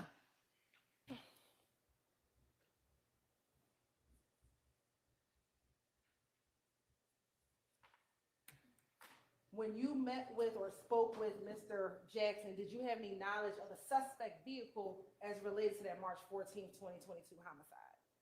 no. Other than the victim, I had no knowledge of the circumstances or anything with the investigation. Did you eventually leave Thank you, the Trin. location at 2830 Waters Road? I did.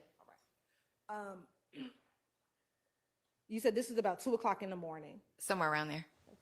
Did you at some point in time go to Atlanta Police Department on March 16, 2022? Yes. What was your purpose of going to the Atlanta Police Department? I had to return to check on the wire. I got a few hours of sleep, maybe a couple hours of sleep, but I could. I returned to check on the wire room and also stopped by to see Detective Kevin Leonpacker. Stopped by his office to talk to him for a minute. And would you work with Detective Leon Parker with your investigations? All the time. Okay. And just as a side note, what types of things would you ask Detective Leon Parker to do with your cases that you were working on? I would bounce investigative ideas off him sometimes with cases that I had, but also most importantly, if throughout my investigations I would obtain cell phones through search warrants and things like that, or in evidence, I would bring them to him with a search warrant for him to conduct a forensic extraction of the phones for me. Okay. Now, going back to March 16, did you make it to APD? Yes. Okay. When you got there, did you make it to Kevin Leon Parker's desk where he sits? Yes. Are there investigators that sit close to him in the office? Yes. Is Detective Hogan one of those investigators? It's Detective Leonpacker, empty cubicle, Detective Hogan. Once you went to go speak with Detective Leon Parker on March 16, 2022, did you see Detective Hogan? I did. On my way to his desk, I passed Hogan. And what happened once you passed him? What happened? When I walked past Hogan's desk, I said, "Hey, Hogan." I said, "Your victim," I said, "is being posted by some of the YFN guys. Just checking to see what you got. What do you got? Like, what's going on?" And then he said, "Well, I got some surveillance video and some people, but I don't know much else." He said he didn't have much else. Yeah, he just. At that point in time. Kind of did he like show this you the case. surveillance video? Yeah, I don't have much else. Yeah, I said, "Well, show me what you got. Let me see what you got." And he's pulled. I talked to Kevin for a second. He said, "Come on over," and I looked at the video that he had. And what video did you look at? It was video from a gas station that I recognized to be at Fulton and Windsor. And what did you see on the surveillance video? He showed me some individuals that he had identified as his suspects. Okay. And when you saw the video, what, if anything, did you do? I immediately recognized Mr. Stillwell from my interaction with him the night before because he was wearing the same clothes. And I recognized Mr. Farley on the video.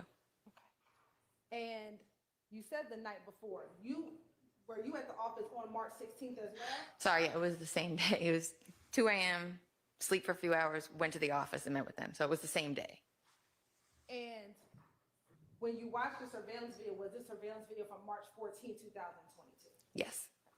And you had but earlier that morning had seen Mr. Jackson or Stillwell Jackson in the same clothes that you saw him in on the video. Correct. Right. And then you said you also recognized Miles Farley on the video. Correct. All right. Once you recognized both Mr. Farley and Mr. Stillwell, what, if anything, did you do? There was a third individual in the video that I knew to associate with them, but I didn't know his name.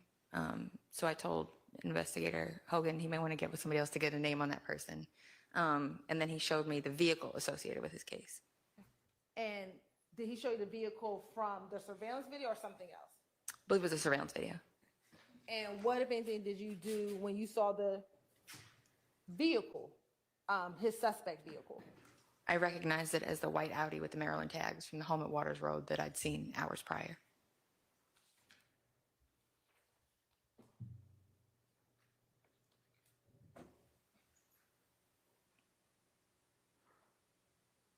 Now, you said that you did not recognize the third individual in the surveillance video, and you directed Hogan to speak with someone else. Did you direct him to speak with anyone specifically? Well, I recognized him by face. Just a name, I didn't have a name. So I think Investigator Belknap was either in the homicide office or he was upstairs, and I called either him to come to the desk or come downstairs to help Hogan. And let me ask you this. I want to go back to March 16, 2022. When you spoke with Mr.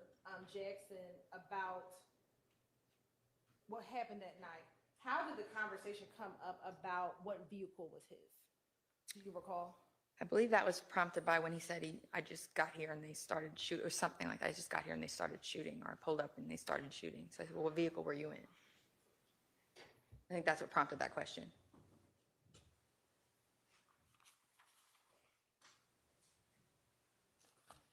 And when you spoke with Mr. Jackson on March 16th, did he ever speak with you about where he was in the days prior to you seeing him on Waters Road?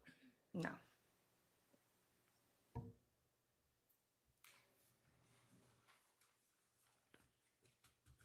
While you were meeting with, or not meeting with, but speaking with Mr. Jackson, did you ever speak with him about the homicide that had occurred on March 16th? Yes, last witness, and they're taking forever with her. No.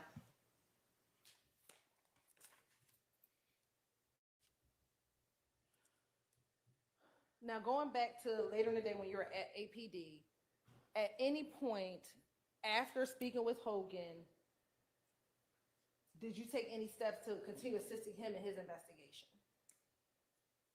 I went upstairs and reviewed the wiretap data for that time. And when you say that time, what time are you referencing? The time that would encompass his homicide taking place. And did you find any calls around the time of when the homicide took place? I did. And we'll come back to that. Once you went upstairs and reviewed and went to the wiretap room and kind of reviewed those calls, what, if anything, did you do next?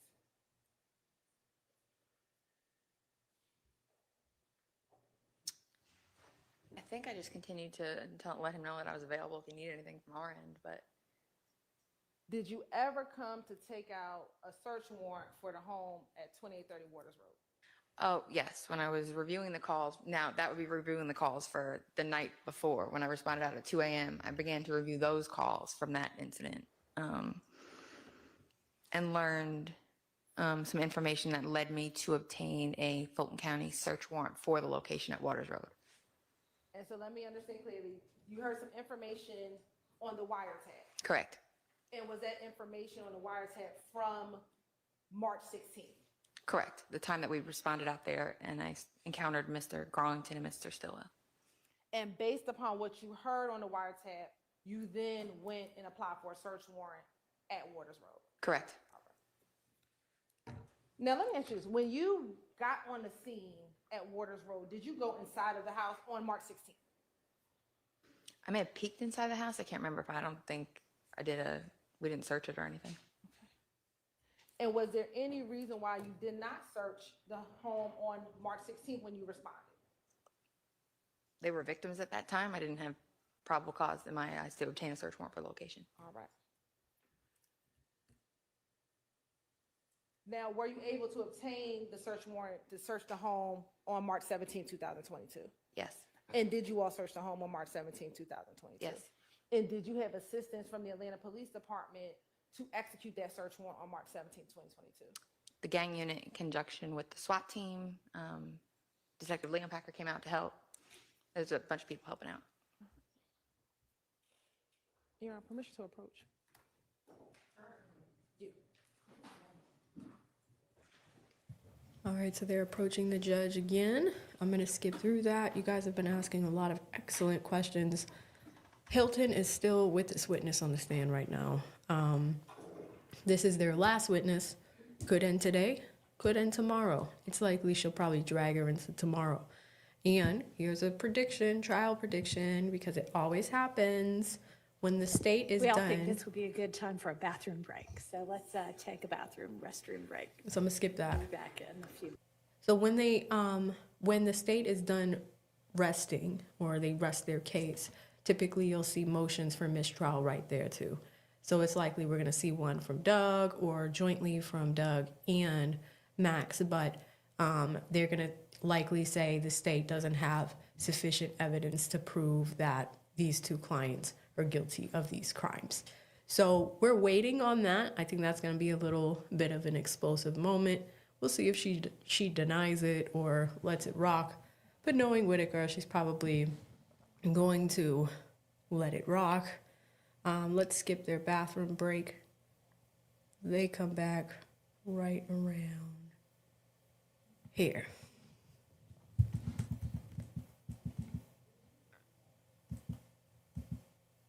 Right, lots of talking and smiles in the courtroom.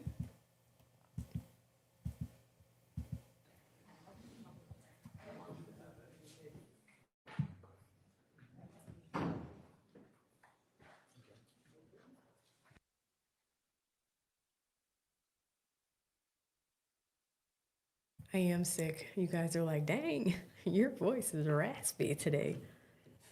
Just a little rasp.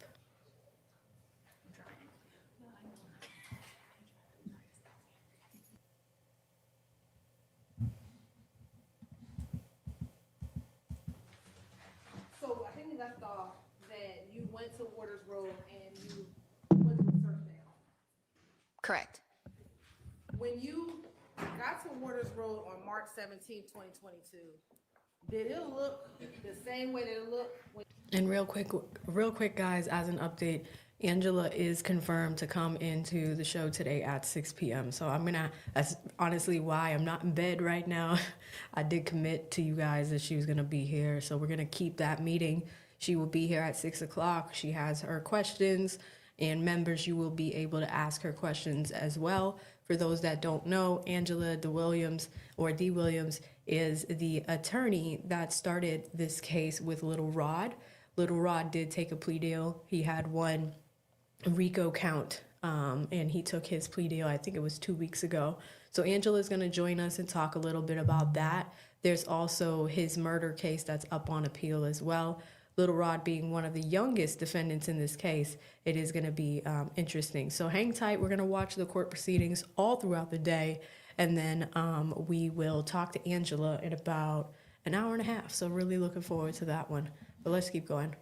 When you were there on March 16, 2022, around 12 a.m.? You're talking about, When you were at the house on March 16, 2022. yes? When you went on March 17, 2022, did the house look the same on March 17th than it did on March 16th? I'm going to overrule that. Go ahead. You can answer. Are you talking about before or after entry was made? After entry was Max's face right now. It's not a particularly clear question. That may be the problem. On March 16th, when you went to the house, did it have TVs and video surveillance systems inside? Based on the prior testimony. Did You're talking about the interior? Yes. When you went on March 16th, did you see video surveillance inside of the house? On March 16th, when you responded and spoke to Mr. Jackson? I watched body camera and I was able to see through the front. Okay. Hang on. When you saw the house, did you go? Did you go inside the house? But if the front, with the front door open, you could see from the front yard, there was a large monitor with feeds running. Okay, so Did you personally observe? Yes, Your Honor. So let me go back. When you got to the house on March 16th, were you able to see inside of the home? Yes, from the front, the door was open, yes. I could see into the house. And when you saw inside of the house, were you able to see television and video surveillance system? Yes. Okay. When you went on March 17th, 2022, and after the search warrant, y'all made entry into the home, was that same surveillance camera system still at the house? Was it still there? It had been removed. Okay. When you got there on March 17th, 2022, were all of the cars that were present on March 16th, 2022 at the location? No, I believe 3 were left at the location.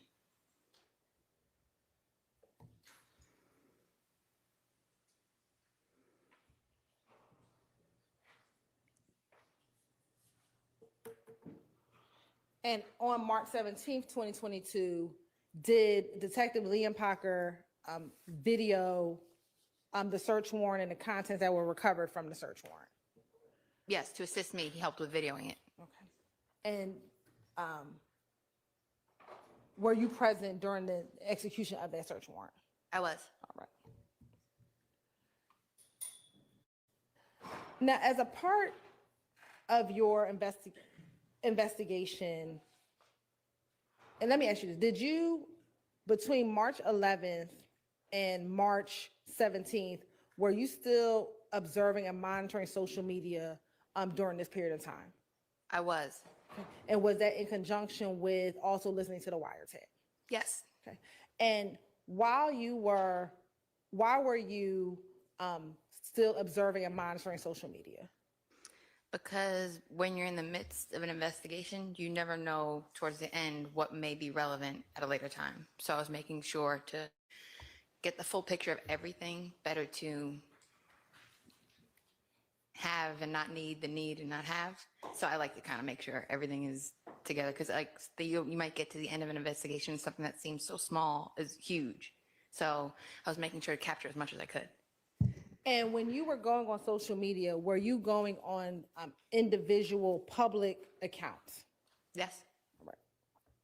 And during the course, I want to start with just initially, were you able to find social media posts of Shell Kell, his account? Yes. Okay. And did he have pictures of himself with Rayshawn Bennett or YFN Lucci? Yes. Okay. And on his account, did he also have pictures of himself with Donovan Thomas Jr.? Yes. Okay. Permission to approach, Your Honor? You may. No, approach the witness, I'm sorry.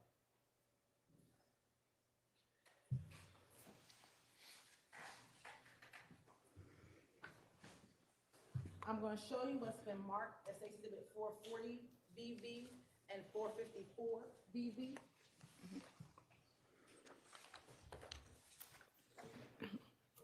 Tell me if you recognize 440 BV and 454 BV.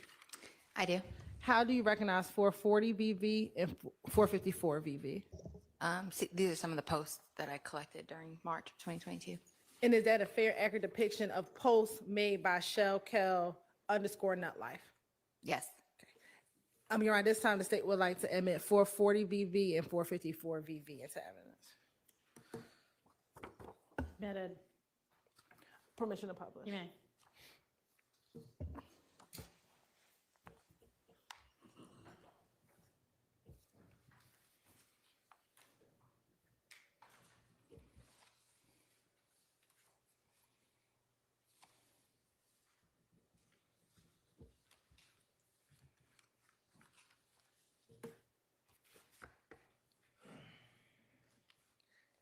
And looking at 440 VV, there's a post date of December 1st, 2018. Do you see that? Yes. Okay. When did you capture the image? Should have been sometime in March. And who is depicted in the picture? That is Kelvin Watts in the white T-shirt, and it's Mr. Rayshawn Bennett, who's shirtless. And sitting here, do you know the area or where this picture is taken? That appears to be the Trestle Tree Apartments. And are you familiar with Trestle Tree Apartments? I am. And how are you familiar with Trestle Tree? That's an area favored by the YFN criminal street gang. Okay. Now looking at 454 VB.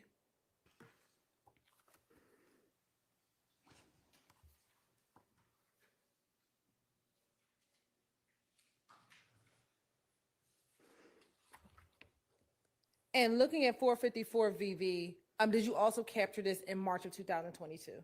Yes. Okay. And who is in this picture?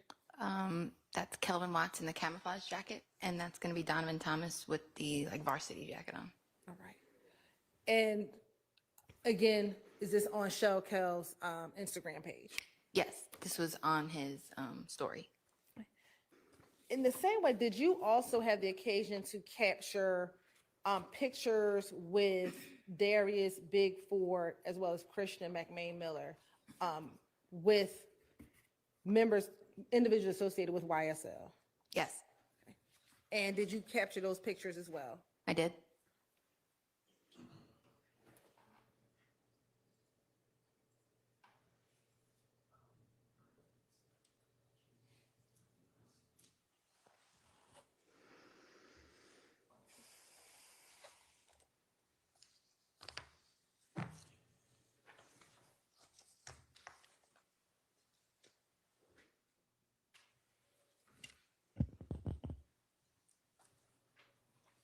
I'm going to show you what's been marked as 441 VV, 442 VV, 443 VV, and 451 VV. Take a moment, tell me if you recognize those images.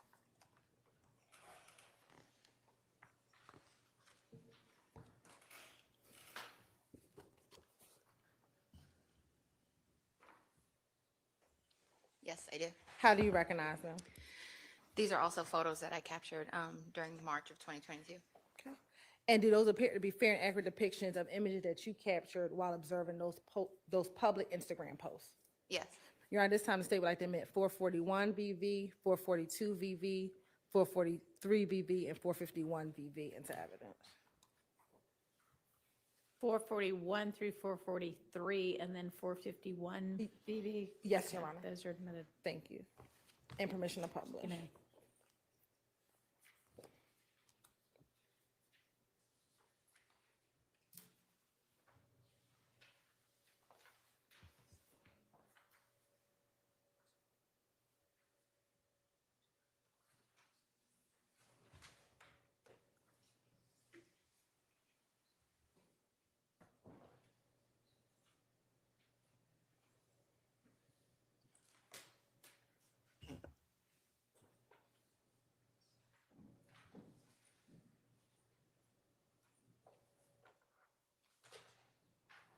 Now, looking at 441 VV, what Instagram post, what Instagram handle is this? The username is going to be real1_FR. And do you know who that Instagram account is associated with? That account is going to belong to Darius Ford. And when was this originally posted? October 13th of 2021. And again, did you screen grab this though in March of 2022? I did. Right. And who is, do you recognize anyone inside the picture? The gentleman with the orange hat is going to be Darius Ford. And then the gentleman next to him in the white shirt is going to be Jeffrey Williams. All right. Next, going to 442 VV. Is that posted again from Mr. Ford's account? It is. And what is the date of this Instagram post? February 17th of 2021. And again, is that Mr. Williams depicted in this photo with Mr. Ford? Yes. All right. Looking at 443 VV. Are you familiar with this Instagram handle? I am. And what is the Instagram handle? It's would normally say Ocean Drive Slim, but the C has been replaced with a 5. And when is the original date of this post? March 29th, 2019. And are you familiar with the individual depicted in the post? I am. And who's depicted in the post? Christian McMiller in the green hoodie, Jeffrey Williams in the yellow, and 21 Savage or Mr. Shaya Joseph is in the white hoodie. Okay. And are there any just emojis on this photo? There's a green snake and a dagger emoji in the caption, and it says 4L. All right. Next, looking at 451 VV. And is this also another post by the account belonging to Mr. McMiller? Yes. And do you recognize any of the individuals inside of the picture? I see Mr. McMiller in the blue hat with the orange hoodie. Looking at the back of Mr. Garlington with the blue hat with the white writing. I see Mr. Quantavious Greer. He also goes by Umfunk. And then I see Mr. Sumlin standing up with the white tank top with the white hoodie. All right. Now, while you were looking at social media, after the death of Mr. McMillan, Mr. Ford, did you see any social media accounts with anyone associated with YSL regarding the death of Mr. McMillan, Mr. Ford? Yes, multiple accounts. And did you screen grab those in the same way? I did. All right.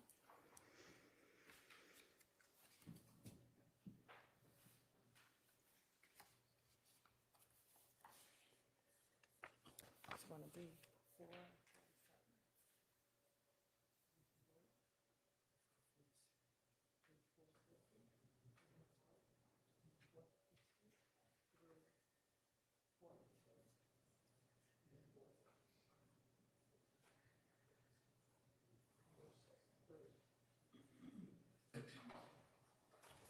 Permission to approach again, Your Honor? You may.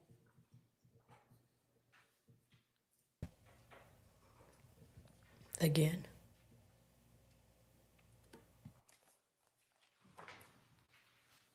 Oh, the witness. Approach the witness. I'm going to show you what's been marked as 447 through 450 VV, then 452 to 453 VV, and then 463 VV. Take a moment and look at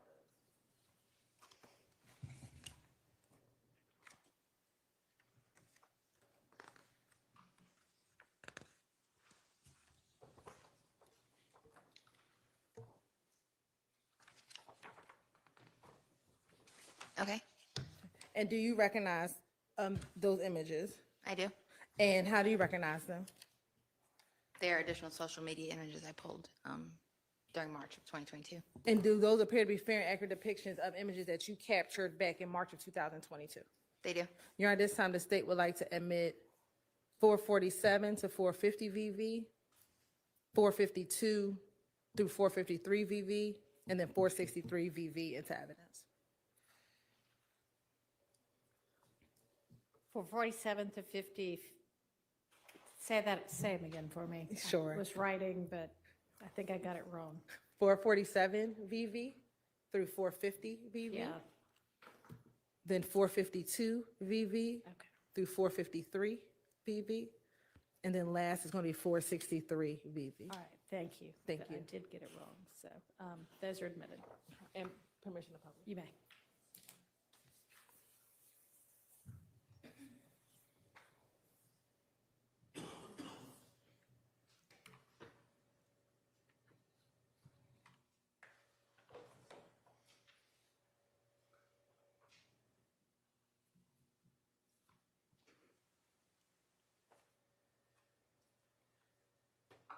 Now, showing you what's been marked as 447 VV,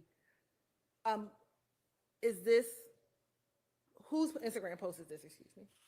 That's going to be the account associated with Mr. Garlington. And the picture in the account, does that appear to look similar to the location of where the picture that we just looked at was, the date, given the clothing, what Mr. McMiller is wearing? It appears so. Okay. And going to the next, 448 VV. Looking at 448 VV, are you familiar with the Instagram handle Bentley BZ4L? I am. How are you familiar with that Instagram handle? That's the Instagram account associated with Christian Eppinger. All right. And again, is this another post of Christian Eppinger, or a post of Christian Eppinger posting both? Is that Mr. McMillan, Mr. Ford in that picture? Correct. All right.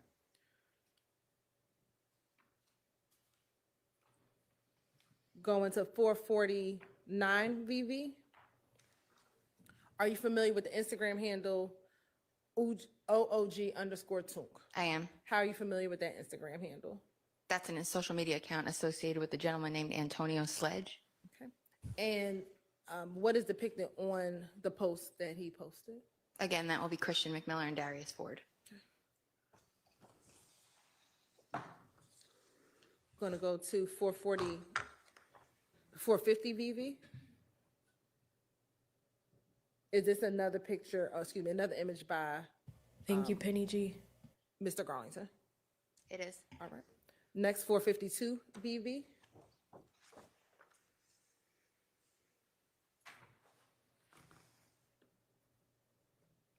Are you familiar with the Instagram account og.bool_? Yes. How are you familiar with that Instagram account? That's the social media account associated with Shannon Stillwell. And is this a post that was posted on that account? It was. And what does it say? Just rest, Mac. I got you, man. And are there emojis? There are. What are the emojis? A crying face, a broken heart, a bandaged chart, and the devil emoji. All right. Next, going to 453 VV. That is a post of Mr. Stillwell with Mr. Ford.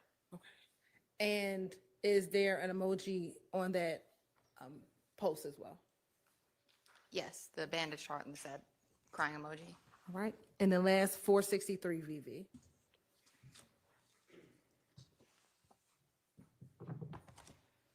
That's again a post from Mr. Stillwell's account. And while we're getting that one to publish, and during this time, were you, again, listening to the Wiretap in this kind of around March 11th of 2023? Excuse me, 2022. I'm probably doing about 12 to 16 hours a day in the wire room. And in preparation for trial, have you had opportunity to listen to some of those calls? I have. And now we have 463 VV. Is this a post from the account belonging to Mr. Jackson? Yes. Okay. And what does the post say? I can hear Mac now still playing Goddamn Big. We let them suckers get us shit. Where the fuck boo at? Oh, sorry. That's what TF means, in case y'all didn't know. Boo at, and then it says, damn Mac, I miss you. I miss your ass preaching when I be on the bullshit. And boo would be a reference to Quentin Porter. Now, going to some of the wiretaps that were, I want to direct you to March 11th, 2022 at 10:05 p.m. And is this with the wiretap? What was the phone number? Do you recall now the phone number associated with Mr. Garlington? Or the last four digits? I can't, I know Mr. Sumlin's ended in, I think, 8711, and I just knew the other one was Mr. Garlington. I want to direct your attention to March 11th, 2022 at 10:05 p.m. from 27 seconds to 3 minutes and 30 seconds.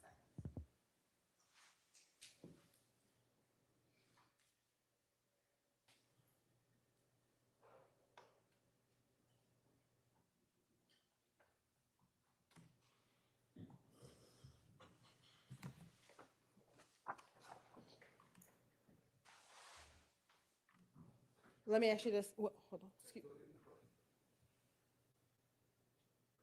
After Mr. McMillan and Mr. Ford were killed, were there Instagram posts disrespecting both Mr. McMillan and Mr. Ford? There were several. And did you capture those those Instagram posts that were being posted? Yes. Right. And why did you capture those? Just because of how inflammatory they were. I knew that they were going to be important because they were very, very disrespectful and inflammatory. And have you had the opportunity to look at some of those posts prior to your testimony today? I have. All right.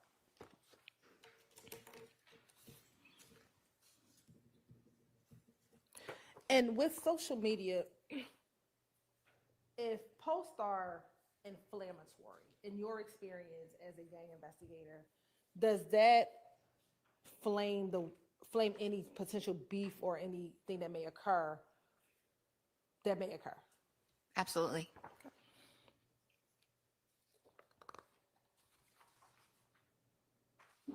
I'm going to show you what's been marked as 456 VV, 457 VV, and 462 VV.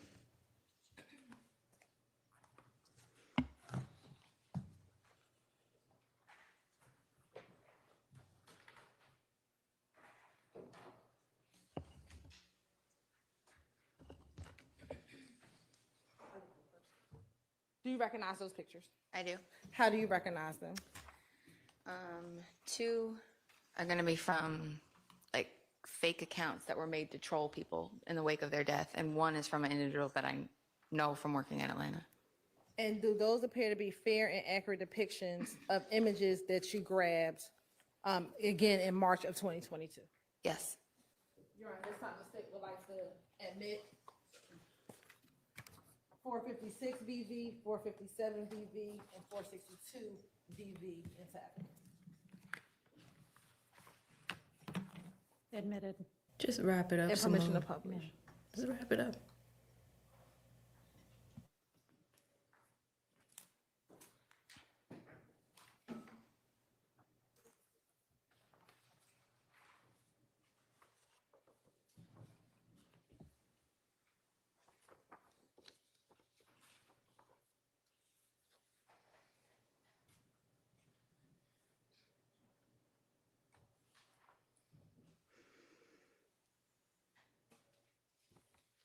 Now, looking at this exhibit, is this one of the fake Instagram accounts that you were referencing? That's one of the ones that we couldn't identify who it belonged to, but it was very, very vocal about the disrespect. Okay. And what does the post say? New op pack just came in. And in your experience as a gang member, have you heard the term op? I have. Okay. And what is your understanding of op? It's short for opposition or rival. And do you know, sitting here today, what day you screenshotted this particular post? It would have been in the days immediately after the death of Mr. McMillan and Mr. Ford. Okay. And we're looking at a document with the screen grabs, help refresh your memory as to the dates of when you captured this post. It would. Mm-hmm. And do you have a copy of this document here to help refresh your memory? I do. All right. If you would take that up, look at it as soon as your memory's refreshed, just look up and let me know. That would be March 11th around 11:30 p.m. And about what time did Mr. McMillan and Mr. Ford pass away? It was maybe several hours prior to that. So they got killed at 3 a.m. on March 11th, go through the day, and then that night at 11:30 p.m. this got posted. We'll go to the next post.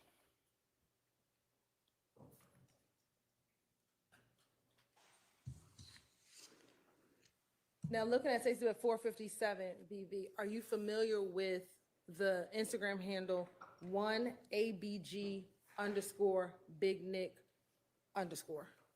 Yes. How are you familiar with that Instagram handle? I'm familiar with this individual. His name is Nicholas Johnson. And does he have a nickname? Usually it's Fat Nick or Big Nick, depending on what he changes his handle to.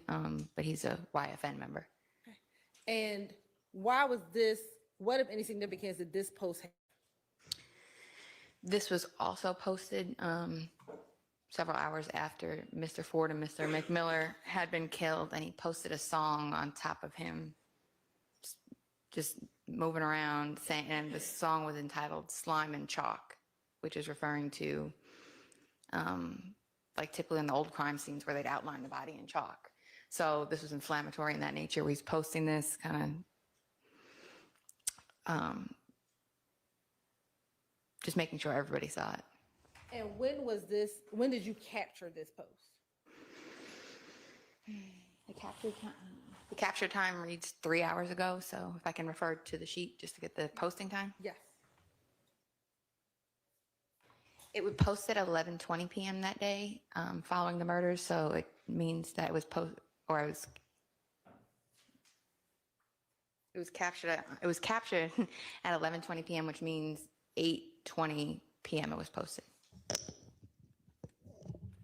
Go to the next exhibit. And while that's pulling up, have you ever heard of the term smoking an op pack? I have. Okay. What is your understanding when you've heard that terminology? An op pack is a play on words, like when you talk about a pack aloud or like marijuana or drugs. So now when they come in and they'll say, we're smoking on this person that's dead. It's just another way of disrespecting the opposition when they get killed. So saying a new op pack just came in, they're smoking on these people. It's very, very common among gang language, especially when there's a murder that takes place. And now looking at 462 VB, Joey _ Hurst 24, was that an actual page or was that a trolling page? That was a page that was trolling pretty. Sustained. Okay. Were you familiar with that page? I was not. Okay. Were you familiar with anyone being associated with that page? I was not. Sitting here today, do you recall what the picture that's in the caption, what that said?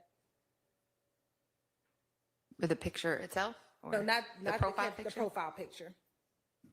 Thank you, Michael Love. I can't see. It seems like a drawing or some of some sort. And again, was this an example of some of the inflammatory posts that you were seeing that you captured? Yes. Okay. We can take a look. Now, I want to go back to the Wiretap call. Permission to publish. You may.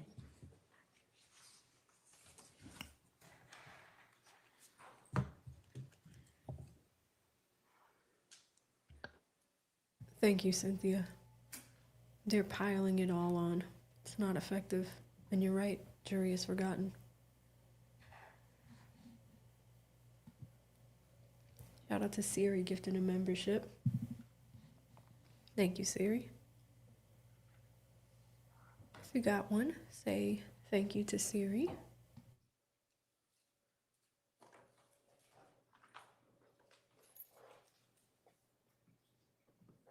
The record again is going to be 27 seconds and 3:38 seconds. All right, we're coming to some audio here.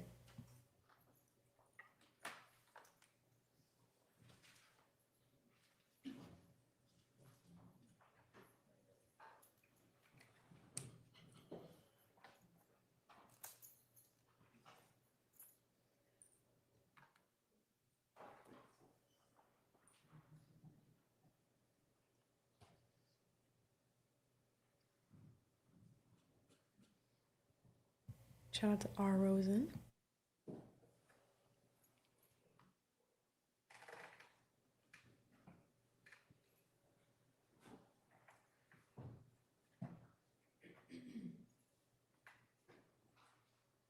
Chris name.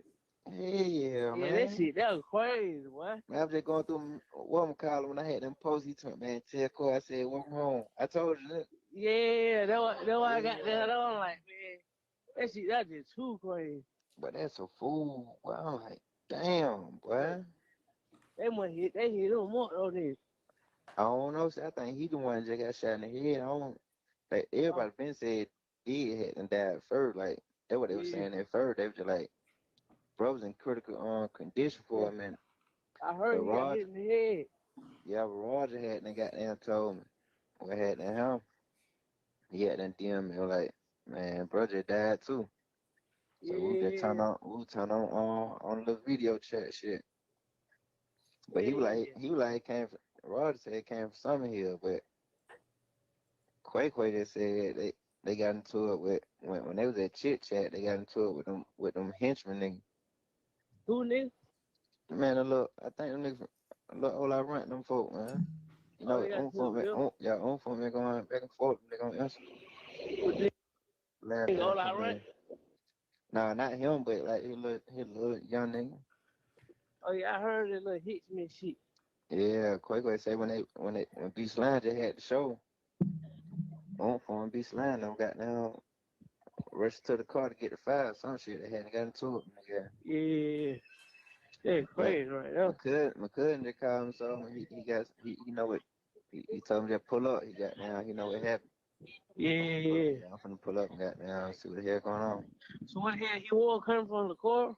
Yeah, man, it went a little cord, man. Oh yeah, so I thought he went to traffic or something. Yeah, that's what I thought, cause everybody going to traffic. You like I be telling that nigga let go to traffic. But I ain't even saying that to him last night. I seen him putting his clothes on. 'Cause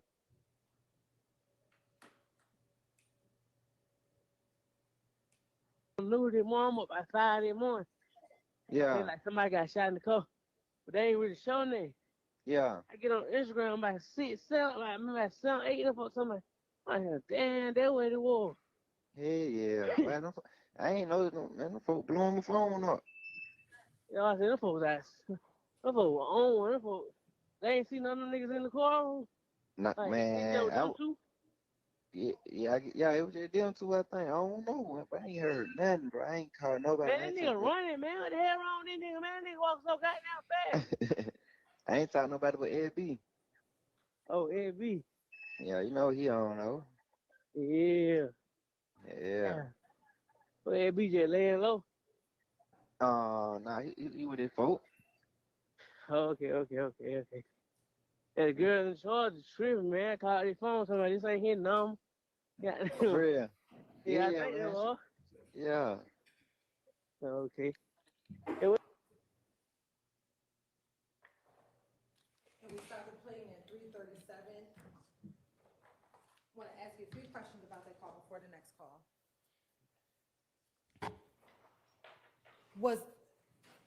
Were you familiar with Demekion Garlington's voice? Yes. Okay. And was Demekion Garlington one of the individuals on the phone call? Yes. Right. Oh my God, During the call, Sire. you heard them talk about. I've been calling you Siri, and your name is pronounced Sire. I'm so sorry. Life of a live streamer. Umfunk. Is that the same umfunk that we talked about earlier in the pictures? Yes. All right. Did you hear them speak about umfunk getting into it with the henchman? Yes. Okay. Are you familiar with the henchman? I am. How? I have worked some investigations and spoken in person with their leader of that gang. Okay. And with the henchmen, do they have any alliances? They do. And what is one of their alliances? YFN. All right. Now, you heard them talk about they were coming from Lacora. Are you familiar with Lacora? I am. Okay. What is Lacora? It's a nightclub lounge on Metropolitan Parkway here in Atlanta.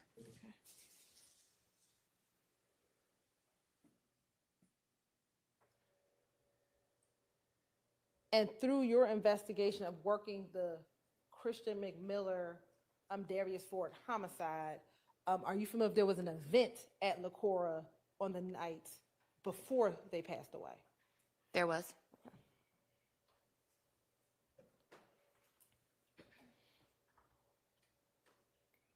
And based on your investigation, were Mr. McMiller and Mr. Ford at that location prior to their death? Yes.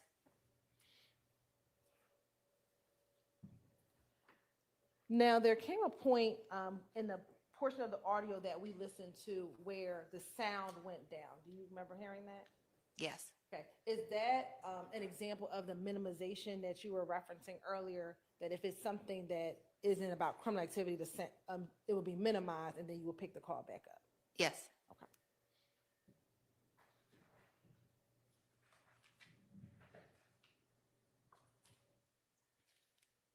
In listening to that call, do you know who Mr. Garlington was speaking to? Yes. Okay, who? It's a gentleman that goes by the name Dwoskin Wright. I know him as Watt. You said? Watt, W-O-T. That's his nickname? Yeah. Okay. And how are you familiar with Mr. Wright? Early on in my career, I did a good bit of work on the 30 Deep Criminal Street Gang, and he's a member of that gang. And did you hear them mention SB on this call? Yes. Okay. And are you familiar with that nickname? Yes. And who is that nickname associated with? Mr. Shannon Stillwell. All right. I want to publish our next call, which is on March 12th, 22 at 12:49 p.m. from 00 to 1:12 p.m. I mean, 00 to 1:12 minutes.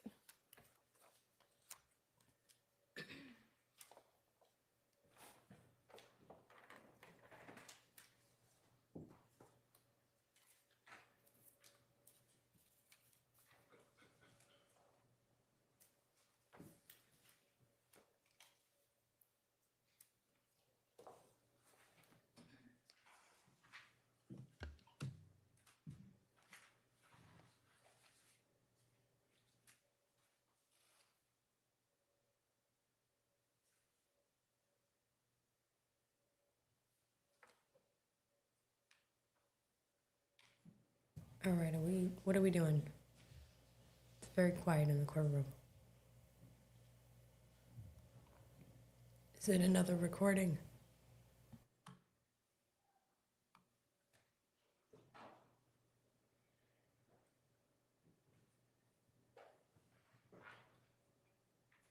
Yo, What the hell you got going on?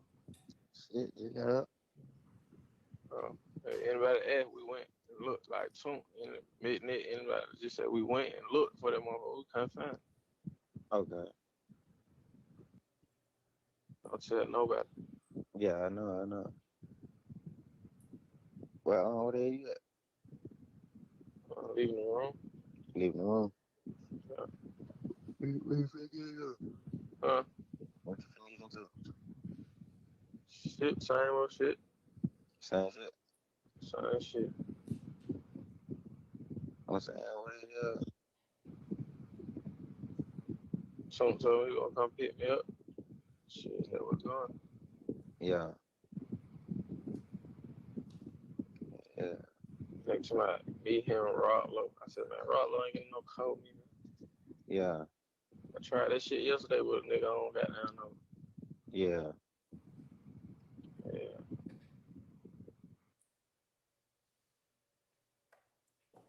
We're going to stop at 1:11 p.m.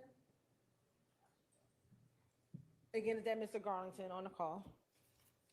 Yes, Okay. And did you recognize the voice of who he is speaking to? that would be Mr. Stillwell. Right. And in that call, the Mr. Stillwell said, don't tell anyone we went to go looking? Yes, Okay. Or we went to go looking, don't tell anyone? it sounds like that's kind of hard to hear, but that's what it appears to sound like. Okay. And they mentioned on that call, did you hear the reference to Big Nick? I did. All right. And are you familiar with that name? I am. Is that the same Big Nick, to your understanding, if Mr. Garlington and Mr. Stillwell are talking, do you know which Big they could be referencing? They would be referencing Nicholas Carter. Okay. How are you familiar with Nicholas Carter? I know Nicholas Carter to be an older member of the gang associated with 2830 Waters Road. And you said an older member of the gang? Correct. Which gang? YSL. And you said you know him to be associated with 2830 Waters Road? Correct. To your knowledge, how is he associated with 2830 Waters Road? I remember him being arrested at that location during a narcotic search warrant back in 2014.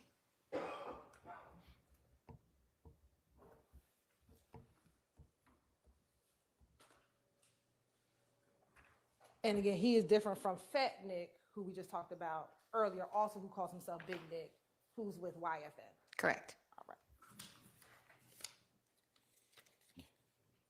Next, we're going to publish March 13th, 2022 at 1:23 a.m.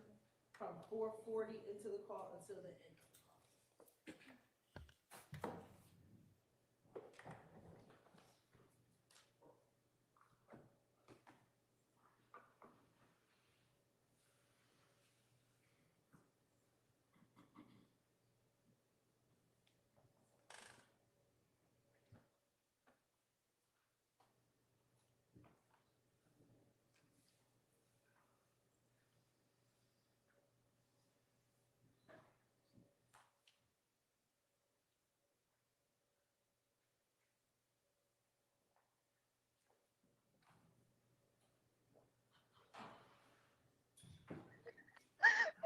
Yeah, for real, man, right? Bro, D, is you sad about that name for real? Man, on DB on Saturday, bro. I know. That's why I just had to come drink, bro. That's why I said I ain't called you. Dad said, "D okay?" I said, "I text. I ain't want to call him." He said, "Yeah, he ain't answer. I called him." Yeah, that fucked up. That shit got me hurt, bro. I fucked with bro. Yeah, that shit put me on. So I know D was sad about it. Yeah, man. Damn, B, Poppy little shit too.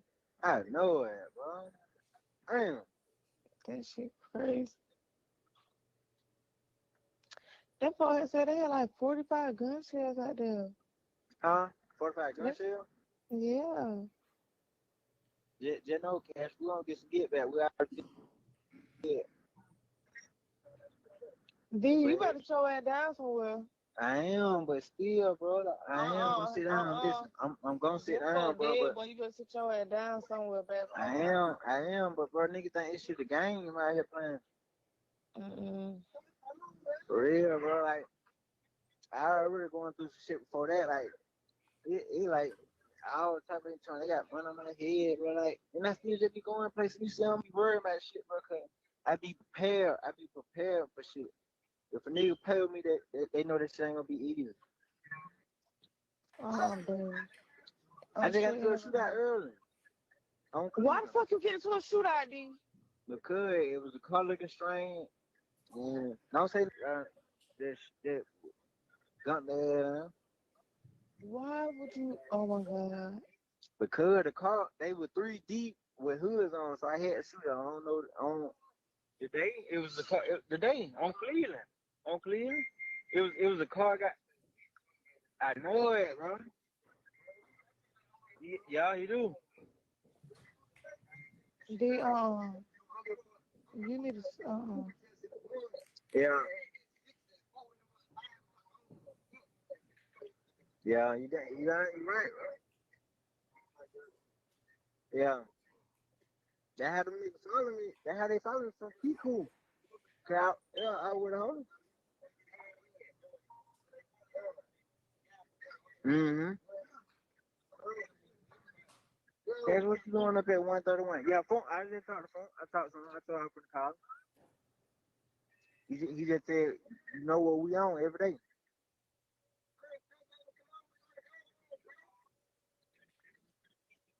Hello. What you doing up at 131?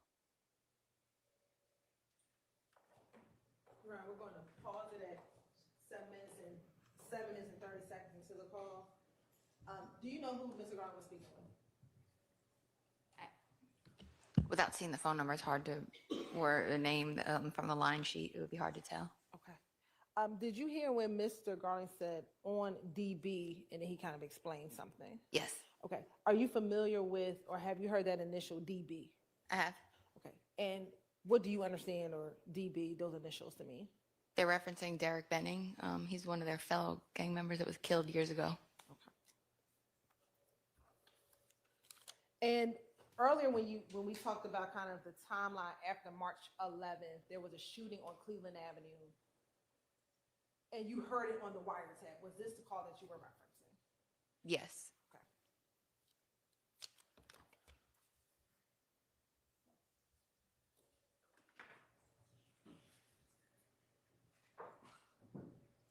And to your knowledge, was there any police report associated with any shots fired around March 12th, 2022? Yes.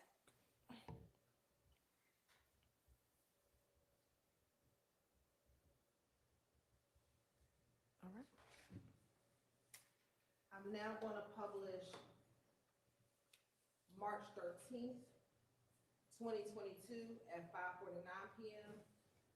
2 minutes and 10 seconds to 3 minutes and 10 seconds.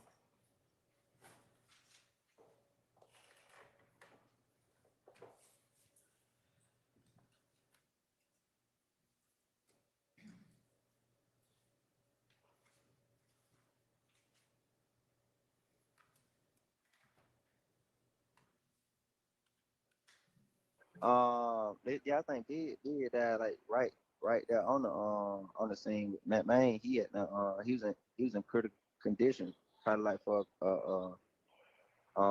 few hours. He had got shot in the head. I think he was at brain dead or something. I don't know where, but wow, that shit up, bro. Cold summer, boy. Oh God, I don't know. They said nigga Kill or Murder just made a little song that somebody sent me that. He just made the song, they sent me that. I don't know, they trying to act like they did it. Yeah. And got some Simone didn't claim that shit, and they don't even know them though, but they be okay. Say who? He okay, the nigga who claimed.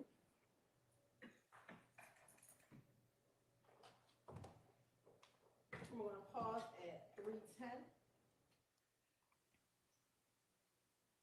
Now, in that particular portion, did you hear Demekion Garlington speak of someone making a song? Yes, Kel Omerta. Say that again. Kel Omerta. And are you familiar with that name, Kel Omerta? I am. How are you familiar with that name? That is Markel Wright. He's a member of the PFK criminal street gang. And Markel, right, does PFK have any alliances? They do. And is YFN one of their alliances? It is. Now, in doing your work, we spoke earlier today about music and gang investigations.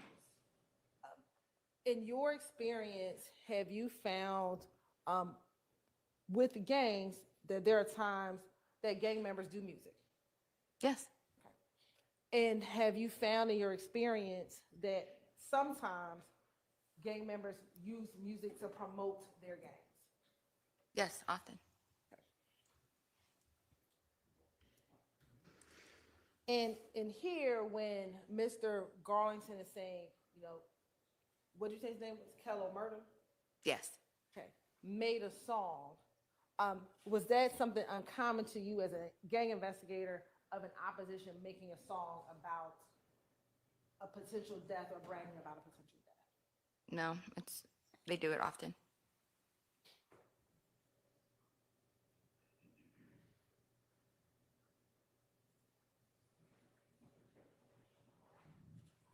And did you hear when Mr. Garlington said some other dudes might be claiming it as well?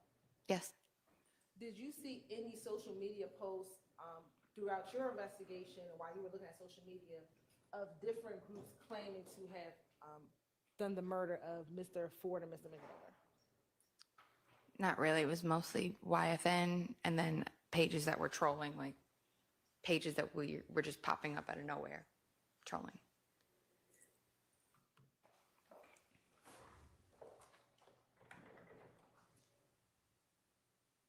I want to next publish March 13th, 2022 at 6:41 p.m. from 00 to 2 minutes and 9 seconds.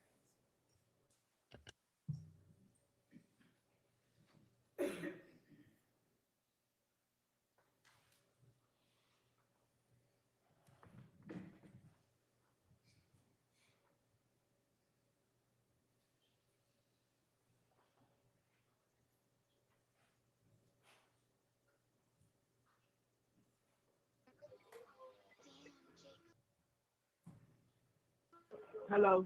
What's up? Yeah, what's up? What's up, man? What the hell going on? Oh shit, I just got a phone with G, baby. What you talking about? You sound like Huh? Woody. What you talking about? Oh shit, he was asking what happened. What happened? They saying different shit. Just different shit. Which one makes sense to you? Huh? Which one makes sense to you? You said which one what? Makes sense to you? Which one makes sense? Yeah. I'm gonna tell the kid. I'm gonna tell the kid. I don't want to, on these phone shit. They be recording, making Nah, make you sense. ain't gotta say much. You ain't gotta say much. Yeah. I told him. I just wanna know. Yeah. You know, I already know. I'm gonna tell her. I'm gonna tell her what they said. What the streets saying. Like they send it. They just send. Huh?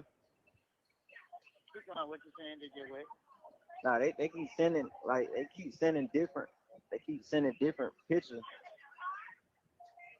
They got now. The nigga who claimed it, the nigga who out on Instagram claimed it, don't nobody even know him. Yeah, he say he supposed to be PLK or some shit.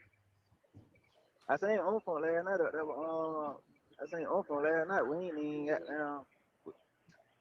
We ain't even really just talk like that. Everybody was leaving. I had one up there 21 now. Little tip had an all black part. And I had that one up there. Like, I'm walking out, seeing funk at the door. I'm like, shit, what's going on? Like, shit, well, you know what? He like, shit, you know what we on? I'm like, I'm finna call you. Yeah.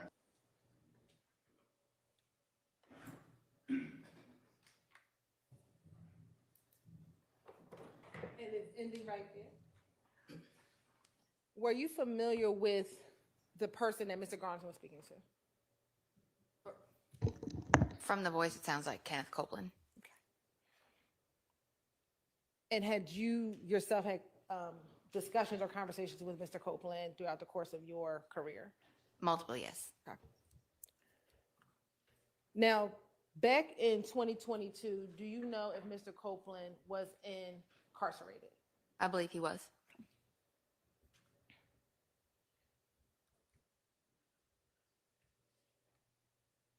Are you aware of the relationship between Mr. Copeland and Mr. Garlington? Yes. How are you aware of that relationship? They were good friends. And to your knowledge, in 2022, were they good friends? Yes. Let me ask you this. In 2015, were they good friends? I believe so, yes. And is Shannon Jackson a part of that friend group between Mr. Copeland, Mr. Garlington, and Mr. Jackson, to your knowledge? Overruled. Yes.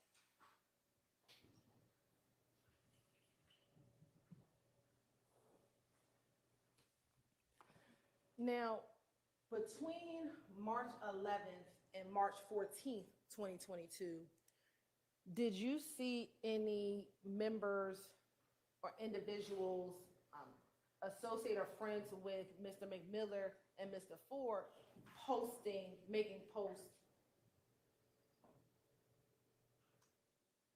that appeared to be in response to some of the offensive YSL posts? Yes. Okay. And did you capture those posts? Yes.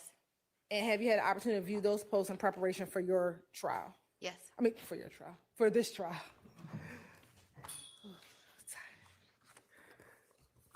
All right, permission to approach, Your Honor.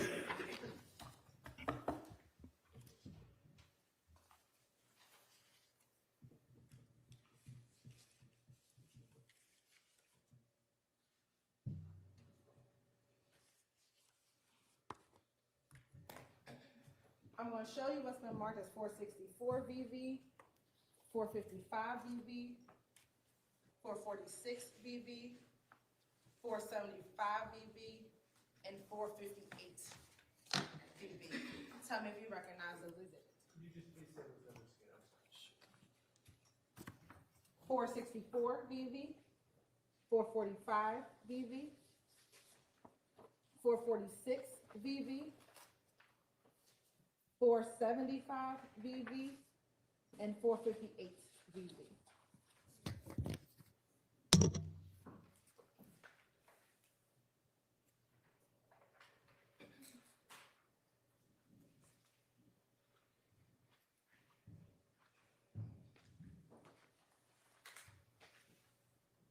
Do you recognize those? I do. And how do you recognize those? Those are some of the posts that were captured during March, or I know one was definitively March 2022. I'd need to refer to check the others. Okay. All And do right, they appear to Chad, be fair? gotta run something by you. Angela's gonna be here in about 40 minutes, so I am gonna increase the speed to 1.25. Just seeing some confirmation that there will not be court tomorrow. I find it incredibly unbelievable for her to finish with this witness right now. So it is likely that this is going to continue on to Monday. Let's see how the end of the day proceedings go. There is a break that we will skip through, but I hope you guys don't mind. We're going to do 1.25 because Angela is going to be here in 40 minutes. And I want to end this stream with talking to Angela so that way your girl can get some sleep tomorrow. We'll all come back on Monday, but let's do that. Of the images that you captured in March of 2022. Yes. You're on this time, and I'll try to do it in order. Thank you. The state would like to admit 445 VV, 446 VV, 458 VV, 464 VV, and 475 VV. Okay, I had thought I heard 454 at one point. That's not one of them. No, Your Honor. Okay, 446, 445, 446, 458, 464, 475. Yes, Your Honor. Okay, that's repetitive. Thank you. And permission to publish. We're going to start with 464 VV.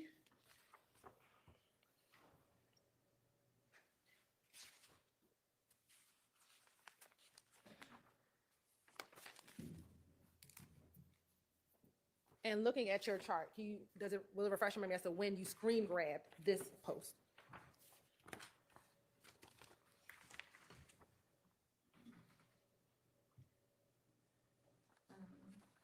The capture time was March 13th at 5:47 p.m. and the photo says 2 minutes prior to that. And is this on Instagram? Is this what is called an Instagram story? Correct. Okay. And are Instagram stories only in existence for 24 hours? Correct. They're posted to your profile. They don't go to your main profile. They go to a separate section. They're up for 24 hours, or if you want to delete it before that. And with that post, you can actually take a look and see who's viewed the story. And are you familiar with the Instagram handle? I am. And what is the Instagram handle? Fortray_the world. TV World, I'm sorry. And who is your understanding of whose Instagram post that is? Javon Fleetwood. And is that the same Javon Fleetwood we spoke of earlier regarding the shooting in May of 2019? Yes. Okay. The same individual with the YSL tattoo on his face? Yes. Okay. What does the caption say? F, middle finger emoji, being safe, you got to stay dangerous. Now looking at 445 VV.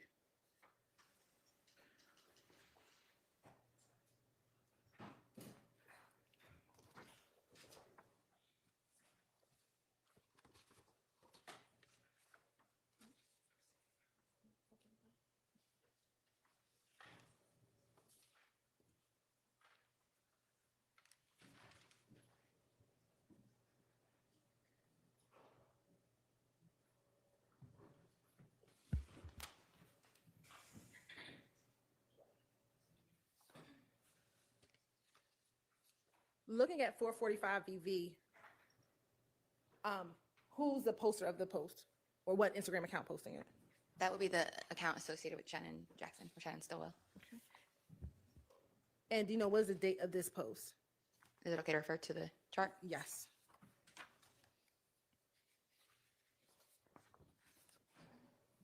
The date would be March 9th at 9:48 p.m. But it was captured 7 hours prior, so it would be like 2 in the afternoon. Just speak up. Sorry, I'm sorry. It was the capture date is March 9th at 9:48 p.m. But the post said 7 hours ago, so that would be around 2:48.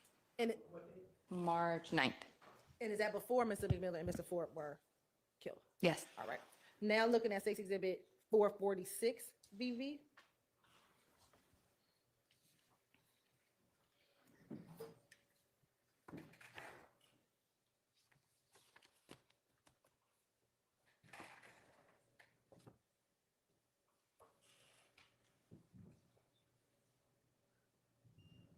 And is that from that same account associated with Mr. Stillwell Jackson? It is. Okay. And what does the post say? That racial expletive, y'all scared of me. And is there an emoji? The 100 emoji and like the strong, like it's for real, like it's. And what is the date of that post? March 9th at 9:48 p.m. It's captured 3 hours prior. So it was posted to around 6:48 p.m. Okay. And was that the same day as the post we just observed? It was. All right. Now I want to show you what's been admitted at State's Exhibit 458 VV.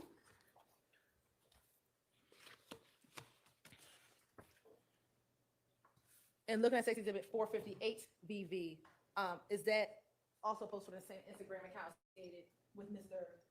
Stillwell? Mr. Stillwell. Yes. Right. And what does the caption say? Ain't gonna be the only one crying. And when was the date and time of this post? That was on March 11th, around 11:23 p.m. And, or March 11th, around 11:23 p.m., was that around the same time or approximate time that 12 Atlanta was shot up? About 2 hours after. And is that the shooting in which a YFN associate was shot in the head? Yes.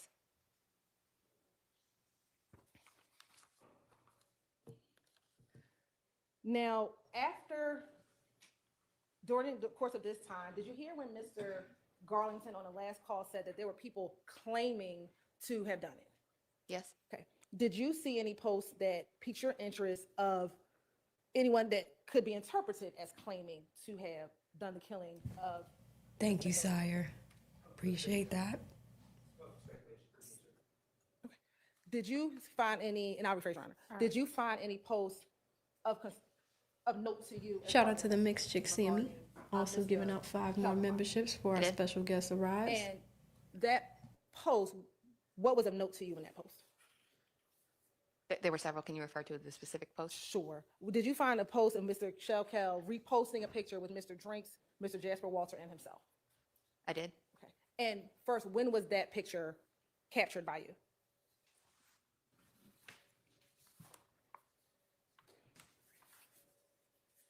It was captured on March 12th at 7:24 a.m. And why was that picture of note to you?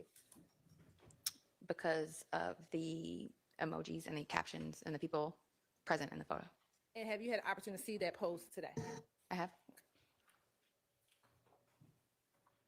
I'm going to show you what's been marked as State's Exhibit 460 VV. Tell me if you recognize 460 VV. I do. And is that the post that we were just referencing? Yes. And does that appear to be a fair, accurate depiction of the screen grab that you grabbed on in March of 2022? Yes.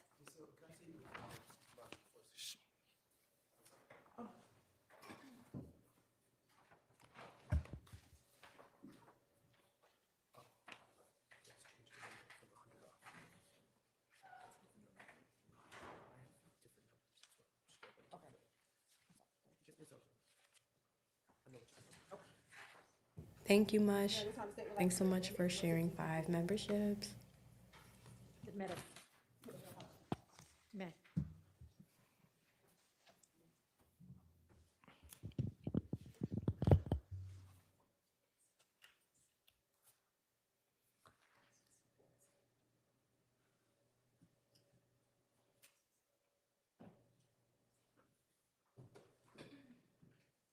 Now, who is the original poster of the picture? The original poster would be Mr. Shamel Drinks. And is that who had the @NoLove_nut Instagram handle? Yes. Okay. Who is in this picture? Sitting down with the black coat and the red sneakers will be Mr. Shamel Drinks. And if you can, Sure. Right here, you'll see this is Shamel Drinks right here. The gentleman in the blue jacket with the black on is going to be a gentleman that goes by the name Jasper Walters. He's a YFN member. He also goes by Lil Man. And then in the all black, you're going to have Mr. Kelvin Watts or Shelkel.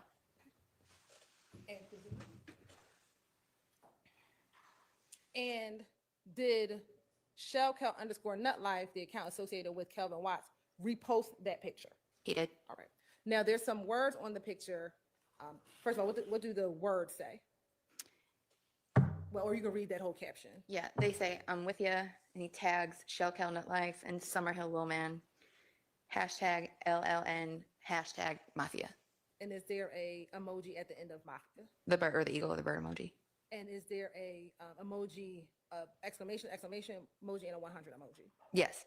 Okay. Now, for Instagram, that I'm with you, exclamation 100 at Shelkel Nutlife at Summerhill.Lilman, was that caption on the original post by the account associated with Mr. Drinks? Correct. All right. And then when it's reposted, do you see some other emojis? I do. What are the other emojis? There are 2 shell emojis, the zipper over the mouth emoji, and then you're going to have a black heart. Okay. And those emojis, is that from the original post, or is that from what Mr. Kelvin Watts posted when that account posted? And can you tell? So it's not from the original post, and you can tell because it's outside the boundary of the original post. It's like kind of overlaid on top of it. And were those emojis of any significance to you as a gang investigator? After March 11th, yes. Why was it significant to you after March 11th? Because Mr. Walters and Mr. Watts had been very vocal about the deaths of Mr. McMillan and Mr. Ford. So the 2 shells and the zipper emoji were sort of telling. And once you saw, and that's Mr. Kelvin Watts posting that. Correct. All right.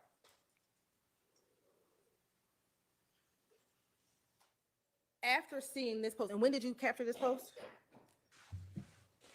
I believe it was March 12th around 7 a.m., 7:30 a.m. Okay. And it had been posted 6 hours prior, so 1 a.m. on March 12th was when it would have been posted. All right. Now, I want to play for you some additional wiretap calls, but let me ask you this. So let's fast forward to March 14th, 2022. Somebody all right? Anybody need a break? No, y'all are soldiering on. All right, thank you. I may take you up on it off in about 10 minutes.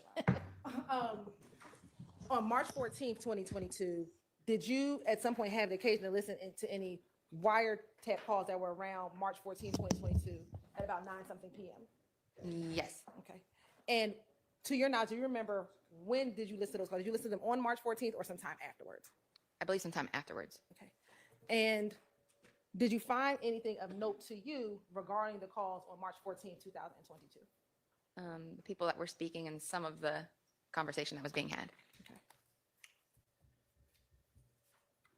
Now, when you listened to these calls, at that time, were you aware of the murder of Mr. Shamel Drinks? No. So you listened to the call before you were aware of Mr. Drinks' murder? I just don't know what call you're referring. I don't know. which On one. March 4th, the calls that on the wiretap that were on March 14th, 2022, around 9:45 p.m. I could have, because like I said, I have to go in and review all the calls, but sometimes we're a little behind on that. So you have monitors in there constantly, and then I'll go back on the back end and review and check them. I can't tell you. I don't believe I listened to them originally, but I did go back and review. After learning of the death of Mr. Drinks, did those calls become of more note to you after learning about Mr. Drinks' murder, specifically the calls around 9:45 p.m. on March 14th, 2022? Yes. Okay. And why did it become of note to you at that point? Because those would have been the calls at or around the time the murder was taking place. And have you had an opportunity to listen to those calls in preparation for your testimony today? I have.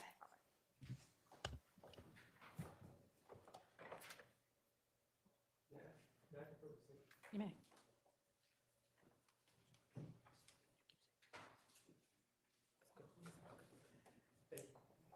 And I want to direct your attention to March 14th, 2022 at around 9:59 p.m.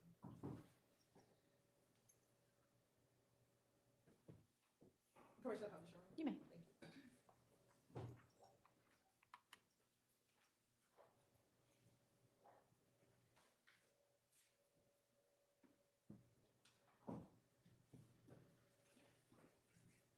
And before we actually publish it, with the wiretap information, does the wiretap content include location data? It does. And so are you able to see on the documentation with the wiretap where a phone call is when that phone call is being placed?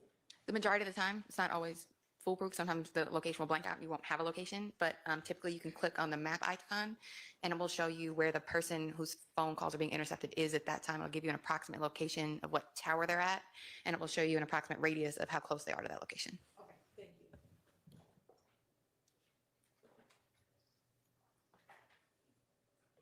Hey, what did y'all pull up?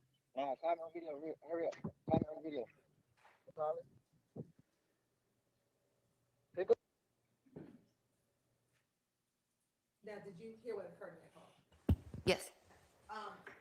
Did you hear someone tell someone to pick up and get on FaceTime? What did you hear on the phone call? Basically telling someone to hurry up and call me on FaceTime. And as a gang investigator, is calling on is FaceTime significant? As It a gang is. investigator? Why is that significant as a gang investigator? Because it's a common belief amongst people engaged in criminal activity that Sustained. Have you heard, in your experiences, do you have knowledge of FaceTime? I do. And whether or not FaceTime calls are recorded on telephone or FaceTime calls recorded if you get CDR records, call detail records. If you pull call detail records, you will not see FaceTime communication. And in your experience in doing gang investigations, have you heard or seen gang members often want to speak on FaceTime rather than talking on the actual phone where their call details can be recorded? Often through my investigations, you will see that once criminal activity begins to be discussed, they will prefer to switch to FaceTime because FaceTime cannot be intercepted through a wiretap. And at about 9:59, is that when this call takes place, when someone says, hurry up, get on FaceTime? Correct. Are you aware of the time in which the surveillance video that Detective Hogan showed you? What time Mr. Jackson's vehicle was at the BP gas station? It should be right at 9:59 p.m. Right, it should be at the gas pumps or parked outside of the store at the location. And from the viewing of the surveillance video, were you familiar with both the car associated with Mr. Stillwell as well as the car associated with Mr. Carmavius Nichols at the gas station around that time? I did not know who I didn't know who the car was associated with, the other car was associated with at that time. At some point, did you learn about who that other vehicle was associated with? Yes.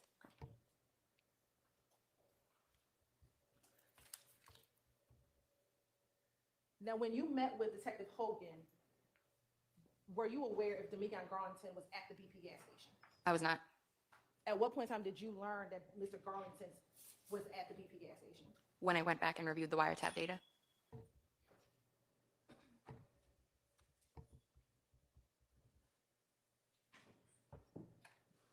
Based on your investigation, were you able to determine if he was in the white Audi? Yes. Was he in the white Audi? Yes, he was.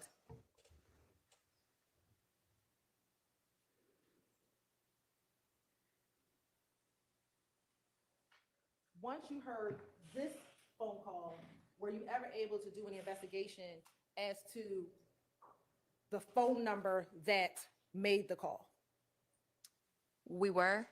It was difficult to identify the phone number for a little bit. And did you eventually identify that phone number? Eventually, yes. Who did you identify that phone number belonging to? A gentleman by the name of DeMarco Boyer, who goes by Lil Co. And based on your investigation, did you ever learn what was that phone at the gas station as well? It was. And based on your investigation, were you able to determine which car Mr. Boyer was in? Based on my investigation, Mr. Boyer. Okay. You may. It looks like they're approaching the bench. A little bit of a long bench conference. They come back around I here. think it's odd a detective or the investigator would give a conclusory statement that so-and-so is in a certain car and just conclude it with no basis, but I will clear it up on cross if I need to. So. There is a basis because we have a call that's not being played before the jury, but there is a phone call of that phone number associated with Mr. Boyer. Here we go with the scrambling and scraping. Mr. Garland's phone a few minutes before the call that we just heard. And additionally, Your Honor, although this is out, there is a basis because she is aware that that phone plotted at that location once she was able to determine whose phone number it is, and we were able to get the phone plotted. So there's a basis of knowledge. It's not. Right, well, she has a basis to be able to know. I don't know if she has a basis to be able to know exactly what car he is in, does she? But she has a basis to know pretty close to where he is. Yeah, because they're talking to people in the other car, we know that. You're just like putting two and two together on the, I think that's legitimate. Okay. I'll clear it up on cross. Thank All you. right. All right, are we ready for the jury if they're ready? No. Not like, I mean, like, Sure, if you think that's a good stopping point. I mean, do you think you'll get through this witness today? Okay, how much more will you have tomorrow? Huh? Oh, not tomorrow, sorry. The next day, Monday. Probably about 2 hours. So we should have done tomorrow. I understand the reason why, especially given something that happened this week. Look at the judge's face. 2 more hours?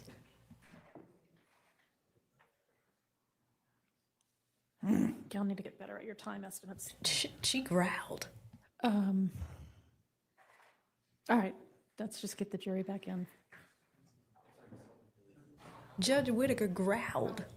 Like, that was a growl. She is not happy with the state. So she asked Simone for a time estimate on when we're going to be done with this witness. And she said 2 more hours. And honestly, we spent a majority of the day probably, I've done this without breaks, so 5 hours of court time. 5 hours of court time, and we had Spring probably for an hour. So that means 6 hours total for one witness, and it's your last one. Insane. Did y'all hear that growl? Shout out to Nene.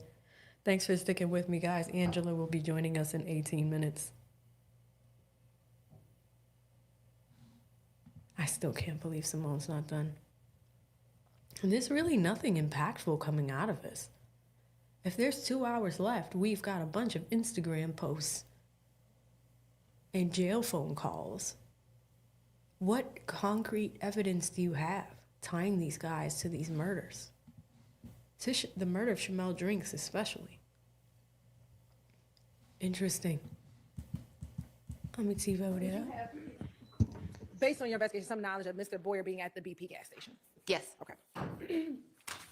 Now, after listening to this call in the days after Mr.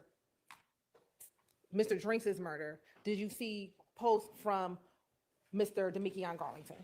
Yes. As well as Mr. Quarmevius Nichols? Yes. And did you capture those posts as a part of your investigation? Yes. And have you had an opportunity to look at those posts prior to your testimony today? I have. I'm going to show you what's been marked as Stacey Exhibit 470 BV and 471 BV. Tell me if you recognize 470 BV and 471.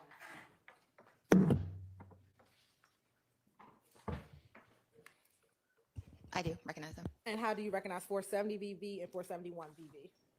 These are posts that I had captured during the investigation. It was my wiretap as part of the March 2022. And are those posts from both Mr. Garlington and Mr. Quarmevius Nichols? Yes. Your Honor, this time state would like to admit 470 and 471 BV into evidence. Admitted. Permission to publish. You may.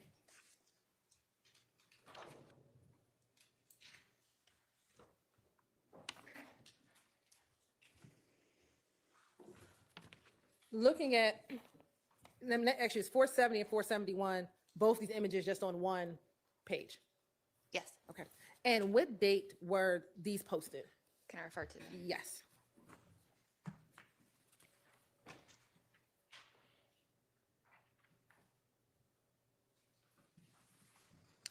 They were posted on, or they were captured on March 15th at 8:20 p.m. And it says 33 minutes ago, so around 7-something p.m. on March 15th. And were both images posted on March 15th, 2022? Yes. And what does the caption say? We got y'all boys. And who is in both images? In the white t-shirt, you'll see Christian McMiller. And then in the black t-shirt holding up the watch is going to be Darius Ford. And was this posted by Demikion Garlington? It was. And is this the day after Mr. Drinks was killed? Yes.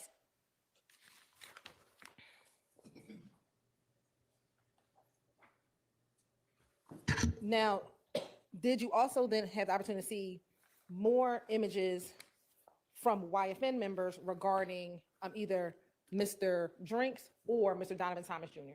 Yes. All right. I'm showing you 472 BV, 473 BV, and I'll just start. 461 BV, 472, and 473 BV.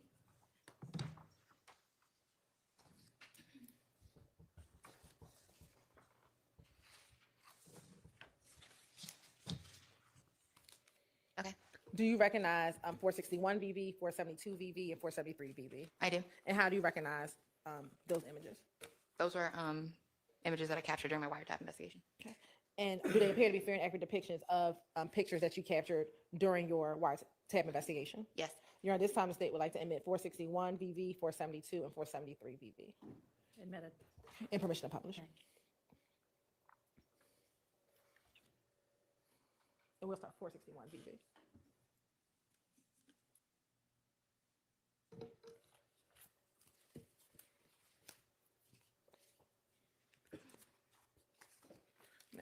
Is that, again, Mr. Calvin Watts?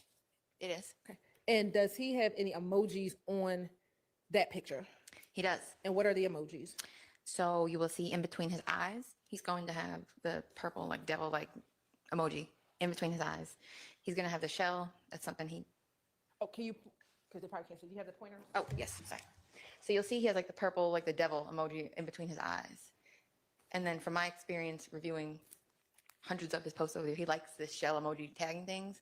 And after the death of Mr. Drinks, Mr. Watts began posting these shells. There's one, he puts two under his eye in the style of, like, in my experience or what I've seen through my investigations, like prison or gang tattoos, teardrops under the eyes. So this is after, he started doing this after Mr. Drinks was killed with the two shells under his eye.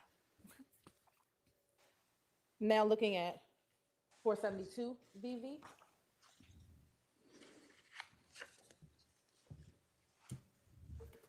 And who posted 472 VV? Jasper Walters. And what, is that a picture of a tattoo? Based on my investigation, it appeared that. Let me ask you a better question. Was Donovan Thomas Jr. nicknamed Peanut? He was. And was Mr. Shamel Drinks also nicknamed Peanut? He was. And after Mr. Drinks murder, is that when you start seeing the nut life two times tattoos? Yes. Now looking at 473 VV.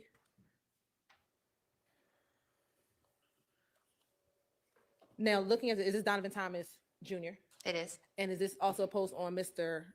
Shell Keller Kelvin Watts' page? It is. Okay. And do you see the two emojis or the two shells on there?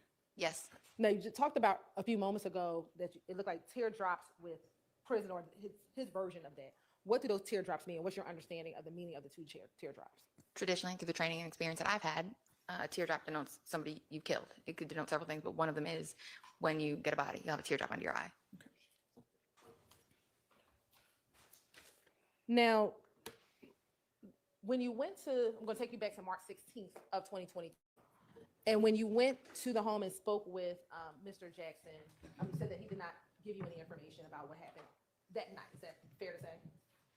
He was very short. He didn't give me much. And did you have an opportunity to hear any calls from the wiretap around March 16, 2022, around the time in which the police or after the police were at the location? Yes, there were calls after the police and myself had left the location. And have you had the opportunity to listen to those calls in preparation for your testimony today? I have.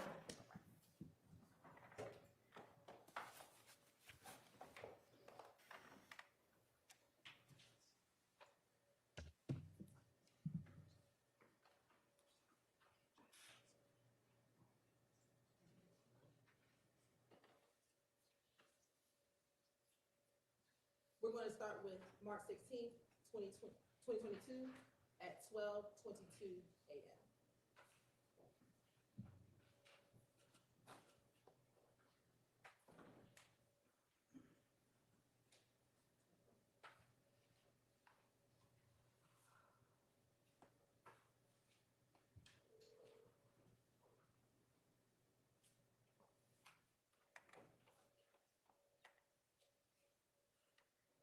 Yeah, first of all, you guys got kicked out of Zoom for a moment.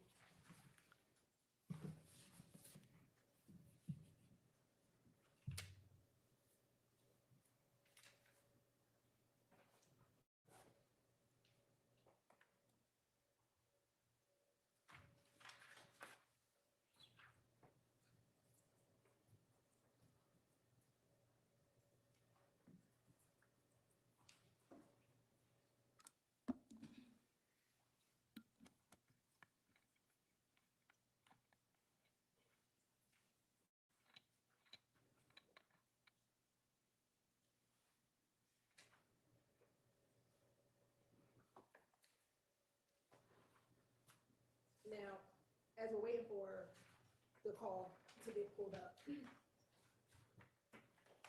after March 16th or March 17th, after the execution of the search warrant, did you learn of the apprehension of Mr. Stillwell Jackson following a chase from the Chick-fil-A on Cleveland Avenue? Yes. And after learning of the apprehension of Mr. Stillwell Jackson, did you begin listening to any of his jail calls? I did. Okay. And while listening to his jail calls, did you ever learn if he had a cell phone? Yes. And did you learn where the cell phone, and when I say where, the house, where that cell phone was located?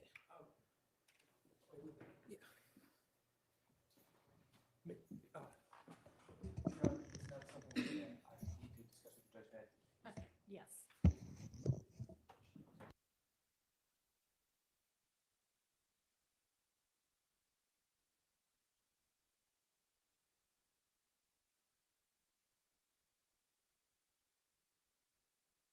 Max is on edge today.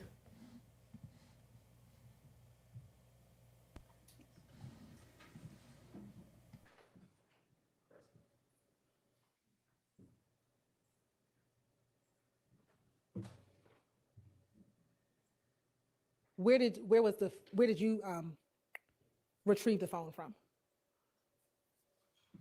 I ultimately retrieved the phone from his grandmother's home. Okay. And once you got the phone, were you able to did you get a search warrant to search the phone? Yes. Okay. And were you able to go through the contents of that phone?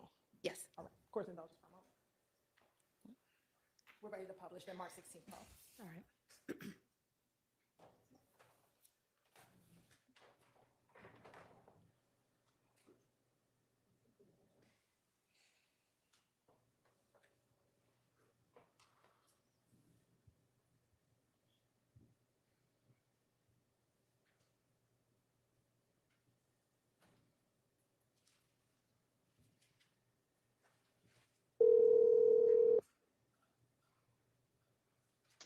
Yo, how the hell you at? Where the hell you at? Hey, ain't like no little back cut? Oh no, where they at? I think they in the front. Man, they gotta goddamn get through their back. They can't come in the house. Yeah, that was my house. Shut up, open the door.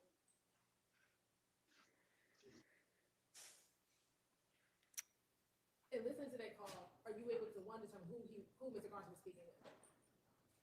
I believe he's speaking with Mr. Stillwell. And do you know what time the police responded to 2830 Waters Road on March 16, 2022? I believe it was shortly after midnight. And was this call at approximately 12:22 a.m.? Yes. Next, I want to play for you March 16th at 4:33 a.m.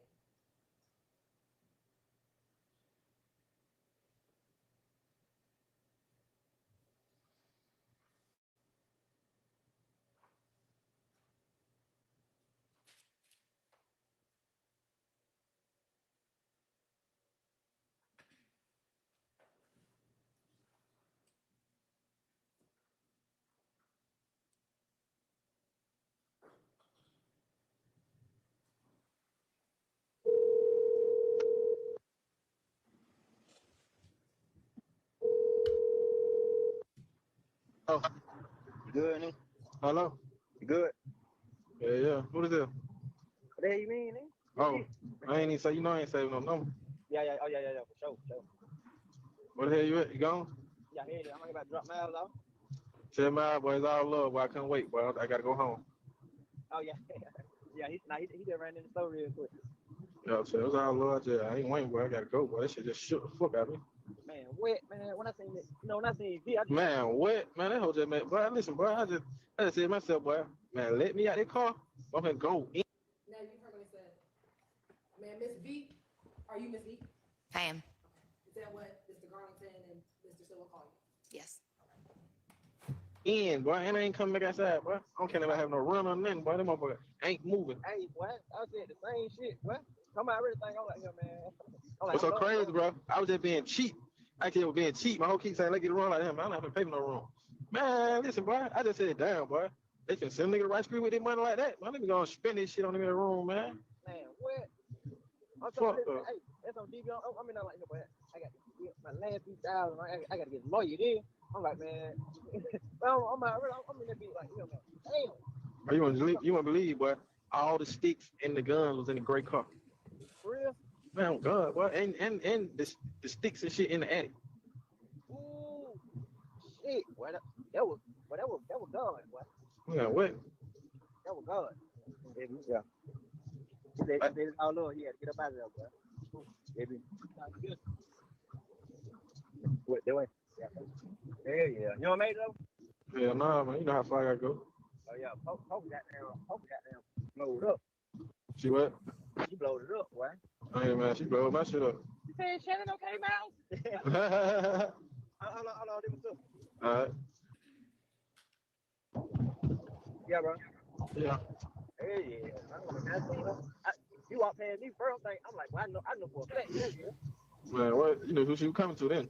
All right, guys. So listen, we covered about 5 hours, almost 6 hours of the trial today. And I think we are just about over it for the day. It's been a very long day. I do have our guest in the back right now. I'm really excited to chat with her. We are going to, let me stop screen sharing for a second. Let's bring up attorney D. Williams. How are you doing, Angela? Hi. It's I'm good doing to virtually meet you. I know, right?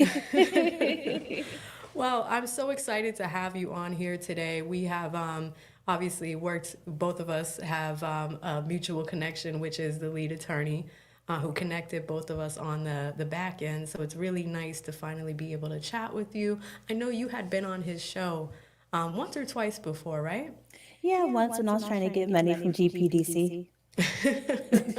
I hear that. I hear that. Well, this is exciting. The audience is really, they have always been rooting you on from home. We've been watching this case for months, and we've been watching everybody's situation. So I'm really looking forward to this conversation with you in particular. If y'all could firstly do me a huge favor and type Miss Angela in the chat. Let's welcome her properly. That would be fantastic.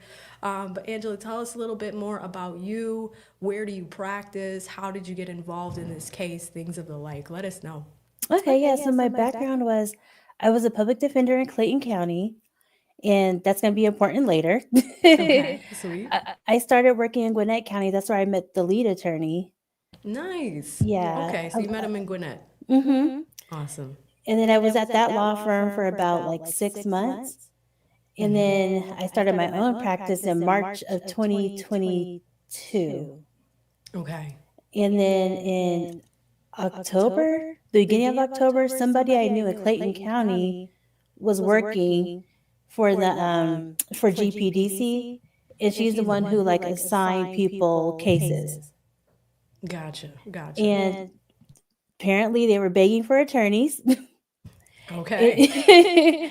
Initially, they were only paying people $1,000 to take this case, which is crazy. Wow. Right. Oh, is there an echo? No, you're totally fine. Oh, okay. Don't worry. Sometimes chat is like very particularized. And here's the thing. I did this with attorney Westmoreland. Don't worry about it. We're going to have our conversation, and then I'm going to cut this part out, and then we're going to have an audio team clean it up and enhance the audio. So don't worry at all. Oh, make it sound like I'm even better. Love it. Okay. Yes, that's what we do over here. Okay. And then, so yeah, they were begging people. They were paying $1,000 to take this case. We see how long the case is lasting because it's still going on. And then they went up to $7,500. I was like, yeah, okay, I'll take it. And she was like, okay, I have somebody for you. I was like, okay. So that's how I got on this case. And that was in October 2022. And I finally met Rodalius in November when they finally brought him over. Okay. And that's the first time I actually got to meet him. I was like, oh, you're real.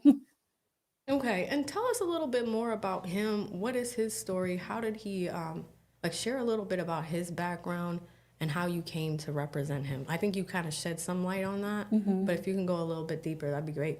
Okay. Yeah. So I know he's born and raised in Cleveland Avenue. That's his home. That's all he basically knows. I know he was really, because of course, Jeffrey Williams is an entertainer. And a lot of people from Cleveland want to be entertainers. So I know he was trying to work on that, try to get, get to know the proper people so that he could do that. Got it. So he wanted to be a rapper. Of course, I think most people, when they post on Instagram or they know they want to be in entertainment, they post certain things because they know that maybe later this will be a fly, album cover. Something like that, right? Right. Or it'll be great for, like a magazine, or it'll be great. Like I can look back at this like 5 years from now and be like, yeah, look how far I've come. You know what I mean? Absolutely, absolutely. And Yeah. he is the youngest defendant that was involved in this case. What was it like working with the youngest defendant in the case? It's challenging only because, he's been incarcerated since he was 15 years old. The system is almost like all he knows. And the first time he went in the system, they failed him. I mean, if anybody saw the cross of Mariah the Liar or Hogan, I guess he's a detective. I don't know how. They really botched his case. They really did. They did not investigate anything. Is this the murder trial that he had before? Mm-hmm. Wow. Okay. Right. So it's really unfortunate. So coming into this trial, he already has that in the background. Like they screwed me over once. What's going to happen now? Yeah, that's So tough, especially being that young. right, right. And of course, when you have appointed counsel, he didn't pick me. So we have to build a trust to be like, okay, I'm going to take care of you. I believe your story. Like, let's try to see what we can do. Right. So And that how takes old some is time. he now? He's turning 20 this year, actually. Wow. And so the entire time that he's been incarcerated, has he done some time in like juvenile detention and then he's gone to like, because I'm not really familiar with the Georgia prison system, but has he like changed facilities over his time? Right, and that's also the crazy part. So when he was 15, he was charged with murder. And that's when he was newly 15. So like 3 months later, he's charged with murder. So that he goes to the youth detention center. And then that happened in 2019. We know what happened in 2020. So that pushed his trial back. So he was still like 15 to 16. And then at 17, about 17 years old, he had his trial. And by the time that trial was over, he was almost 18. So I believe he stayed in Fulton County for a couple months. And then he went to Department of Correction, which is prison, because he was convicted. And then May of 2022, which would have been like 6-7 months later, they brought him back to Fulton because they were like, let's put this RICO charge on you. Yeah, like was that a surprise for you guys in addition to what he's already been going through? Because we did a deep dive into everybody's plea deal over these past few weeks, and I noticed he just had the one RICO charge. The irritation that I've had for this whole case. Just the one. Just a lot of people who were charged in this indictment that only had one charge, a lot of those people had pleas. And they're the ones who pled out like way earlier. I believe like Wendy Lee, he only had the one RICO charge and that's it. Right. And so for you guys, for your team in particular, you guys just had the one. And, it's interesting because I remember at the beginning, we watched the opening statements. We watched your opening statement as well. But it was like, we didn't dig into it at the beginning, but to only see one charge for him was very surprising. It was because they gave us so much evidence. So I'm like, okay, there has to be more than what they just convicted him of. There has to be. Yeah, 100%. 100%. How is he doing? How has he been coping with the legal process, especially given his young age? I mean, he doesn't trust it. I mean, the first time he had a appointed counsel the first time, but what people don't know is Mariah the Liar put on a grand performance in that trial. So every time you would ask her something or get her caught in a lie, she would start crying on the stand. Now, we're saying Mariah the Liar. This is one of the witnesses, or is this somebody that's accusing him of the crime? Well, she's one of the witnesses that was in the murder case, and she was also in this one. Okay. And right. they didn't show her face. This was right. like 2-3 weeks ago. I remember this. Yeah, I call her Mariah the Liar because I don't know what else to call her. Yeah, no, that you were turned up that day. You were like objecting, you were doing your thing, we were cheering you on at home. Because she, like, it was just really upsetting because you know she's lying. And I think, unlike the first jury in his murder trial, in this YSL trial, you get to see what it looks like. If the state has somebody locked in the basement, you don't think they're going to have 20, 30 witnesses about that? Yes, this was the girl that had the story about the bushes, and then a magical phone showed up in the basement. Right, an unlocked phone that she called her mother, not the police, but she called her mother, her grandmother. The police were already at her mother's house, even though she never talked to them. She was hostage for about 12 hours. Her mom wasn't even looking for her. Like, it didn't make sense. And I was able to read, her trial transcript in the first trial, and I was like, yeah, that doesn't make sense. And she never brought up that Bali attacked her in the first trial. The first trial is the first time people ever heard that she was locked in a basement. Like, she throws in random facts when she knows she's getting caught in a lie. Yeah, no, this chat went crazy that day. They were like, nothing she's saying makes any sense. Like, the story's not linear. It doesn't connect to, like what happens when. It's crazy. Because I know if I saw a shooting and I'm not used to seeing shootings, I'm going to remember who had a big gun who was shooting. I'm going to remember like what I was doing right before, right after. I'm not going to be like, who had the big gun? I told you I did not remember because you just made it up. That could be it too. That could be it as well. So like she just frustrates me because I know that she's part of the reason that he was convicted. And I know the first time, like I said, she was crying. She said her house was shot up the first time, but because the jury in this trial was able to see when a house gets shot up, even if it's one bullet, how many witnesses did they have on the stand for that? Yeah, we saw it today. Like sometimes it's overkill with the amount of detectives and people that come in for one thing. Right. And there was nothing about her house being shot up. They didn't call her sister. They didn't call her mom. They didn't call siblings. They didn't call a neighbor. They didn't call anybody. So was her house shot up? That's insane. It's so sad to hear that this has kind of been his story, right? Right. And it's not fair. So I understood the hostility. I get it. And it's not because he had a bad attorney. It's because of that witness. And then you have Detective Hogan, who didn't do a deep dive. He took one story and made the evidence fit. Yeah. And that's what the jury was presented. Yeah, it's like fit a square peg in a round hole, right? Right. And that's not. So I get irritated too, because when I was going through his discovery and I was reading the transcripts and I'm just like, I'm watching the state put on their case about other things. I'm like, oh, they're probably going to have 40 witnesses for ours. How many did you have in total? I think about 3. No, it should have been like 5 total. But when I was going through all of his discovery, it should have been about 40. If you want to get into like, this person collected this person took a picture of this person drew this. And they got rid of that, which makes all the sense in the world, whatever. But to bolster their witness who said she saw this shooting, I thought that they would have somebody there to be like, oh, we collected bullets at her house.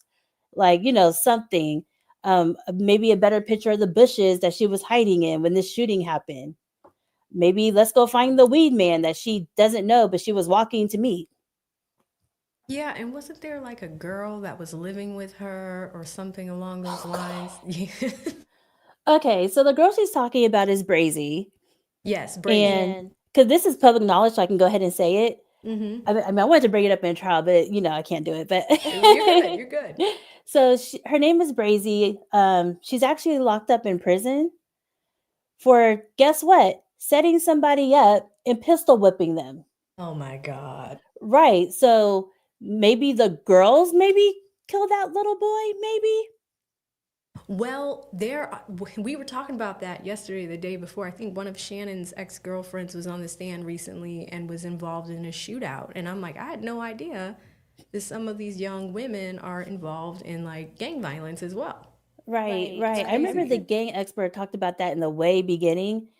And I think, instead of bringing my client to show him that the system is going to fail him again, maybe charge Mariah the liar.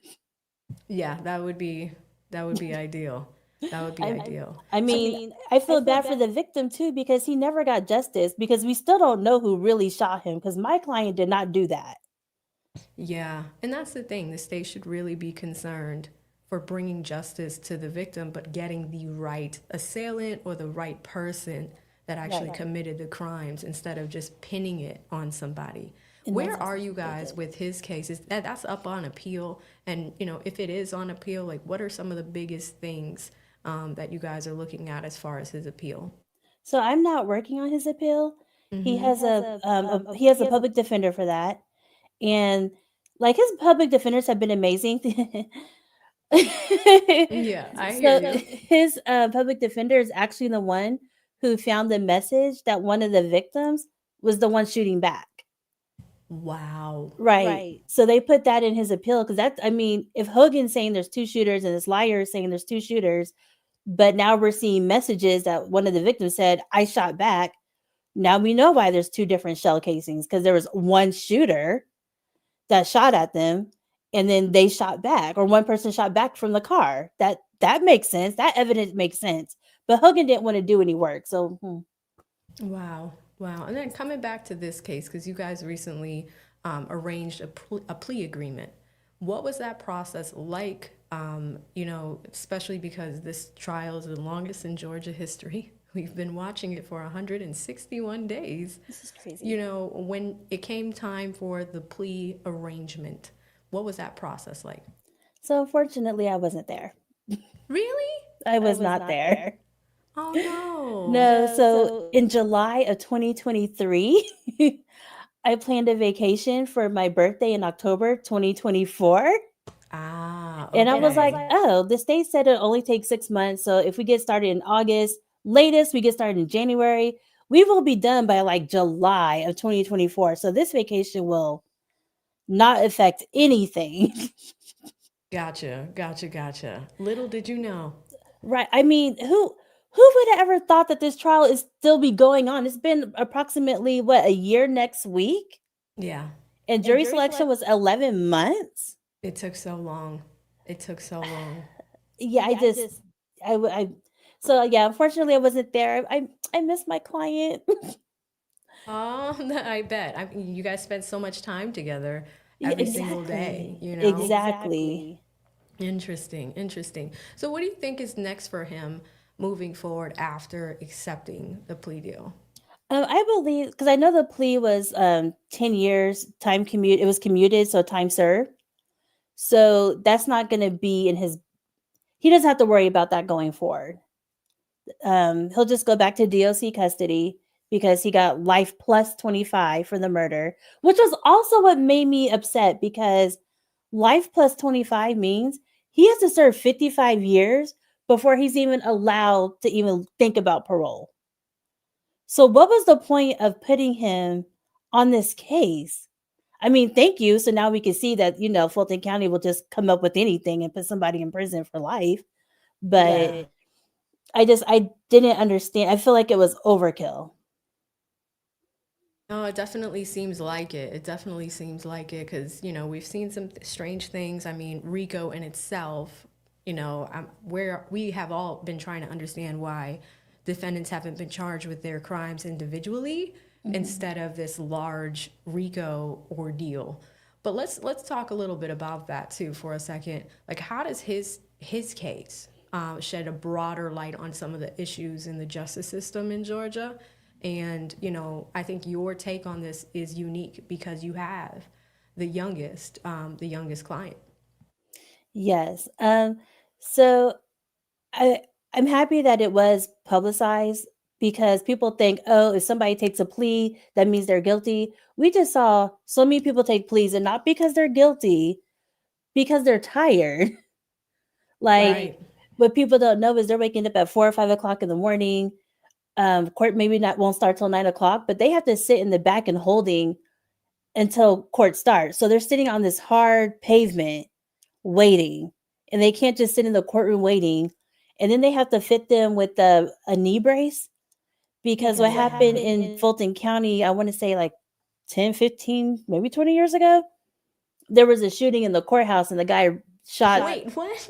Shooting in the courthouse? Yes, it shut down the whole city. He shot at the judge, I think the court reporter, a deputy, ran out the courthouse with a gun, uh, carjacked somebody, ran to somebody. It was Oh my a God. mess. Right. So because of that, they're really tight on, they have to have this knee brace on. And if they get too out of line, they can actually electrocute them. I mean, not to like kill them, but like a zap. Wow. Right. And most people don't know about that. So they're walking with this leg brace that's really uncomfortable. You can't really see it. They have to sit in the chairs for super long. Whitaker had that courtroom extremely cold, so it's uncomfortable. We saw the coat. And Right. we were all feeling bad. We were like, Angela got a full coat on. She's like, F y'all. Okay, Yeah, it was cold. I used to have prunes on my fingers. It was so cold in there. So I used to wear gloves and everything. Wow. Yeah, because we saw some of the clients on the defense side put on, turtlenecks and layers and layers and layers. I mean, why did she want it so cold in there? I mean, Satan is never comfortable. Angela is going in. Okay. That is amazing. Well, yeah, I mean, we were kind of speculating, age things and things like that and just keeping it cool. But Yeah, I mean, everybody was suffering because of that. I mean, Glanville kept it cold too, but it wasn't that cold. When she got there, the jurors had space heaters, blankets, like it was They have cold, space cold. heaters.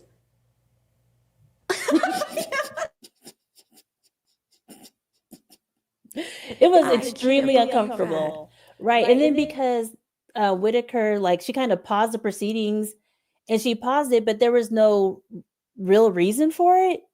So if you don't know when she's going to start court again, what if she pauses for like a whole month? Like, no, let me just get this plea and I can leave. Yeah. I So mean, I can't get over that. Space heaters and blankets. yes, it's really, really, really cold.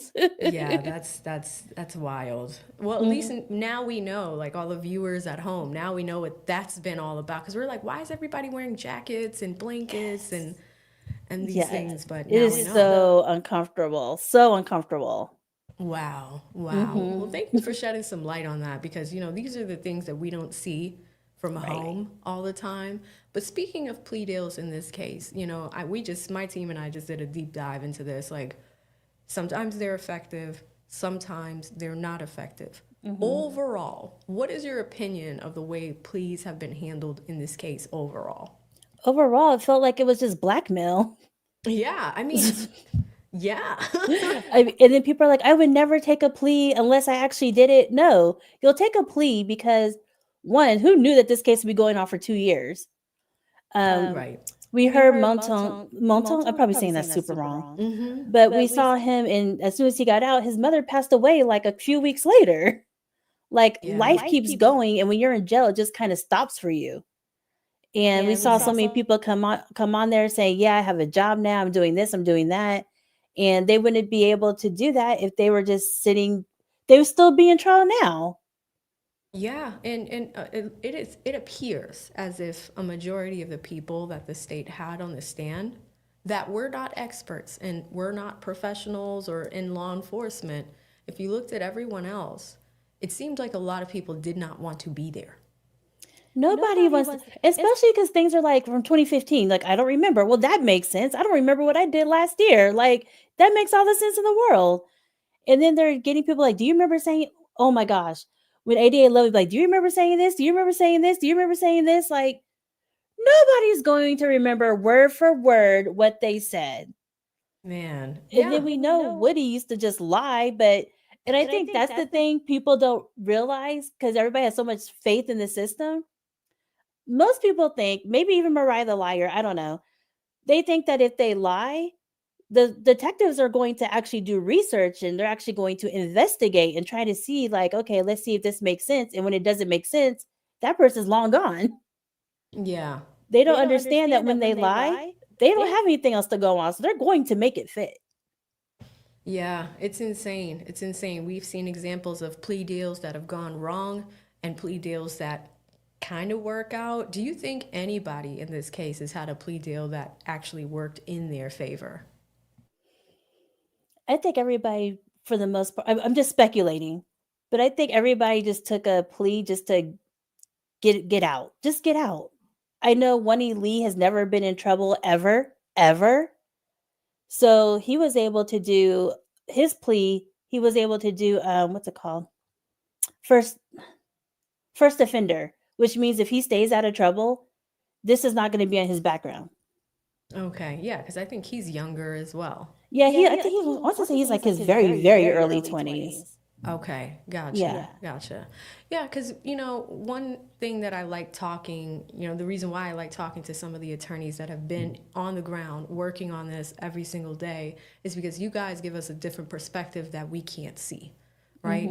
What is one thing that you would like the public to know about the legal system in not even Georgia, but like given the experience your client went through and the legal issues that you guys had? What's like an important takeaway for the government or for the public to be aware of? The system is not fair. It's not there to prove your innocence. For the most part, when they charge you, it's because they're just trying to get a conviction. They're not looking into anything else. Just because somebody was arrested does not mean that they did this. And I think that's the biggest thing that people should take away from this YSL thing, from all the people coming in testifying, all the people saying, yeah, I just lied. Right. Because I don't know, most people don't want to be in prison. And people like my client, the reason his first trial went so left is because the public didn't know about it. If the public knew about it, I think that would have put more pressure on the jury to be like, whoa, maybe this doesn't make sense. And I think if it wasn't televised, people wouldn't know. They'd be like, well, he was convicted because he did it. No, he did not. Was his trial televised? No. Really? No, because nobody cares about somebody that, is represented by appointed counsel. He's not famous. He's not like an influencer or anything. So unfortunately, nobody cares. And if nobody cares, the jury is just like, let's just go home. I just want to go home. Yeah, and those trials are typically a lot faster, right? Yeah, I believe his was maybe 8 days total, picking the jury out, doing the trial, and sentencing. Okay. And then I apologize, guys. My neighbor is vacuuming right now, so y'all could probably hear that. But Angela, I want to learn a little bit more about you, and the audience is loving you right now in the chat. What made you go into or want to go into the legal profession? Yeah, that's so funny. So when I was younger, like maybe 9, 10 years old, I had an uncle who was an attorney, and he was the first African-American dean at a law school at Ole Miss. And wow, Ole Miss, look at that. Yeah. And they literally killed him because he had a heart attack, because they literally worked him to death. And that's extremely hard to prove, but in court, they proved that he was killed because they were being racist. Oh my God. Right. And so after that, I was like, well, I'm never going to law school. Yet here we are. Right. And so as I'm getting older, I have a son and everything. He's special needs. And I used to have to go to like IEP meetings, and just to learn, you almost have to be an attorney to understand how to get your child services. So I was like, I guess I'll go to law school. Oh, okay. So that was the original intention. Wow, look at that. Because I was running far from the law, because I was like, it killed my uncle. Absolutely not. Why would I go? No, I totally understand that. Yeah, it's funny. Like when I met Lead, I was finishing law school, and he's been doing the YouTube thing. He retired, really enjoys what he's doing right now. And I kind of just learned from him. And I was like, yeah, I don't think I want to practice. Like, I like what I'm doing at home because, I understand everything. I've learned everything. And watching trials like this is so easy to explain to people how it works. So you had your start and, kind of continue that path for us. After you got in, that was the original intention. But where did it lead to after that?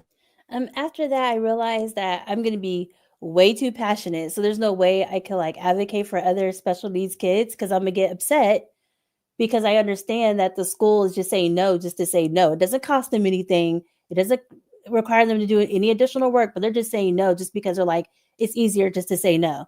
So that would piss me off really bad. So I was like, okay, can't do that. No, I hear you. I hear you. And so I was working at a family law firm, and she also did criminal law, and we were working on a rape case, and I was having fun. And I was like doing all the legal research and looking at the discovery, and I was like, oh my God, he did not do this. This girl was lying. It was great. It was great. Okay, gotcha. So you started with one path and then it kind of transitioned into criminal law. And sometimes those things just happen, right? Yes. Like on our journeys, like you never know. Right, right. And she was like, and I was doing my little legal memos for her because this was before I was barred. Mm-hmm. And she was like, you need to go ahead and go be a public defender, because what most people don't know, public defenders don't run from trials because for the most part, those clients are going to go to trial. So you'll get a ton of trial experience as a public defender. Gotcha. Yeah, you know, the other thing too is I was going to ask you, because there's a lot of passion and the audience is picking up on that from you as well. Like, what is your favorite part about this profession? I mean, I used to like justice, but then YSL happened. Yeah. So I'm not doing any more felony cases. I quit. I never knew that. I just seen so much in this one trial that I just never thought would be a thing.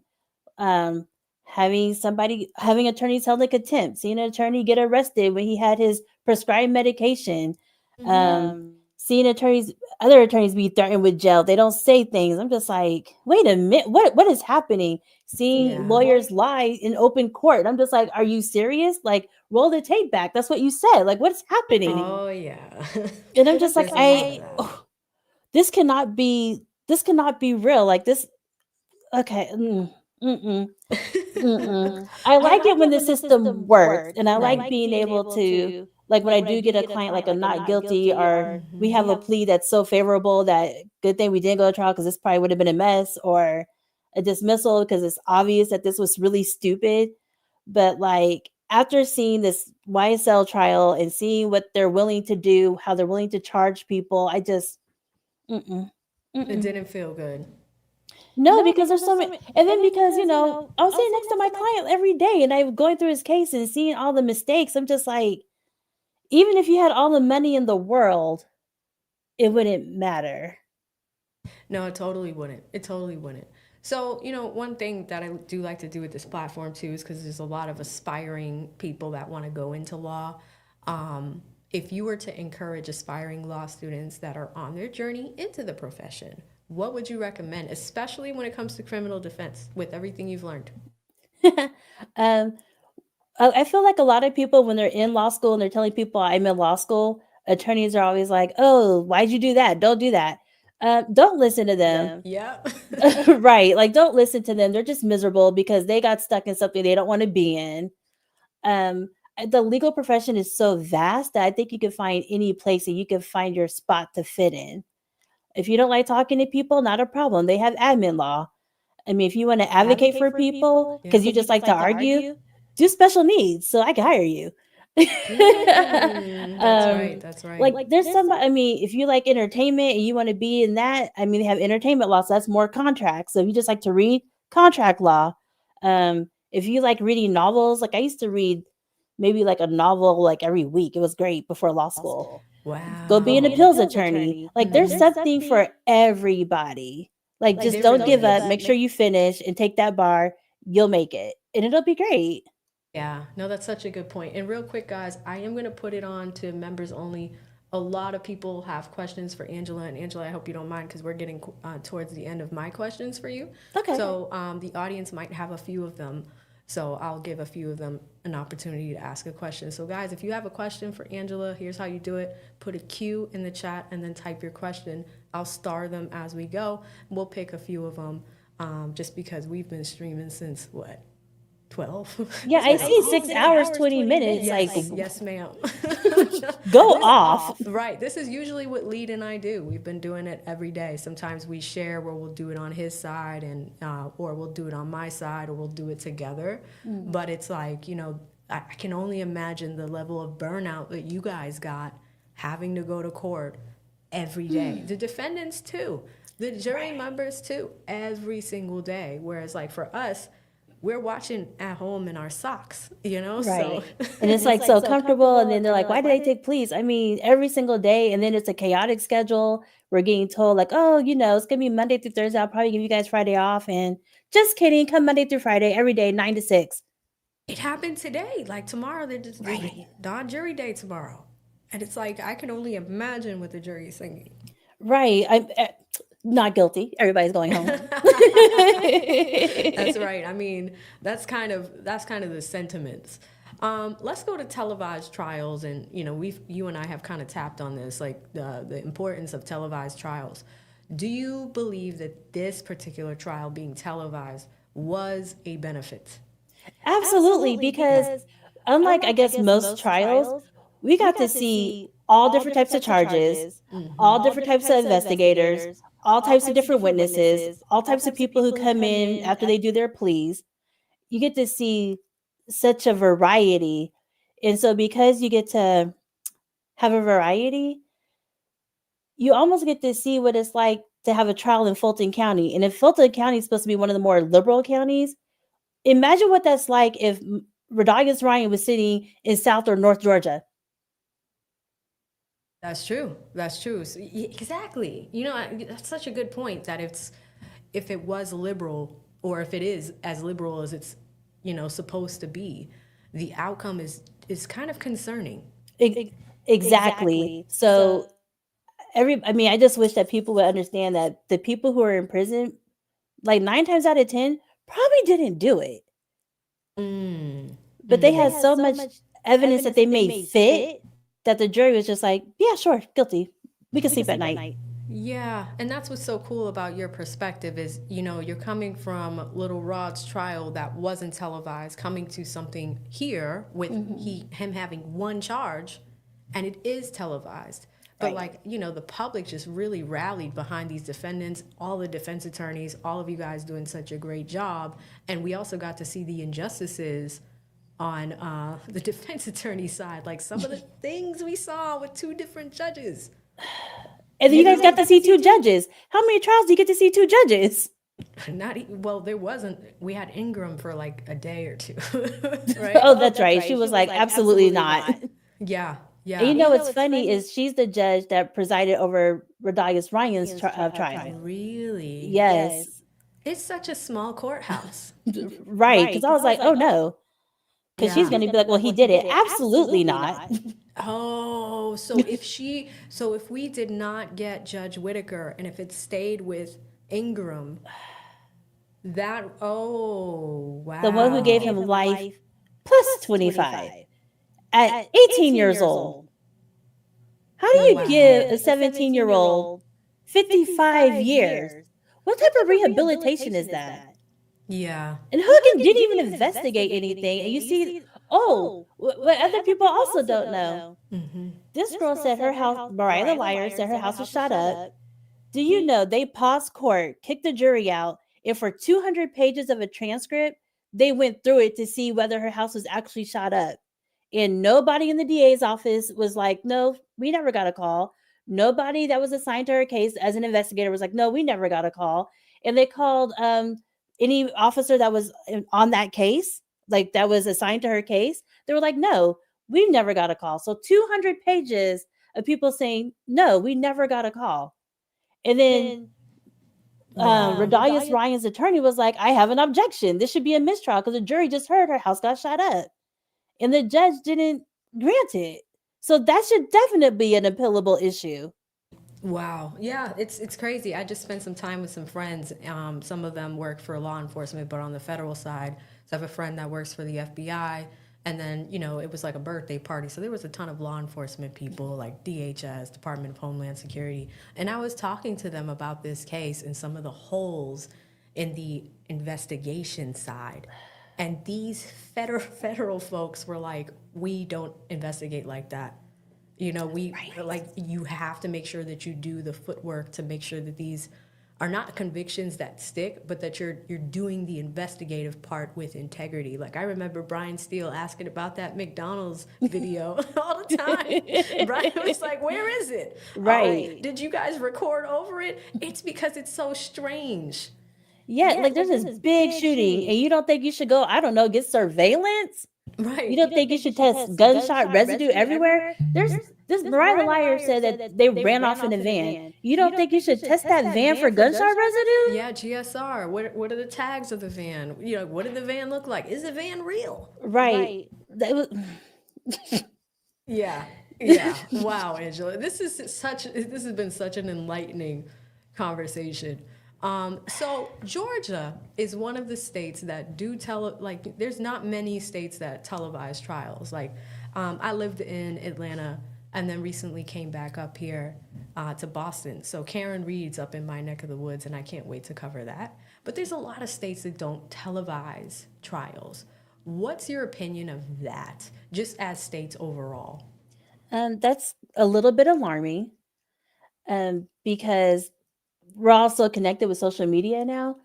I think I would want to know what's happening in that state or maybe in that city. Like, what type of crimes are they usually charged with? Like, is this a heavy drug place? Like, I would want to know things like that.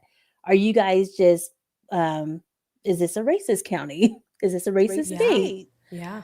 Is the judge just, right? Like, is the judge saying things inappropriately? Like, oh, just find him guilty, not a problem. We don't know. You'd have to get somebody who has a Netflix or HBO connection to do a documentary and be like, oh, let's look at this now. So, and nobody trusts the government now anyways. So to hide is a little concerning. Yeah, it totally is. It totally is. Now I'm going to come to a few audience questions. A few of you guys have given us some, so I'll bring them on the screen. Shout out to Nam, who has a question. Nam says, does Little Rod have family support, and how do they feel about this? Yes. So his funny story, when I first met his dad, he wanted to fight me. What? Why? Because I'm new to this case, of course. Of course, I got this case in the end of October, November, got discovery in November. I'm meeting his family at the end of November. Of course, I don't know I don't know his case yet. His dad was pissed off and wanted to fight me. That was great. Family very passionate. Yeah. I met his mom a while back, and she was upset because I wasn't saying anything in court. But as everybody can see, did they ever mention my client's name? No, they hardly did. It's one charge that everyone had. Right. So I wasn't saying, but that was part of my strategy to not say anything, just to bring light to why are we here? Right. Like, there was nothing for me to say. So his mom was, she was there. They were advocating for him. That's for sure. Because of course, people think public defenders are the worst thing in the world. They're not. And then I met his brother because I went to the crime scene, and his brother took me to it, was able to walk me through it and everything. So his family was really rallying around him. Like, I know people saw his Instagram. They were like, oh, well, he's kind of bad. Like, no, he's a kid doing kid things. And his family, they're like, no, he didn't. Like, he does a lot, but he did not do this. And I'm like, I agree. He did not do this. Yeah. So they were very supportive of him. That's good to know. Just because we see everything from home, but we don't really know a lot about what the family workings are like, who's behind the camera. And, as defense attorneys, you guys spend a lot of time with these folks and their families. So it's really, that was a great question, Mom. Nam. Coming to... Okay, this is the Little Gaming Channel. He's a huge supporter of ours. He can be out of pocket, not out of pocket. Oh, here we go. Is it an out of pocket question? He says, Miss Angela, 1, is Attorney Love as horrible in person as she appears on screen? So we'll take each of these as we go. I mean, she's not in person actually. As an attorney, that's a different thing. But as a person, no, she's not bad at all. Yeah, people are saying that she's pretty, she's nice. Extremely. But I think for us, what we see, on the back end is we have our jokes for it, but it's just kind of like things being unprepared. We have a sentiment generally publicly that the case could have been done in a little bit more of an organized fashion. I mean, I don't know. Don't charge people who shouldn't be charged. That's a start. That too. You know, in the last few days, we had Nicole Westmoreland here last week. She said the same thing. So that's the other thing, right? But let's come to the second part of this question, or his second question is: do you think the jury can ignore that everyone else is gone and they took a plea? We know they watch the news. I mean, technically, they're not supposed to. But I think I think if I was a juror, it would be a little concerning to have a room full of people on the other side, and all of a sudden there's only one table, and that's it. That's it. That would be a little jarring, and it'd be like I would be wondering, like, what happened? Did they take pleas? Did the state? I mean, the way that the state is acting. Did the judge just dismiss these charges? Are the people left? Is that there's so much evidence that that's why they're left? Like, I'm also curious of what the jury's thinking, because I know if I was a juror, I'd be like, are you guys the guilty ones or something? Like, why did everybody else leave? Well, now we know that they are pretty much being frozen every day in the courtroom. Every day. They are bundled up. I had no idea. So that is interesting. Thank you so much, Little Gaming Channel 1, for the $20 super chat and for the 2 questions. Let's keep going. Some of them are curious. Texas Sunshine says, ask how she feels about love. I mean, like I said, I like her as a person, but as an attorney, no, not at all. I know there was a story going around that she put because I have a special needs child. He's autistic. There was an autistic person who was charged with murder, and she was the DA for that. And he was severely autistic.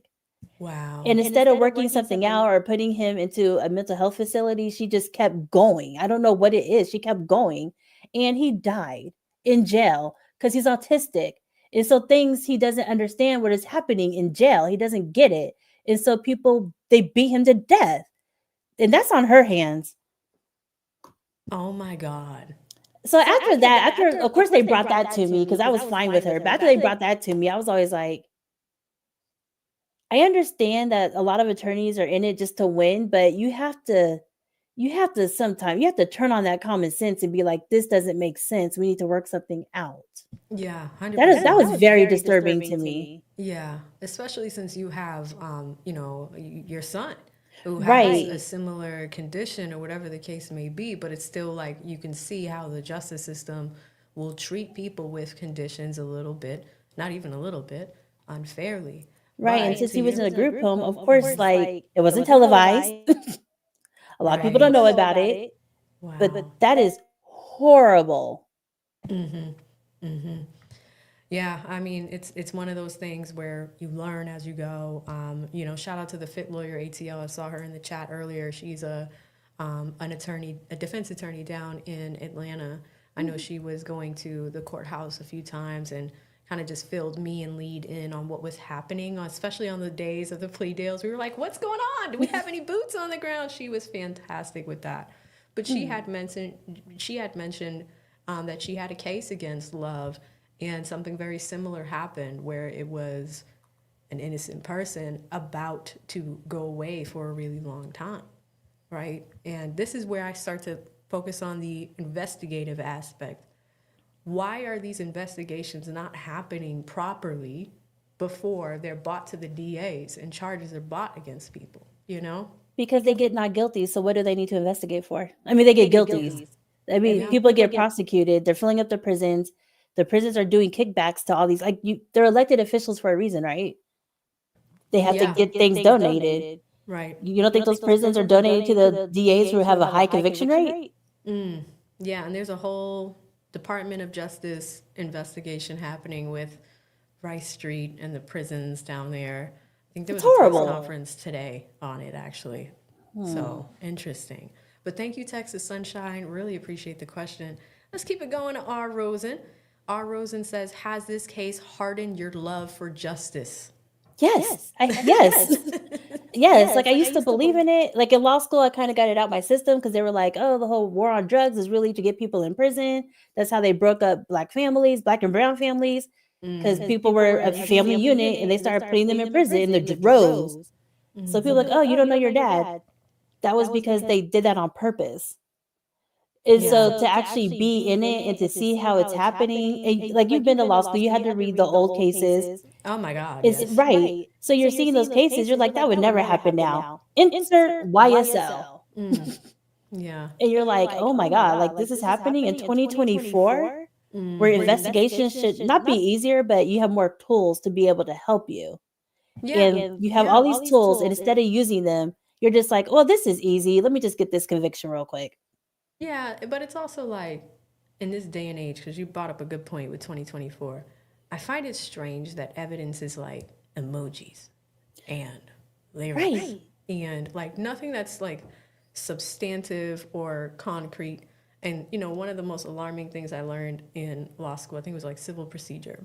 And it was like, you know, how people are paid out with damages. And it was like there was a discrepancy on race and lives. I think for like life insurance and things like that. Like if you're a college educated white person, you would get higher damages or payouts because of your race. But if you are a black person, that, you know, the highest level of education was high school, whatever the case may be, for two similar, let's say it's like wrongful death or something, we weren't really created equally as far as who gets paid what. And I thought like my class had a huge debate on that day. And the professor was like, well, this is the way it is. And we're all like, you know, everybody in the room that's like not Caucasian was like, why? Right. Why is my life less value? Yeah. So it's, you know, when you really get into the weeds of this stuff, you really see how it works. And I'm just really happy that we all have these platforms and can talk to people like you that can shed a real light on what's actually happening. Oh, yeah, because I feel like sometimes when I was sitting in court and they were going over their evidence, I almost felt like I was back in like 11th or 12th grade and we're like discussing a passage from a poem or something. And out of like 20 kids, everybody had their own unique take on it. And we can't just ask the author because he's dead. Yeah. It feels the same way. So there's like all these opinions about what these lyrics mean or what this Instagram post means. And it's like, that's not at all what that means. Like, y'all don't know what hip hop is? You can put that in Shazam, Google the lyric, and you can be like, oh, that's a lyric, and we can be done with this. But instead, we have to argue about, oh, that's a lyric. Well, you can ask that on cross-examination. To who? Hogan? You think he knows? Right. Exactly. Okay. Exactly. And we've seen that. I think you were still in the courtroom when we had Detective Dennis, was it? Oh, God.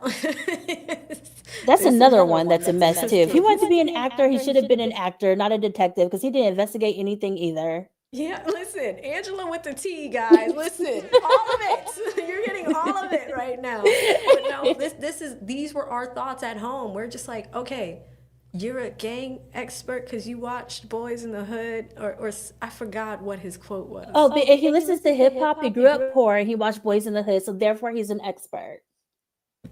I mean, the bar is in hell. Yeah, I don't know how all of you guys just didn't object, but at the same time, it's like watching some of the objections that you guys made that were so valid so many times. You know, some of yours, we were all like, no, Angela's right. You know, like we were back here like, no, she's right. And to see some of them just come out the way that they did was so frustrating. How was that for you? That's another reason I don't think justice is really justice, because we see, I mean, even though everybody loves Whitaker or whatever, but Glanville, Whitaker, you can see how judges work with the DAs to get these convictions. So that's how you can see it's not a fair trial. You have the defense attorney going against a big system that has millions of dollars to put into cases. Yeah. And you're just like either the sole person or you have to have enough money to have a law firm that has like 30, 40 lawyers and hundreds of paralegals and stuff like that. Which is why public defenders are great, because there's how many attorneys? A ton. Exactly. Yeah, and thank you for shedding light more on just the experience of a public defender too. We don't talk about that enough because there are significant pay discrepancies as well. You know, like this was a case that went on, like what are we on, day 161? Right. And, you know, if you're a public defender, you know, is it the state that pays the attorneys when you work in public defense? How does that work for Honestly, those in the audience that don't know? the state, I feel like the DA should play public defenders because if they're going to keep bringing these BS cases, they need to pay for it. Right. But so public defenders we are paid. I'm not a public defender. I'm appointed, but public defenders are paid by the state of Georgia. Mm-hmm. But it's not the same pot as like the DAs. It's a different pot. Okay. So I know when I first started, I was making 50,000, and a DA that was same experience was making 70. Wow.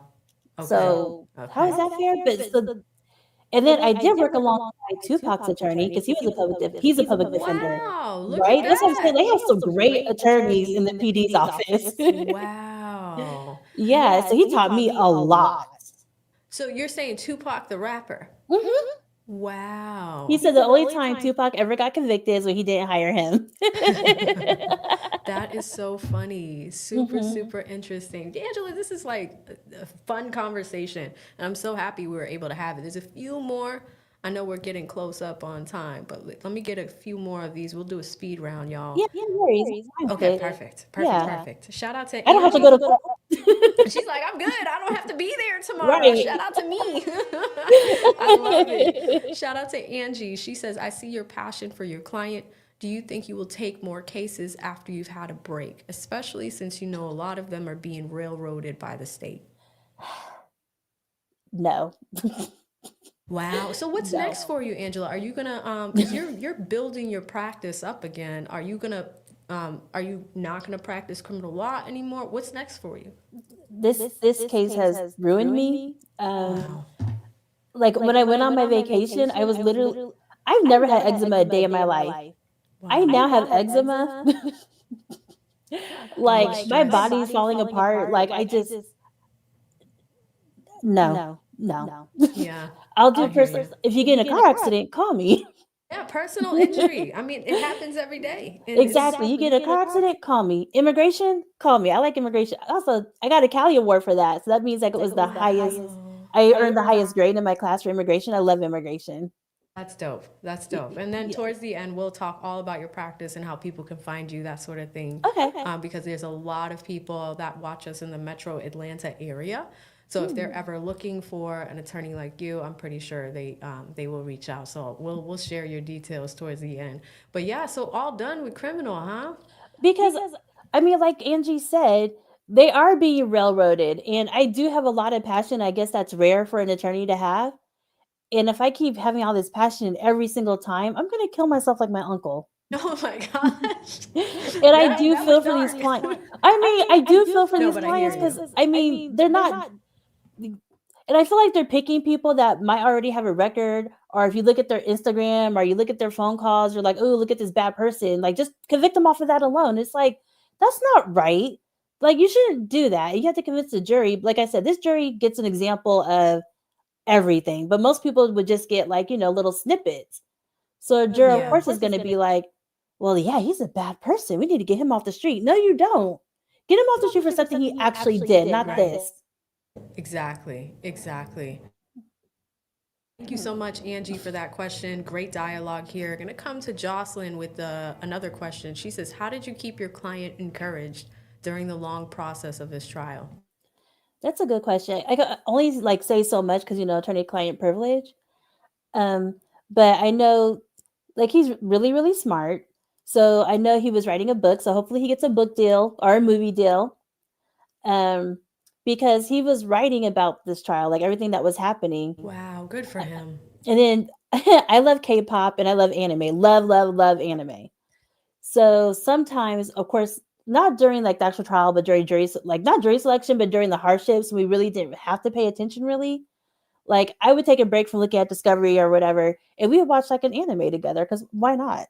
Wow, I love that. Yeah, and I would get him to watch some Netflix documentaries about other things. I love K-pop. Got him to listen to some K-pop music, so he likes some of it. So some of it, he's like, I'm not listening to this. I'm like, okay, that checks. Let's try another one. That's awesome. Well, it's good to see that you guys kept him motivated. The fact that he's writing a book, also just very young. I really hope he gets a HBO Netflix. You need to talk to him because I mean he was writing everything down, and it's just he was great. I mean, probably not so good things about me in the beginning, but that's okay. We ended great. That's good. That is awesome. And then I had to keep reminding him, like, don't forget our strategy. Don't forget our strategy. Because, like I said, I wasn't talking, but I'm like, there's nothing to talk about. They're not mentioning you. These people don't know He has you. one charge. Right. And he was like 10 years old or 8 years old when all of this started. So it was like, I know. In 2015, he was under the age of 10. right. So what do you know I remember one person said he knew him. I was like, how? And when I asked him, like, how do you know him? He was like, no, no, no, no, no. Right. Because you don't know him. Get my client's name out your mouth.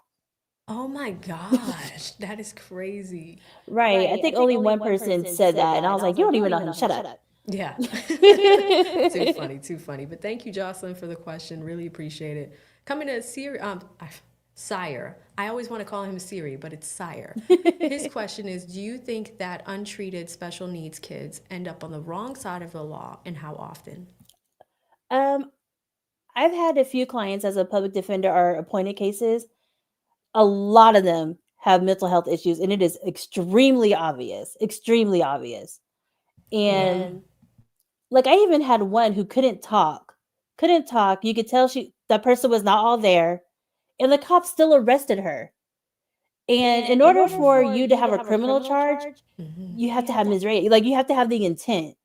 But these cops are still charging people. Why? Because it's easy. So now you get to put some handcuffs on them, and then DA will be like, "Oh, this is a horrible person." What? Are you guys kidding me right now? It is so frustrating that we need to focus more on mental health than because a lot of these people who are saying are criminals aren't criminals. They just need help. Yeah, I think that opens up the door to a wider issue in America in itself, and that's mental health. You know, there's a lot of people that are homeless, that go through different things in their life, and a lot of it is because they just, in some cases, they can't afford to get the care that they need. Right, because America, I mean, just learning about schizophrenia and stuff like that, I can imagine hearing voices in my head telling me to do things, and if I don't do it, they're going to keep talking and talking and talking and talking. Yes, I am going to act out too. I don't think that person belongs in prison. They need to be in maybe a mental health facility and maybe get the proper medication, but America doesn't make money off of that. So yeah. Craziness. It's unfortunate. Yeah. Great question, Sire. Thank you for that one. Coming back to Rosen, who says, does it frustrate you that the judges have helped the state with questioning and motions? Sorry. The answer to that question is yes, Rosen.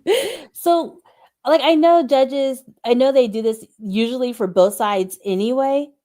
And I know they usually do it for like an appealable issue because, of course, no judge wants to have their case appealed because that's bad for them. So usually they do it for both sides. But in this case, it was just so obvious that it was disgusting. Because, like I said, Whitaker basically stopping court. If somebody didn't take a plea, were we just going to sit there for a month until somebody took a plea? Yeah. No, So we were on a standstill for a few days. And for no reason. So, like, they all help the DA get their conviction because at the end of the day, they just want convictions. They don't want justice, and that's frustrating. And the judges who actually want justice are the ones who don't get enough money to campaign. You guys hear that? Y'all hear that in Fulton County? I'm just saying. Exactly. Thank you so much for that one, Rosen. We're going to come to Hair Alchemist. She says, what do you think of the DA's behavior? I mean, as a collective, that's the other thing. As a collective or as... It's a hard one. Because I'm trying to be... I hear you. Because like I said, they're not horrible people, but I'm like I said, I'm shocked to see what I saw in court. I'm shocked to see like the blatant lies. I'm not gonna say any names, but how seeing a DA was able to basically control the judge the way she was able to. That was a little disturbing because I was like, in Fulton County? Like, just let the facts speak for themselves. Like, what are we doing? To see somebody argue for maybe 2 hours after the judge ruled, and then the judge go, you know what? I changed my mind. What? I didn't think that was a thing. Like, it was just, Yeah, I'm Yeah, never we're again. gonna leave it right there. I mean, but I hear you. It's so interesting. Caught Texas Sunshine. Let's come to Gloria. Thank you, Gloria, for sending a $5 super chat. She says, "Can anything be done about Whitaker helping the state? Why no one saw love showing pictures to the jury?" I don't know about that last part, Gloria. If you had a specific answer for us to address, but helping the state. Is she talking about when love would maybe show something to the witness and maybe accidentally show it to the jury? Maybe that's what she's talking Maybe about. we can go with that one, Gloria. Sorry, this is why, like with questions, we need y'all to be very specific for us, so we can get you the answer. So Let's judges go with really that one, don't. though. Yeah, judges don't really get checked, if you will. Yeah. The appeals court is the one that does that. They're the ones that go back and be like, "Judge, you got this wrong. Why'd you do this?" And usually they write like a scathing opinion, and then the judge knows like, "Oh, okay." So I'm sure if there is a conviction, which I doubt, I'm sure the appeals judges are going to be like, "What the hell were you thinking?" Right. Well, from the Supreme Court of Georgia, they're gonna be like, "What were you thinking?" Like, and they're gonna put it in their opinion, and that's gonna be forever. So that's the only thing. But as attorneys, all we could do is say, objection, launch the objection, it's preserved, and then let the not the Court of Appeals, Supreme Court of Georgia handle it. Yeah. Exactly. Yeah. Gloria, And then with thank love you. showing the pictures, if it was an accident, there's nothing that can be done. And if it's going to be published anyway, it doesn't really matter. 100%. Gloria, great question. And yeah, thank you so much for that one. Shout out to Rockin' Robin LA in Louisiana with the 10. She says, question, Miss Angela, are all the judges in Fulton County scared of Fonnie Willis? Y'all are going in today. And is that why they don't give a mistrial with prejudice? God knows this YSL case should have been a mistrial a long time ago. I think that's mainly for nobody is scared of Fonnie Willis. Nobody. Thanks for setting the record straight. Nobody's scared of her. I think the reason most judges don't do a mistrial is because when they do a mistrial with prejudice, it's going to be reviewed. And if they did get it wrong, then they're going to look at that judge like, why would you do that? Or if one of the clients were to commit a crime right after the mistrial was granted, they're going to look back at that judge and be like, well, why'd you let him go? Right. Huge So they risk. just don't want it, they don't want it on their hands. That's basically it. Okay, got it. Thank you. Great question, Rockin' Robin LA. Appreciate you, sis. Shout out to the one Lo-Fi Terica with the 10. She says, just would like to give both of you your flowers. We will take it. We'll take it. Thank you. She goes, AV, you are a divine light that shines throughout everywhere. Oh my God, thanks. And she says, Angela, you are a gem. We'll take that. We will take it. T House says, how does she feel about Whitaker helping the state? We've seen that question like 4 times, you guys. And I think we've kind of addressed it, right? Because a judge, you have to think about it. It's like if you're playing, if it's football, they're ultimately a referee. They're supposed to not pick a side, and they're supposed to call the balls and strikes. Or that's baseball, but just, the fouls and all the things, all the things that they're supposed to do. They're supposed to look at what's happening and kind of make a ruling based off of what, is happening in front of them, right? Mm-hmm. So, good question. Who would have thought that it would be hard to find a fair and impartial judge in Fulton County? We love Angela over here. This is awesome. Thank you so much, Tea House.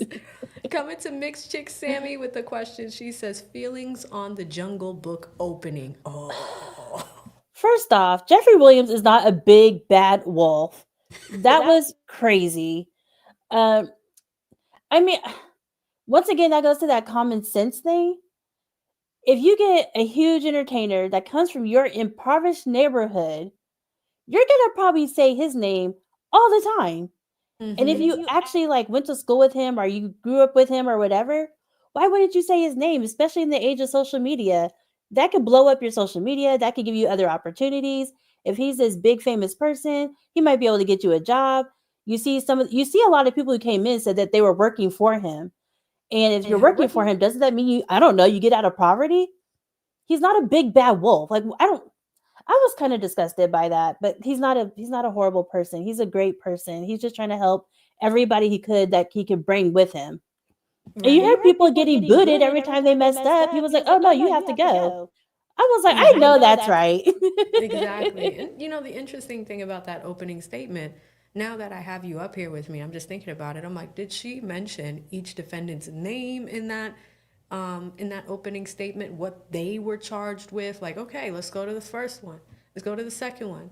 Let's go to the third one. She led with the wolf of the pack is I can't remember it right now, but the strength of the pack is the wolf. And he is not the big bad wolf. And I think the next day, Jeffrey Williams wore a shirt that had a wolf on it, a sweater that had a wolf on it. Good. That's funny. Right? Funny. Yeah, he's not bringing everybody to the slaughter. He's not like a shepherd that's just like, yeah, let's bring you to the wolf. Like he was helping people that he grew up with. They all probably protected each other. He was helping them. Yeah. So that was crazy that they're trying to paint him out as this villain. All of those guys are very nice gentlemen. They're not horrible people. Yeah, and they have families. A lot of them have kids and like families that they want to come back to. So nobody's doing anything for Jeffrey Williams. Yeah, he is Al Capone apparently, which is crazy because no, he's not. Right, exactly. Coming to the next one. Shout out to Extreme. Question: did the cameras make you nervous while cross-examining? No, the internet made me nervous. Y'all tore me up on my opening statement. Did they really? Oh my! So the people who actually like anime and watch Bleach, they understood it. They roll with me. They were rock with me, defending me. Yeah. All you other non-anime watchers, y'all were killing me. So yeah, the cameras did it. It was the internet that made me nervous. No, I hear that. The internet can be that place. Trust me. Like that's why I'm always like this with my audio, because like they will tear me up if anything. If one tiny sound happens, they're just like, "You're muted. Can't hear you." And I'm like, "All right, hang on. It's gonna be fine." Right? Like being a litigator is nerve-wracking enough, but having not even the cameras, it was more like people who were commenting. Because sometimes our clients would watch it and then they'd be like, sometimes, yeah. But my client loved my opening statement, so it's whatever. Yeah, you know, I remember. Oh, somebody said Rukia. I know that's right. Yeah, no, it's funny because I remember Lead and I watching it, and we were like, oh, it's Angela. And then we were like, oh, it's over. But at the same time, you know, we're kind of on your side. Like, we don't blame you. There's one count. It's one count. Mariah was a liar. I'm not about to keep their star witness on the stand for like 2-3 hours because she's their star witness. She's not my star witness. Exactly. So Exactly. Coming back to the little gaming channel with the 20, he says, Angela, have you ever thought about being a judge? And can you make a difference being one? So I would be one of those judges that has a mouth on her. So I would never get elected because I'm not going to be like, oh, let me help you, DA. Let me help you, defense. Like I would just sit there and be like, no, I made my ruling. We're not going around and around and around. Right. I don't think I was sentenced as harshly because I don't think prison or jail in America is actually rehabilitating. I would be more creative with sentences. So if I think you actually have a mental health issue, you probably need to go to a mental health specialist. And because the state wanted to bring these charges, they're paying for it. Right. 100%. So no, I would never get elected, for sure. Wow. Someone says that Emily D. Baker said your opening statement really sticked. That is a huge compliment, guys. Emily, it is. Yeah. Because that was a year ago. Like, oh my God. Yeah, 100%. Emily D. Baker, for those that don't know, you guys see me, you guys see the lead attorney. Lead is huge, but Emily is probably the #1 live streamer on trials, a former prosecutor, I believe. And that's a huge compliment. So look at that. We're giving Angela her flowers tonight. I love it too. Thank you. This is the most I get to talk because I didn't get to talk in court. Yeah. So, you know, when Lead was, he hit me up, he's just like, hey, would you like to do this? I was like, for sure. I would love it. And, you know, like for us, it's like, we have been, the chat has been pro defense, but we try to be fair, right? Mm-hmm. Like, when we see some things that are just like not okay with justice, we're going to call it out. We're going to call it out, you know? So thank you for that one. I think I've got about 4 more. And guys, we are going to run out of here. I've been on here for 7 hours. And Angela and I just did an hour together. Let me come to R. Rosen again.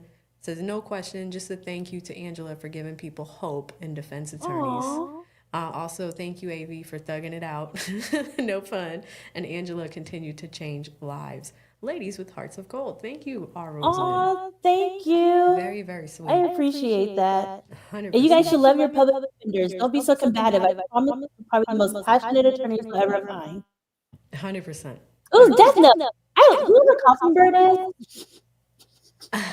Coughing Bird, yeah. No, that is a user that's always hanging out with us almost every day. So, Oh, really? Really, really good to see that. Yeah, 100%. Shout out to Tashani with the 5 says, do you think the jury has been following this trial via TV or social media? I mean, they're not supposed to. They're not supposed to, but like, how could they not? Right. 100%. 100%. And only, but anything for the jury, they actually get to know what's happening because they have to be there, so they could kind of know like some of the background or who's there, who's not. So I can't wait to see what they decide. I really hope it's not guilty. I think it's going to be. Yeah, and we do like a poll with them every day, just court of public opinion. Like, if you guys were on the jury, what are you thinking? And a lot of times they are like, yeah, no, not guilty. Yeah, it's a circus. Like almost every day, 95% they say no. Yeah. Shout out to Agina with the 5 says, is there something we can do to help little Rod while he waits for responses for appeal?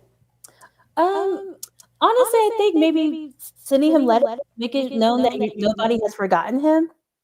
Okay. Because he does just have his family, but I mean, he can only do so much. Of course, they do check the letter, so no nudes.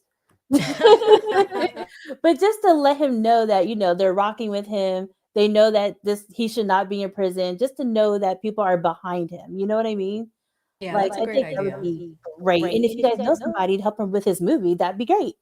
There we go. There we go. Book, movies, like that's how we can help and continue to support. So thank you, Agina, for the question.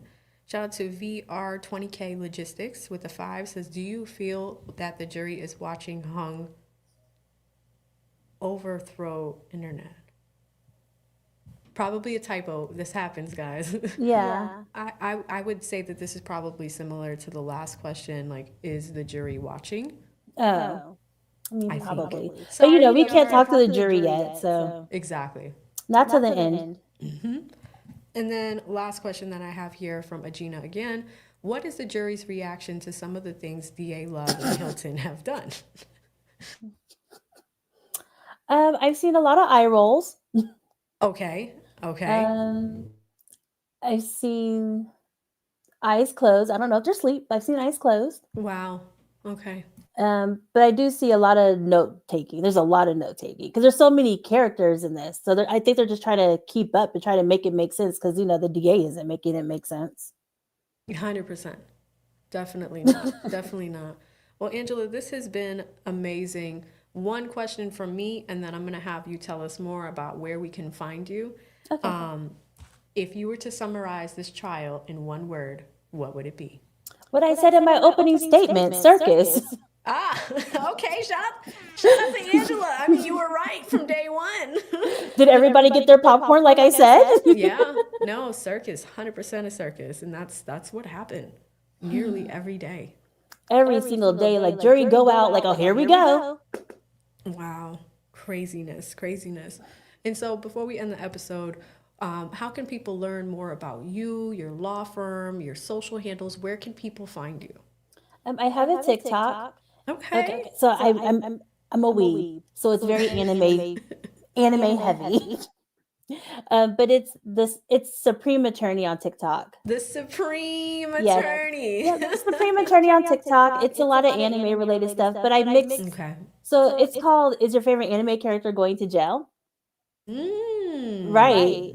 So I make it fun. So I kind of analyze certain animes, certain episodes, certain like scenes, and go, would they go to jail? I mean, of course, in Fulton County, yes, but in reality, would they? That's actually kind of cool. Yeah, and then I have like my contact information on there too.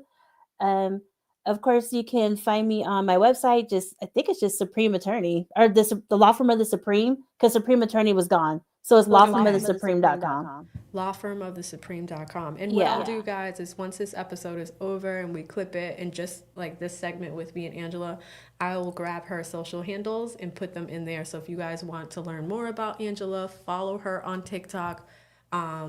And, you know, honestly, thank you for doing such a great job for Little Rod. Aw, And, thank you know, like, you. thank you for being here tonight, inspiring all these folks. If y'all could do me a huge favor, type Angela in the chat. That would be amazing. Yeah, it's kind of hard to look at the chat and then like It pay is. attention because I was trying. Yep, this is a whole ordeal. Like, Lead and I have our systems on how to do it. There's monitors everywhere.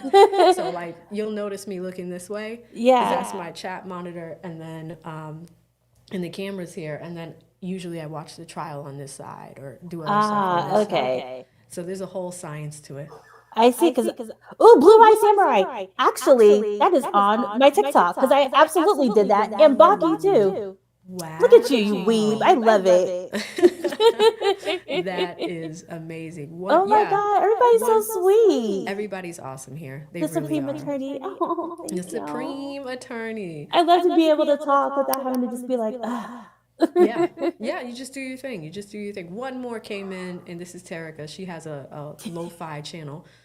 She drops a 10 and she says, Angela, what do you think about the Blue Eye Samurai and Baki on Netflix? Yeah, I love it. I love it. Blue Eye Samurai caught me by surprise. Ooh, Boondocks, right. So Blue Eye Samurai caught me by surprise because I was like, a Blue Eye Samurai? What is this going to? Is this going to be Tom Cruise again? No, it's so much better. And because I also do immigration, there's like some immigration issues in there. And I was like, see, this is why Japan closed their borders. It makes sense. Oh, and Baki, the way that he got strong was with his girlfriend. Wow. I love that anime. Look at that. Look at that. Love Oh, it. somebody said slat.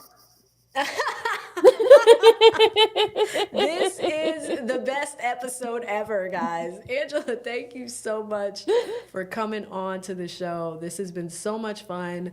I'm really excited for people to dive into your TikTok, find your law practice if they need personal injury help. And Yes. it's also immigration, right? Yes, because we're not doing criminal anymore. We're done with that. Okay, and you're in Metro Atlanta? That's where Yes. people can find you? Mhm.